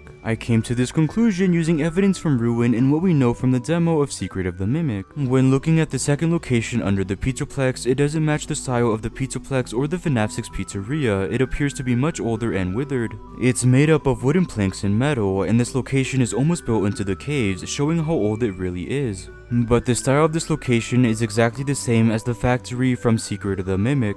The factory is described to be made from wooden planks, it's described as very old and withered, but most importantly, it was revealed that as the demo went on, the player went deeper into the factory. Just like Cassie went deeper into this location in the sinkhole, so the way both locations work where they have multiple layers and floors are identical, and even FNAF made this connection. So now we're basically running from this Jack-in-the-Box thing through like the underground depths of this place. It looked very old, very wooden, kind of like the structure we see in Ruin, like the staircases to get down to the Mimic. It looked like that kind of. I didn't put that together until just now. We also have this picture of the cameras of the factory showing off different rooms and areas. When comparing these monitors to the location under the sinkhole, they have a very similar style, especially since they're both built using wooden planks that look identical. And this just further proves the idea that they're the same factory. That means that the Mimic has been down in the sinkhole since 1979 and that he never left. So it would also make perfect sense that Mexis also originated from this factory, which is why we find this machine down in the sinkhole. It wasn't added or moved here, but it never even left, just like the Mimic. So Mexis has been keeping the Mimic trapped since 1979 until Cassie disabled them in Ruin. So if Mexis also originated from the factory, that means it was created in 1979, and the reason the design seems so different from any other character from the franchise is because we haven't explored this factory or this time period yet, where we can assume the design came from. But now one final mystery stands. Is Mexis just an AI? In Ruin, we're led to believe that Mexis is simply an AI that was built to keep the Mimic trapped, and that he sets up security nodes to make that possible. But what if he wasn't just an AI? What if he was actually a person that will be explored in Secret of the Mimic? We already know it's possible for human consciousness to be transferred digitally into an animatronic, as in the FNAF Up 1 and 2 ending, we see the player's consciousness be transferred into a staff bot by the Mimic. The same staff bot that hands Cassie the Vanny mask, as we see the same moment but from the staff bot's perspective, which again was now a person. So what if something similar happened with Mexis, where someone's mind was transferred into the security system to help keep the Mimic trapped? When looking at how Mexis acts in Ruin, it's very human, as they go through very human emotions like frustration and anger. And when playing Ruin, it can even be argued that Mexis again acts human in many scenes he's in. For example, when he is stopped by Helpy for the first time, he seems angry and frustrated, as if it's going against his plans and purpose. Then in the ending, when he is deactivated, he even looks shocked or surprised that Cassie was able to stop him. Again, these are very human emotions that an AI just simply wouldn't display. Even the Mimic doesn't have human-like emotions, as the way he acts is just how he was programmed. So what if they displayed these emotions because they're human who is now a security system? Now, I don't think this is possession either, where a soul attached itself to the machine. It makes much more sense that a mind was digitally attached, just like we saw in Help 1 and 2. But now that begs the question, who is the person who is now Mexis? Well, I believe that it's going to be the player and protagonist from FNAF's Secret of the Mimic. I think that one of the big reveals of this game is that the player will have to transfer their mind into a security system in order to keep the Mimic trapped, and that system is Mexis. And this idea actually solves everything we need to know about Mexis. The machine originates from a factory and was presumably presumably created in 1979. But after the player had his mind transferred into the system, it became Mexis. The security system was no longer just an AI, as it was now human, and this person decided to represent themselves as a blue rabbit, which is why this design seems so different to anything else we've seen in the franchise. And this also answers a fourth mystery that I didn't discuss before: who created Mexis? There are a lot of popular theories like that it was Edwin Murray from the books, or that it was Henry Emily from the games, but now I think it makes much more sense that it was the employees of the factory, and more specifically the protagonists who we play as. That's how they would even be able to transfer their mind into the system, as they know the most about it because again they created it. I also think in Secret of the Mimic we'll finally learn what Mexis stands for, as this is a mystery that is almost impossible to solve right now. And for a final prediction, I think it will tie things up perfectly if by the end of the game we get a cutscene featuring Ruin from the perspective of Mexis, who we would now know as the protagonist from Secret of the Mimic, and up until the system gets disabled, which would lead right into the future game that takes place after Ruin. And for further evidence to support the idea that Mexis was a human, we can start to look at a cut design that was originally supposed to be in Ruin. Here Mexis would have looked a lot more like a human, as they would have had arms, legs, fingers, a rib cage, and even teeth. He also appears to have something in the center of his chest that is glowing. Now it's not clear what this was supposed to represent or mean, but maybe it could have had something to do with Mexis being a human and having his mind transferred into the security system.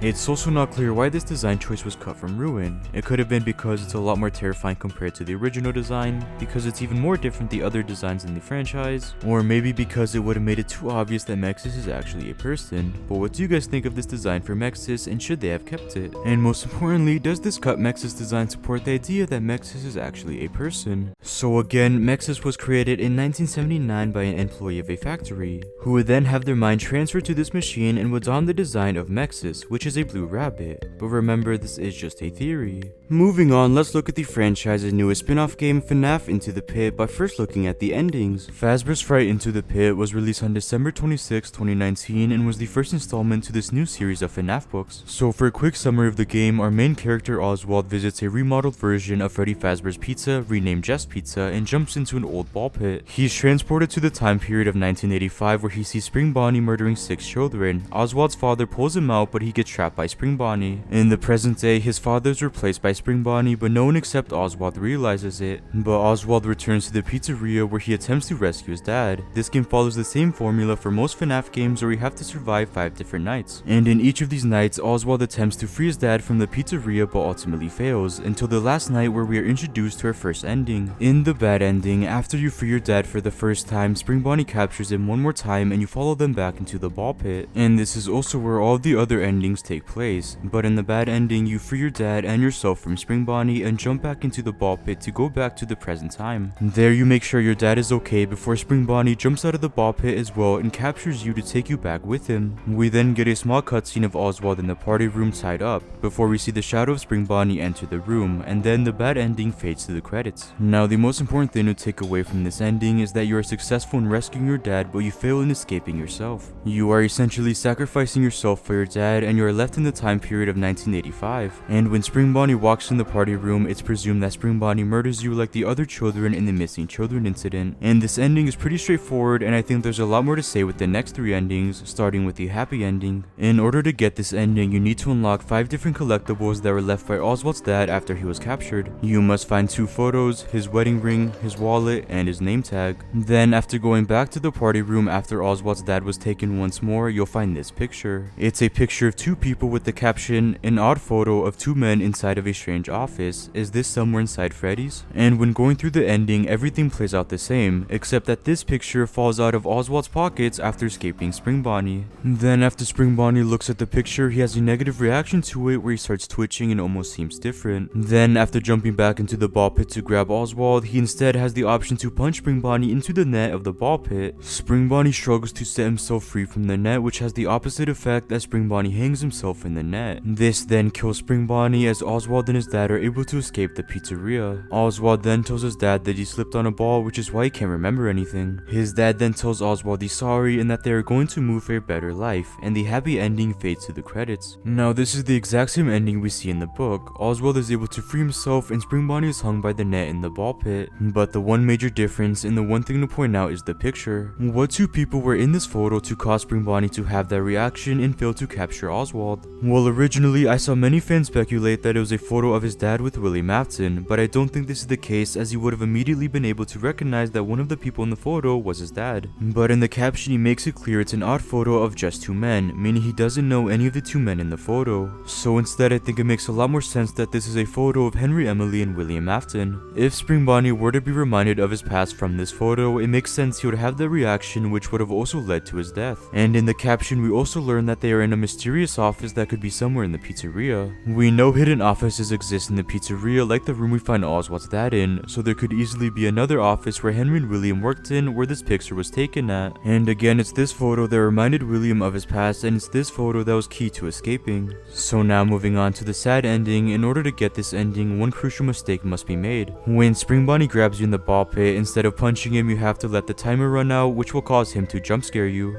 But instead of having to restart the segment, his jump scare will take you to a new segment of the game. Here, all of the animatronics are blocking off the doors and are waving to you, almost as if they're welcoming you to somewhere different. Oswald tells himself that his voice is different and that he doesn't feel like himself. He also points out how the animatronics thinks he's someone different. He walks to the end of the hallway where he finds Spring Bonnie and says, "What am I?" His eyes then glow blue and the segment ends. Now technically this isn't an ending since it makes you restart the last segment of the night, but I still think it count and I still think it's worth pointing out. Now what I think is happening here is simple. After he failed to fight back, Spring Bonnie stuffed him inside of one of the animatronics. That's why his voice seems different, that's why he doesn't recognize himself, and that's why the animatronics are treating him differently. They now see Oswald as one of their own, and at the very end his eyes glowing blue confirm this, and we can see this as his soul possessing the animatronic. And the animatronic he possesses is none other than Foxy. Foxy is the only animatronic we don't see throughout the game, so it makes sense that this is the animatronic he was stuffed into. Also, when he's at the end of the hallway, the light above him shines right on him, creating a spotlight, and the spotlight is right in front of Foxy's Pirate Cove attraction, further proving that Oswald is now Foxy. So moving on to the last ending that is the easiest to get, before reaching night 5 you have the option of simply leaving the pizzeria while you're still in 1985. Upon leaving you will be presented with the See Ya Dad ending, where you leave your dad behind and attempt to find your own way in this time period. In this cutscene we see Oswald leaving the pizzeria and apologizing to his dad. Again, this is the easiest ending to get and it can be completed anytime when you're in the pizzeria in 1985. And because it's so simple, there's not much to cover here or to solve. So although this is our final core ending, there are 3 extensions to the happy ending that I still want to cover, starting with the Jeff ending. After Oswald and his dad escape, Jeff, who's the only employee in the pizzeria, goes to check the ball pit to make sure Oswald wasn't hurt. When reaching the ball pit, he finds Spring Bonnie tangled in the net with his eyes hollowed out and blood pouring from them. Then, before anything else happens, Spring Bonnie jump scares Jeff, ending the cutscene. Now obviously this is showing the possibility that Spring Bonnie is still alive and now roaming around the present time period. This could even set up an original sequel to the story where Spring Bonnie is seeking revenge on Oswald and his father in the present day pizzeria. And moving on to the happy secret ending, we see something very similar. In this ending we also see Spring Bonnie tangled in the ball pit net, then the camera zooms in on him before we see his eyes glowing blue, again hinting that he's still alive. And this could also set up a sequel or any future project related to Spring Bonnie where he's still alive in the present time. But moving on to the last ending called the Jeff Good ending, we see Oswald, his dad and mom all eating pizza at Jeff's pizzeria, where the pizzeria looks to be remodeled and has many more customers than before. This is a simple and happy ending where Oswald's family is all together and there really isn't much to say about this ending. So in the first ending, Oswald is captured by Spring Bonnie and murdered, but he's able to save his father. In the second ending, Oswald is able to kill Spring Bonnie and is able to successfully escape with his dad. In the third ending, Oswald is captured by Spring Bonnie and is then stuffed into one of the animatronics. He then becomes Foxy as the soul possessed the animatronic. In the fourth and final core ending, we see Oswald leave the pizzeria in 1985 as he leaves his dad behind trying to find his own way. And with that, this is every single ending from Five Nights at Freddy's Into the Pit solved. I hope you guys enjoyed this video on all of the endings from Into the Pit. More endings and Easter eggs are still being discovered as the game has only been released for one day. So if I made a mistake with one of the endings or another ending was discovered, feel free to comment down below and I'll try my best to make a follow-up video. But what do you guys think of these endings from FNAF Into the Pit and what do they mean for the future of FNAF spin-off games? Now let's look at some of the biggest Easter eggs from this game by going over the top 10 Easter eggs of FNAF Into the Pit. Number 1, Henry and William. On night 5 and in the very last segment, one of the most important Easter eggs Easter eggs from the game can be found. In the room where Oswald saves his dad for the first time, which we can assume is William Afton's office, we find this picture that is directly taken from the graphic novels. It's a photo of William Afton and Henry Emily in their Fredbear and Spring Bonnie costumes. We see Henry unmasked, but William remains masked, which creates an ominous feeling. Now, seeing this photo from the graphic novels sets up the possibility of future FNAF spin-off games that feature Henry Emily or William Afton. There are countless stories in the novels focused on Henry and William, and personally, I would love to see a game based on any of these stories. Number 2, Michael Afton. Now, although Michael Afton isn't in the game since this game is focused on the Fazbear Fright novels and isn't canon, we still have two major references to this important character. In the arcade room, there's this prize machine that is found in the 1985 Freddy Fazbear's Pizzeria. We see different prizes like animatronic plushies or this toy rocket. But most importantly, we see this Foxy mask in this basket of butter. This Foxy mask is obviously a direct reference to the Foxy mask that Michael wore in FNAF 4. It's the same mask he wore when he threw the crying child into Fredbear's mouth, killing him. And we've seen many other games reference this Foxy mask like FNAF Ruin. And this basket of butter is the exact same exotic butter from FNAF's sister location that was inside Michael's room, so again, this is another direct reference to this character. Number 3, Phone Guy. Throughout the game, different phones will ring and they won't stop until you answer them. And if you answer them, you'll hear none other than Phone Guy from the first Five Nights at Freddy's game. Hello? Hello? Hey, I know you're doing great. Now, it isn't the exact same voice and it isn't the exact same dialogue, but it follows the same format from FNAF 1. Once you reach a new night, you can listen to a new phone call left by Phone Guy for the current security guard, and it's a fun Easter egg to one of FNAF's most infamous characters. Number 4, Posters. Throughout the game, you can find various posters that you can also find from past FNAF games. You find these FNAF 1 and FNAF 2 posters that are exactly the same from those games. You find these posters advertising Fredbear's Family Diner, and you can also find these posters in Five Nights at Freddy's Security Breach. These are the same posters taken directly from those games. I also want to point out how this poster advertising Circus Baby's Pizza World was in the very first trailer for Into the Pit, but it's nowhere to be found in the final version of the game. So why was only this poster removed while we can still find many other posters advertising different pizzerias? But either way, these posters are a good way to show that other pizzerias also exist in this continuity of FNAF. Number 5, Trash and the Gang. In Five Nights at Freddy's Pizzeria Simulator, we learned of a group of animatronics called Trash and Gang. These were simple animatronics like a vacuum cleaner and a bucket. Now, they aren't actually animatronics, which is why we see them in the trash dump at the mill in Five Nights at Freddy's Into the Pit. This is the first time we've seen these animatronics since FNAF Ultimate Custom Night, and we didn't know that this group of characters existed this early on in the franchise. It's a more unique Easter egg that ties into one of the latest games in the franchise and in the timeline, but of course how things turned out in this timeline could be very different, which is why we even find these animatronics. Number 6, FNAF Movie. Now, this is probably the most complicated and confusing Easter egg from this list. While being inside the same room where we found the photo of Henry and William, we also find this orange toy plane, and it's the same toy plane that we find in the Five Nights at Freddy's movie. This toy originally belonged to Garrett, but after he was kidnapped by William Afton, William gave that same toy to his daughter, Vanessa Afton. Now, I've tried to look for a reference of this toy plane in the books or in the graphic novel, but I wasn't able to find anything, so it's possible that it's exclusive to this game. Now, I don't think this means that the movie and Into the Pit are in the same universe, but instead I think it's supposed to show that certain elements stay the same in different timelines. So maybe this toy plane came from one of the children in the missing children incident, or it could have been from someone else that William kidnapped. But either way, I think it's here to show that in every timeline, William is the same. Number 7, Sister Location. On night 4, inside the security office, we find Minarinas from Five Nights at Freddy's Sister Location. Now, they don't move or have any animations, but I still think it's a cool Easter egg that shows us either Circus Baby's Pizza World or the underground bunker also exists in this time period and in 1985. It's just a fun nod to the Funtime animatronics in that side of Five Nights at Freddy's. Number 8, Springtrap. When looking through your inventory and in the menu screen, we can find different drawings made by Oswald.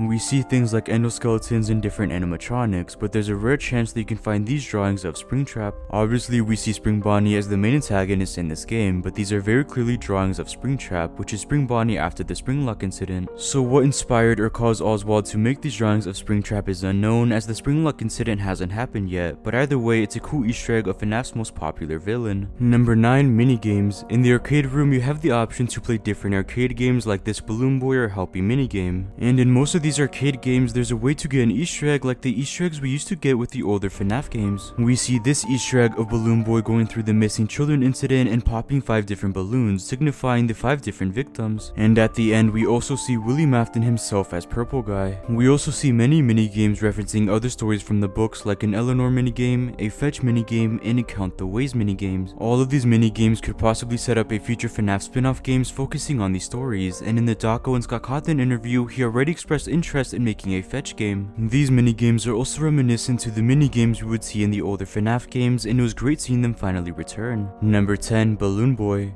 Throughout the game, we can find various direct references to Balloon Boy. There's of course an arcade game focused on him, there are many toys of him scattered around the pizzeria, and in the security room we even see Balloon Boy's face on one of the cameras. This is simply a fun Easter egg showing Balloon Boy's return in many different ways, and this also sets up his possible return in any future FNAF project, as we already saw him return in future projects like the FNAF movie. Moving on, who do we play as in FNAF 4? Five Nights at Freddy's 4 was released back in 2015 and is praised as one of the scariest and best made FNAF games of all time. The use of nightmare animatronics in dark environments creates one of the most unique experiences in the entire franchise. Not only is this game one of the scariest, but it's also one of the most lore heavy games as we learn more about the Afton family and about the animatronics.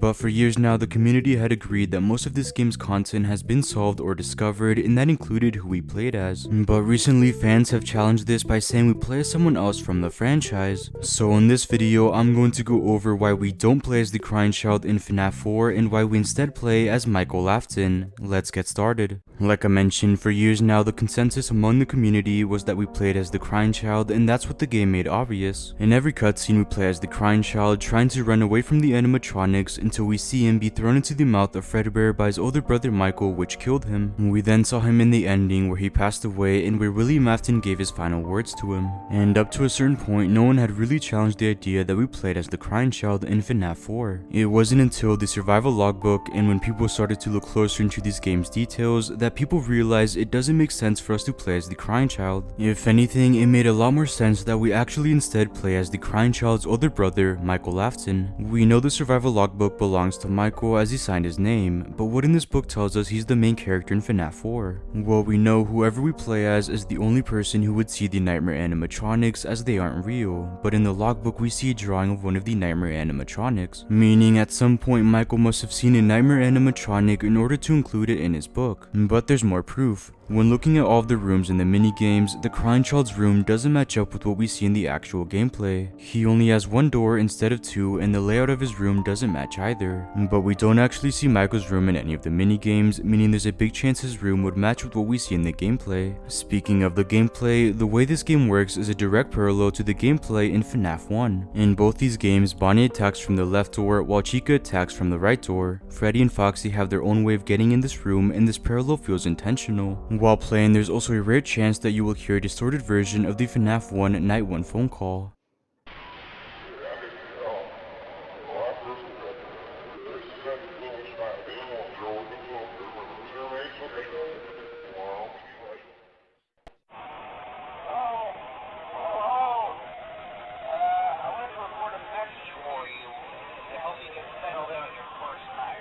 Michael is the only person who has heard that phone call, as it would be impossible for the Crying Child to ever hear it, so the phone call being in FNAF 4 is just more proof that Michael is who we play as. But using evidence from some of the newer games, FNAF Security Breach might confirm this once and for all. In Rockstar Row, we see artifacts from past events in past locations. This includes artifacts from FNAF 4. In one of the displays, we see these toys from the main character's room. But another theory that many fans believe in, including me as I've already made a video on it, believe that Michael Afton is still alive and living in the Pizzaplex. If this is true, then it would make sense for him to want to display these toys as a form of nostalgia for him and as something to remember. Also, using evidence from the latest Tales from the Pizzaplex novel, we learn that the nightmare animatronics were actually real as they were mannequins on rails, but a gas would cause whoever was in that room to see the nightmare animatronics. And the person releasing this gas was Willie Mafton as a form of torture. But why would he be torturing the Crying Child? If anything, it makes more sense that he would be torturing Michael, as he would blame him for the death of his younger brother, which again is just more proof. But finally, when looking at things in the point of the narrative, it also makes the most sense that Michael is the main character. Throughout FNAF 4, we are told that the Crying Child's plushies are his friends and that he mainly relies on them, so why would his friends be attacking him? And if they were attacking him, why would he still see them as his friends throughout the story?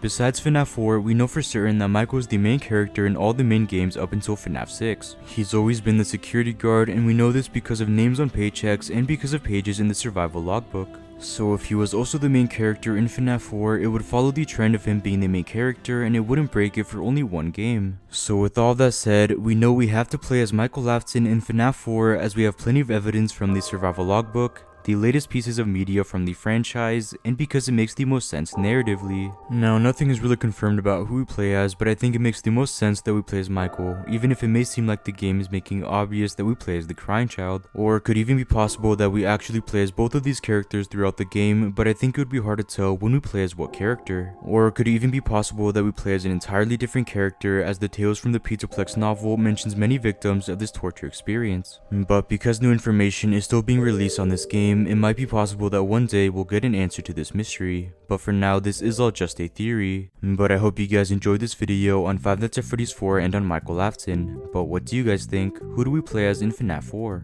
Now let's look at who is Miss Lafton and her role in the FNAF franchise. Starting with the most popular theory and the one that is essentially regarded as canon or confirmed by the community, which is that Miss Lafton is actually Ballora from FNAF's sister location. The reason fans started believing in this theory is because of Ballora's very human characteristics and because of certain voice lines in sister location. It's believed that William Afton murdered his wife and stuffed her body inside the Ballora animatronic, which gave her life. But most of the assumption for this theory comes from sister location, as many fans make the argument that Ballora seems like some sort of mother figure throughout the game. Some fans even go as far as saying that Ballora even talks like a mother, which would make sense if it is actually Miss Afton, as she would be talking to her own son Michael. But in Security Breach, there was actually a piece of evidence that could be supporting this idea. More specifically, it was an Easter egg. This Easter egg of 5 staff bots representing the members of the Afton family, with this one representing Miss Afton. Some people were quick to point out that the staff bot looks a lot like Ballora with their similar colors, which would essentially confirm they are the same character. So at the surface, this theory would be true, and it makes sense why this theory has been so widely believed for years now in this community. But besides this piece of evidence from Security Breach that really can be interpreted in any way, there just isn't any concrete evidence supporting this theory. There would also be no reason for William Afton to murder his wife, so unfortunately it isn't confirmed like many people assume. But moving on to the next theory, which is actually fairly new, and it's MatPat's theory where Miss Afton takes over Fazbear's Entertainment after the FNAF 6 ending and had a goal in rebuilding her family. Now this theory does a great job in not only answering who Miss Afton is and what her role was in the franchise, but it also answers one of the biggest questions from Security Breach, which is who takes over the business after FNAF 6. This is something the franchise has continuously been pointing at, and it being Miss Afton does actually make a lot of sense considering what we know about repeating themes and characters in the series. In this theory, she tries to bring back her husband William Afton in the form of Glitchtrap and Burntrap. We know she's successful, as in one of the endings of Security Breach we do see Burntrap come to life. I also think that this theory is the most logical answer to who Miss Afton is, and narratively it also makes the most sense. But unfortunately, the FNAF Ruin DLC disproves this theory. In Ruin, we learn that the Burntrap ending isn't even canon, as it reveals the Princess Quest ending is instead canon, meaning that Burntrap never even existed. And with MatPat's theory, this was one of the main points. Without Burntrap proving that Miss Afton was bringing back her family, this theory just doesn't make as much sense. Sure, Miss Afton could still be in control of Fazbear's Entertainment and is trying to bring back her family in another way, but with Rune's inclusion of new characters like the Mimic and Cassie, it's obvious that the franchise is moving away from old stories and characters like the Afton family, which leads me to believe that Miss Afton isn't in control, and instead it's possible that it's a whole new character. But moving on to the last theory, which I think is the least likely, is that Miss Afton does not exist in the franchise at all. Now what fans mean with this is that obviously Miss Afton was alive at some point, but she just doesn't make an appearance in any game, minigame, or even as an Easter egg. Before the release of FNAF Security Breach, this was actually somewhat true. Miss Afton was nowhere to be found, and even in this poster from FNAF 6 that depicts the Afton family, again Miss Afton is nowhere. There's this bear who is supposed to represent Freddy, who we know is the Crying Child. There's the clown who is supposed to be Circus Baby, who we also know is Elizabeth Afton, and of course there's William Afton with his puppet Michael Afton. If Miss Afton had played some role in the franchise, Scott Cawthon could have easily included her in this poster or anywhere else in this series, but he actually does, and this is why I think this theory is wrong. In FNAF Sister Location, it's believed that we do see Miss Miss Afton through the TV series that Michael watches on his TV. In this show, we see two characters arguing, with one being a man wearing a purple suit and the other being a woman with blonde hair and a green shirt. Now it's believed that this is William Afton and Miss Afton arguing, which would make sense considering what we know about the Afton family. So it's possible that this TV show was giving us a small look into what the relationship looked like. So we do actually get hints to her character, and like I previously mentioned, we do see Miss Afton in the security breach Easter egg, so we know her character existed and had some impact on the story, but the question is, to what extent? Well, my thoughts on this are just like many theories in the sense that it's all just assumption. And besides some subtle nods to this character, and besides just one direct confirmation of this character even existing, nothing is known about Miss Afton. It could easily be that she is Ballora or that she's in charge of the business post FNAF 6, but here are my thoughts. Well, I don't think she's Ballora since I don't see any motive for William Afton to murder her and stuff her body in this animatronic. And why would he even make an animatronic that looks like a human if he was going to stuff a body inside of it anyways? Instead, I think that Ballora is just inspired by Miss Afton, and besides that, they have no real correlation. So do I think she took charge of the business in Security Breach and in Ruin? Well, I don't believe in this either, considering that Burn Trap isn't canon anymore, and although it makes sense narratively, I don't find a reason for her to take control of the business. We know that she had almost no impact on the overall franchise, so why would she randomly step back into the business when she already lost so much from it? It's even more random that she would appear again after all those years being away from it, which leads me into what I think. I think that Miss Afton did play a smart part in the franchise until she left William Afton after the death of Elizabeth Afton and stepped away from the business forever. Now I know that this isn't as fulfilling as many other theories, but to me it just makes the most sense considering the little evidence we have. To me it makes sense that she would leave after losing her second child and after losing William Afton to his work, and like I previously mentioned, her taking control of the business wouldn't make that much sense since there isn't a clear motive. But again, this is all just assumption. So with all of that said, Miss Afton can really be anything in the franchise, so what do you guys think?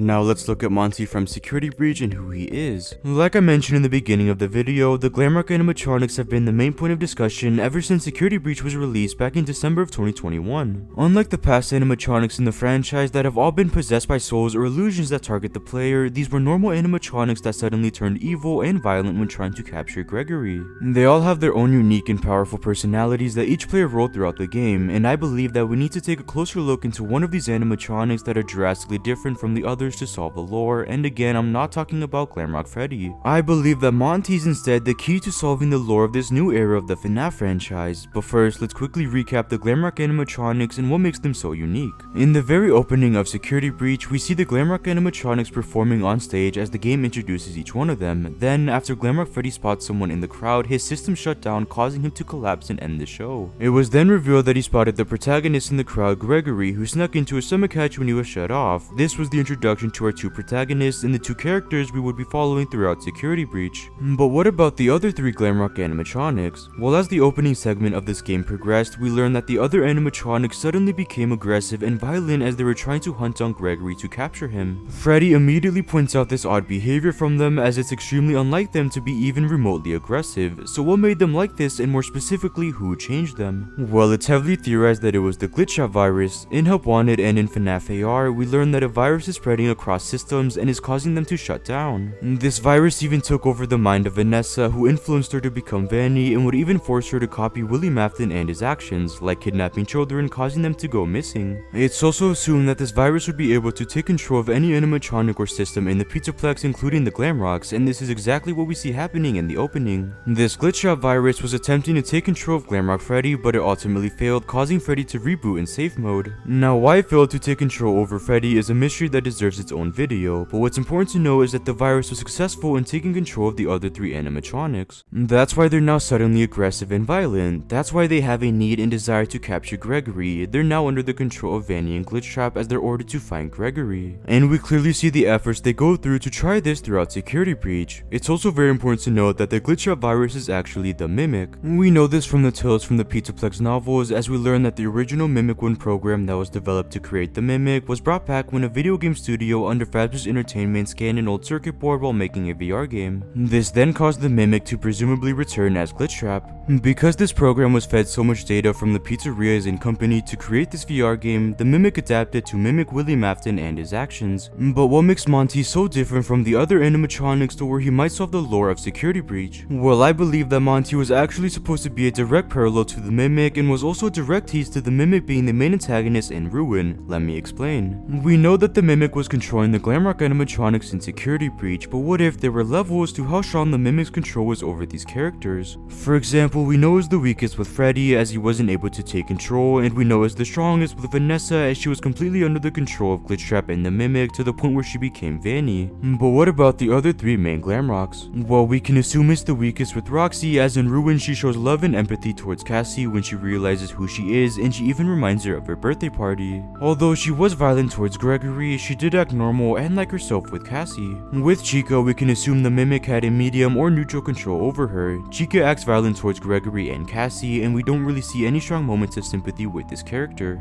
But with Monty, I believe that the Mimic had the most control over this Glamrock, and it's the way the Mimic was in Security Breach. Throughout Security Breach, it's obvious that Monty is the most aggressive animatronic as he does everything in his power to capture Gregory. Even in his boss fight, Monty destroys his own ride and attraction to try to get Gregory, and in other moments in the game, we see Monty destroy doors and windows to again try to get Gregory. There are also areas of the Pizzaplex that are warded off from Monty, and they even have this sign making it clear that he's not allowed, and the only way to get through these areas is with Monty's claws after his boss fight. It can be argued that Monty was already aggressive before he was taken over by the Mimic, but it's obvious that the Mimic's control intensified and strengthened his aggressiveness, especially since it's assumed that Monty was the one responsible for Glamrock Bonnie's death. Bonnie was last seen entering Monty Golf before he disappeared, and his destroyed body can be found in Bonnie Bowl. We see a claw mark in the middle of his chest, and again it's assumed that this was left by Monty. And we know that Monty killed Bonnie so he could replace him as one of the main Glamrocks in the group. This all occurred before he was even under the influence of the Mimic, so we can only imagine what this effect would do to him, and we do see this effect in Security Breach. So what if when the Mimic has control over an animatronic, the stronger it is, the closer the Mimic is to coming back and to becoming that animatronic? Meaning that the Mimic was the closest to coming back through the form of Monty. Now you may be thinking that the Mimic came back in the form of Annie since his control over her is the strongest, but it's clear that she's her own separate character that is more supposed to represent Willie Mafton and his actions instead of the Mimic. So I still believe that the Mimic is present in Monty. Obviously when comparing Monty to the Mimic, there isn't a similarity at all, but when comparing their actions and movements, they are very similar. It's clear that they're both the most aggressive animatronics we've seen in these newer games, and like I mentioned, they have various animations that are very similar. Their movements and the way they act almost feel identical. And most importantly, what happens to Monty is exactly what happened to the Mimic. After his boss fight, Monty is crushed by his attraction, causing him to lose his legs, and for the rest of the game, he's without legs trying to capture Gregory. And in the novels, we learn that the Mimic was originally created without legs. There isn't a single animatronic in the franchise without legs, besides Monty and the Mimic, which feels like a direct parallel and contrast between these two characters. Instead of Monty being made without legs, he instead loses them, which means they're the same, which also means that the Mimic was brought back to his original form. And even the way Monty was destroyed parallels the Mimic. Again, in the novels, we learn that the Mimic was brutally destroyed by his creator, causing him to lose multiple mechanical parts. And this book points out how the Mimic had one dislocated eye, and what do we see with Monty? One dislocated eye. Again, this is another parallel between these characters and another way to connect them. So if the Mimic was the closest in coming back through Monty, was he successful? Well, in Ruin, Monty was completely destroyed by Cassie, and all of the Glamrock animatronics are either destroyed or disabled, which is why the Mimic is only free until Cassie disables Mexes and releases him. Now by no means is this theory perfect, especially since nothing is confirmed about Monty or him being connected to the Mimic. But I think by looking closer into the Glamrock animatronics, we can start to answer unsolved mysteries from Security Breach and Ruin, and we might even be able to solve the Mimic. But I hope you guys enjoyed this video where I go over Monty and why I think he's connected to the Mimic. So what do you guys think? Are they connected in any way, and how can we solve Monty? But finally, to end off this 5-hour long video, enjoy the entire FNAF lore in 12 minutes. Our story begins with our protagonists, Willie Mafton and Henry Emily. In the early 1970s, together they opened a business, more specifically a restaurant that included animatronics. This restaurant would include Fredbear and Spring Bonnie, two animatronics that would also serve as Springlock suits. This meant that Henry and William could wear the animatronics as a suit and walk freely with them, but when they didn't need to, they could wind up the Springlocks, making them perform on their own. This business was massively successful, and in the early 1980s, William and Henry opened a second location named Freddy Fazbear's Pizza. This restaurant would include the very first iterations of Freddy, Bonnie, Foxy, and Chica. It also included another animatronic created by Henry called the Security Puppet, who would monitor the safety of the children, He would also hope that it would protect his own daughter, Charlie. But moving on to William Afton's own family, he has 3 children who are named Michael, Evan, and Elizabeth Afton. But in 1983, during Evan Afton's birthday party, his older brother Michael decided to play a prank on him by throwing him into the mouth of Fredbear. But because Fredbear's spring locks were activated, his jaw clamped down, biting Evan's head. He was taken to the hospital where William Afton said his final goodbye, but Evan's death drove William into insanity, so one day he decided to drive behind the Freddy Fazbear's Pizza location. There in the alleyway he saw a girl locked outside, and not just any girl, but it was Henry Emily's own daughter, Charlie. She had been locked outside when the security puppet was trapped in her box, so in a moment of rage, he murdered Charlie. But once the security puppet was freed from its box, it immediately went outside to check on Charlie, but it was too late, and in that moment, Charlie's soul would inherit the puppet, giving the puppet life. But because the franchise now had 2 deaths, this forced Fredbear's Family Diner to shut down and retire the 2 animatronics. But on June 26th, in 1985, William decided to do the same thing. He would wear the Spring Bonnie costume and lure 5 children to the back of their pizzeria. There, he would murder them and stuff their bodies into the 4-man animatronics, and the 5th one would go into the Fredbear costume from the old location.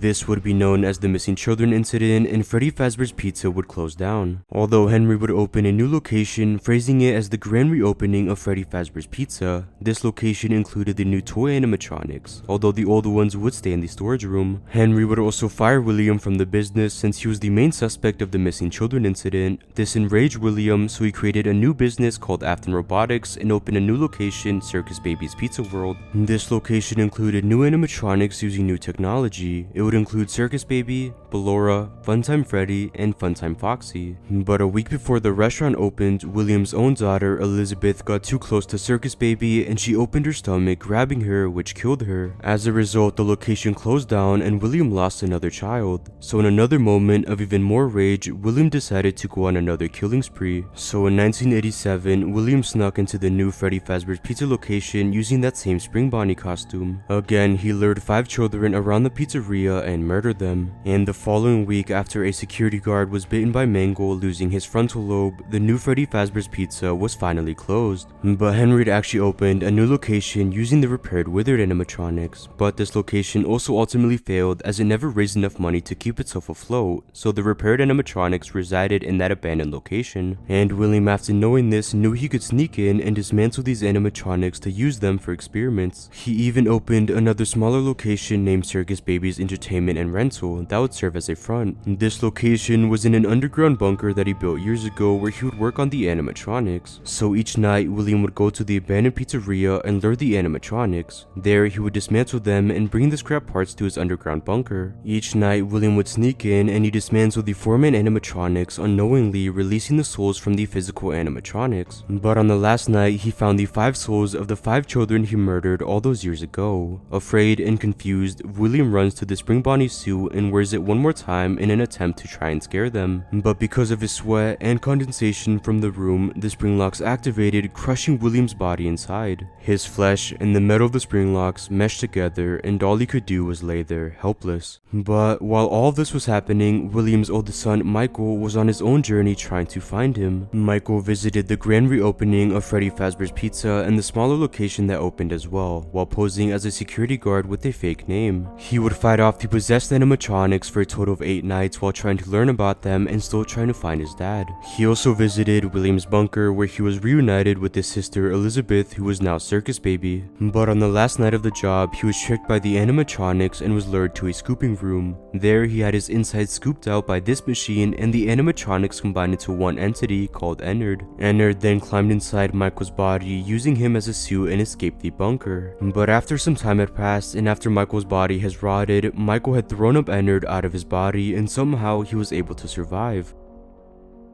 30 years had gone by, and for those 30 years, William had sat in that costume rotting, but somehow he was alive and became the Spring Bonnie suit just like his victims and their animatronics. But a new company decided to open a horror attraction in that same pizzeria called Fazbear's Fright, and their new security guard would be none other than William's son, Michael. So on the second night on the job, William was discovered and was added to the horror attraction. So for 4 nights, Michael had to fight off his father, who was now Springtrap, and on the final night, Michael decided decided to end it all by burning down the pizzeria with William inside of it. Burning down the pizzeria would actually set the souls of the possessed animatronics free, which included Michael's younger brother, Evan, who was finally able to have his birthday party. Now, William was burned in that fire, but he had survived and had a new purpose in taking revenge on Michael and Henry. After a short period of time, Henry decided to open yet another restaurant. He would call it Freddy Fazbear's Pizza Place, and it was designed where the manager would create the restaurant however they would like. And they would also need to complete anything under paragraph 4, which consisted of salvaging the remaining animatronics and gathering them in one place for a big party on Saturday. This manager was none other than Michael, who would need to salvage Scrap Baby, Molten Freddy, Lefty, and of course Springtrap, who is now Scrap Trap. And on the final night, Michael fought off all animatronics including his father.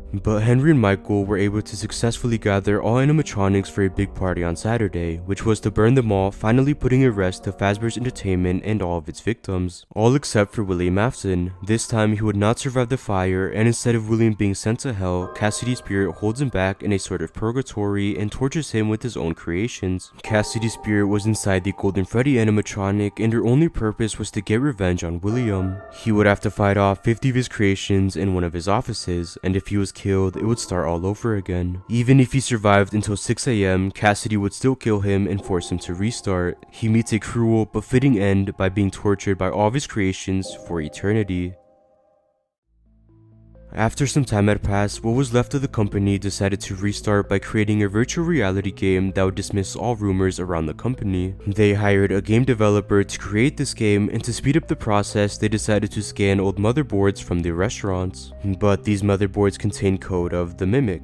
The Mimic was an old animatronic turned evil that had murdered many people up to that point, but that code became a virus and would take over the mind of whoever played that game. And that's what happened to Vanessa, who was one of the earliest playtesters. Although she was able to contain the virus at first, another player accidentally released the virus, which then took the mind of Vanessa and influenced her to become Vanny and mimic the actions of William Afton. So when even more time had passed and a new location called the Pizzaplex had finally opened, Vanessa became the head of security and would murder children just like William Afton. And one day, when a mysterious child named Gregory appeared in the Pizzaplex, Vanny plans to do the same thing to him. But Gregory, alongside Glamrock Freddy, were able to retaliate against Vanny by uncovering mysteries, destroying all of the other animatronics, and by freeing her. The Mimic virus kept Vanessa's mind in these Princess Quest arcade machines, and each time one was completed, a part of the Mimic was defeated, and a part of Vanessa was also freed. So Gregory and Freddy would go around the Pizzaplex completing these machines and slowly freeing Vanessa. And when Gregory was able to complete the last arcade machine, Vanessa was fully freed, and together they were able to escape the Pizzaplex successfully.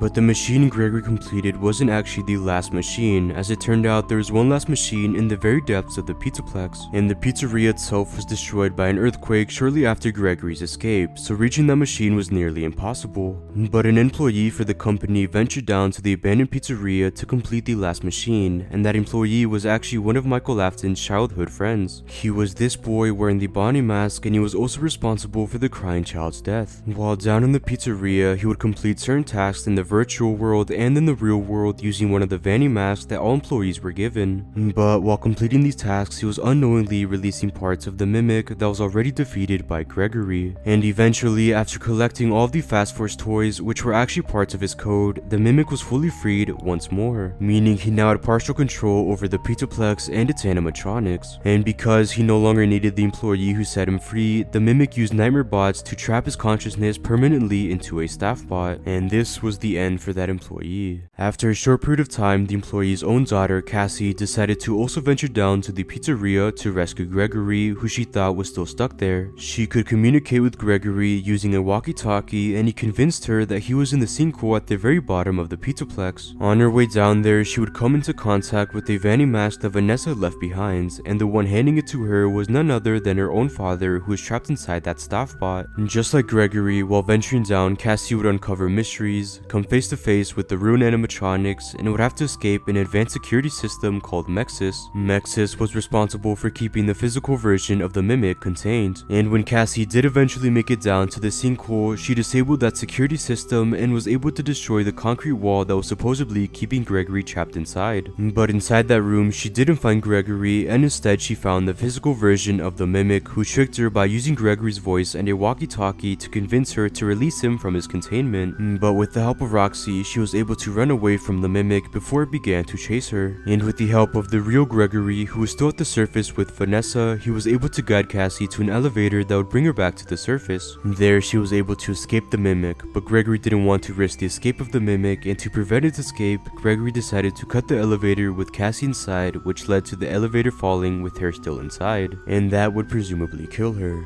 So with that, this is the current ending of the Five Nights at Freddy's story. Now I'm sure that you're thinking that this can't be the ending of FNAF since there are still many mysteries that remain unsolved, like is Cassie still alive? Was that the real Gregory who cut off the elevator on Cassie? Who and what is the Mimic? Are Burntrap and the Blob canon characters? Did William Afton ever come back in the form of Glitchtrap? Well, I think that these are all valid questions, and I do think that some of them will be answered eventually, but other questions will just simply always remain a mystery. It's almost certain that we'll continue to get new FNAF games that would advance the story, but for now the story almost ends with the cliffhanger with Cassie's supposed death. But again, I'm sure we'll get to a point where we see what happens after this. But with all that said, I hope you guys enjoyed this 5-hour long video on different FNAF theories, so what do you guys think? Make sure to like and subscribe for more content like this, and thank you guys so much for watching.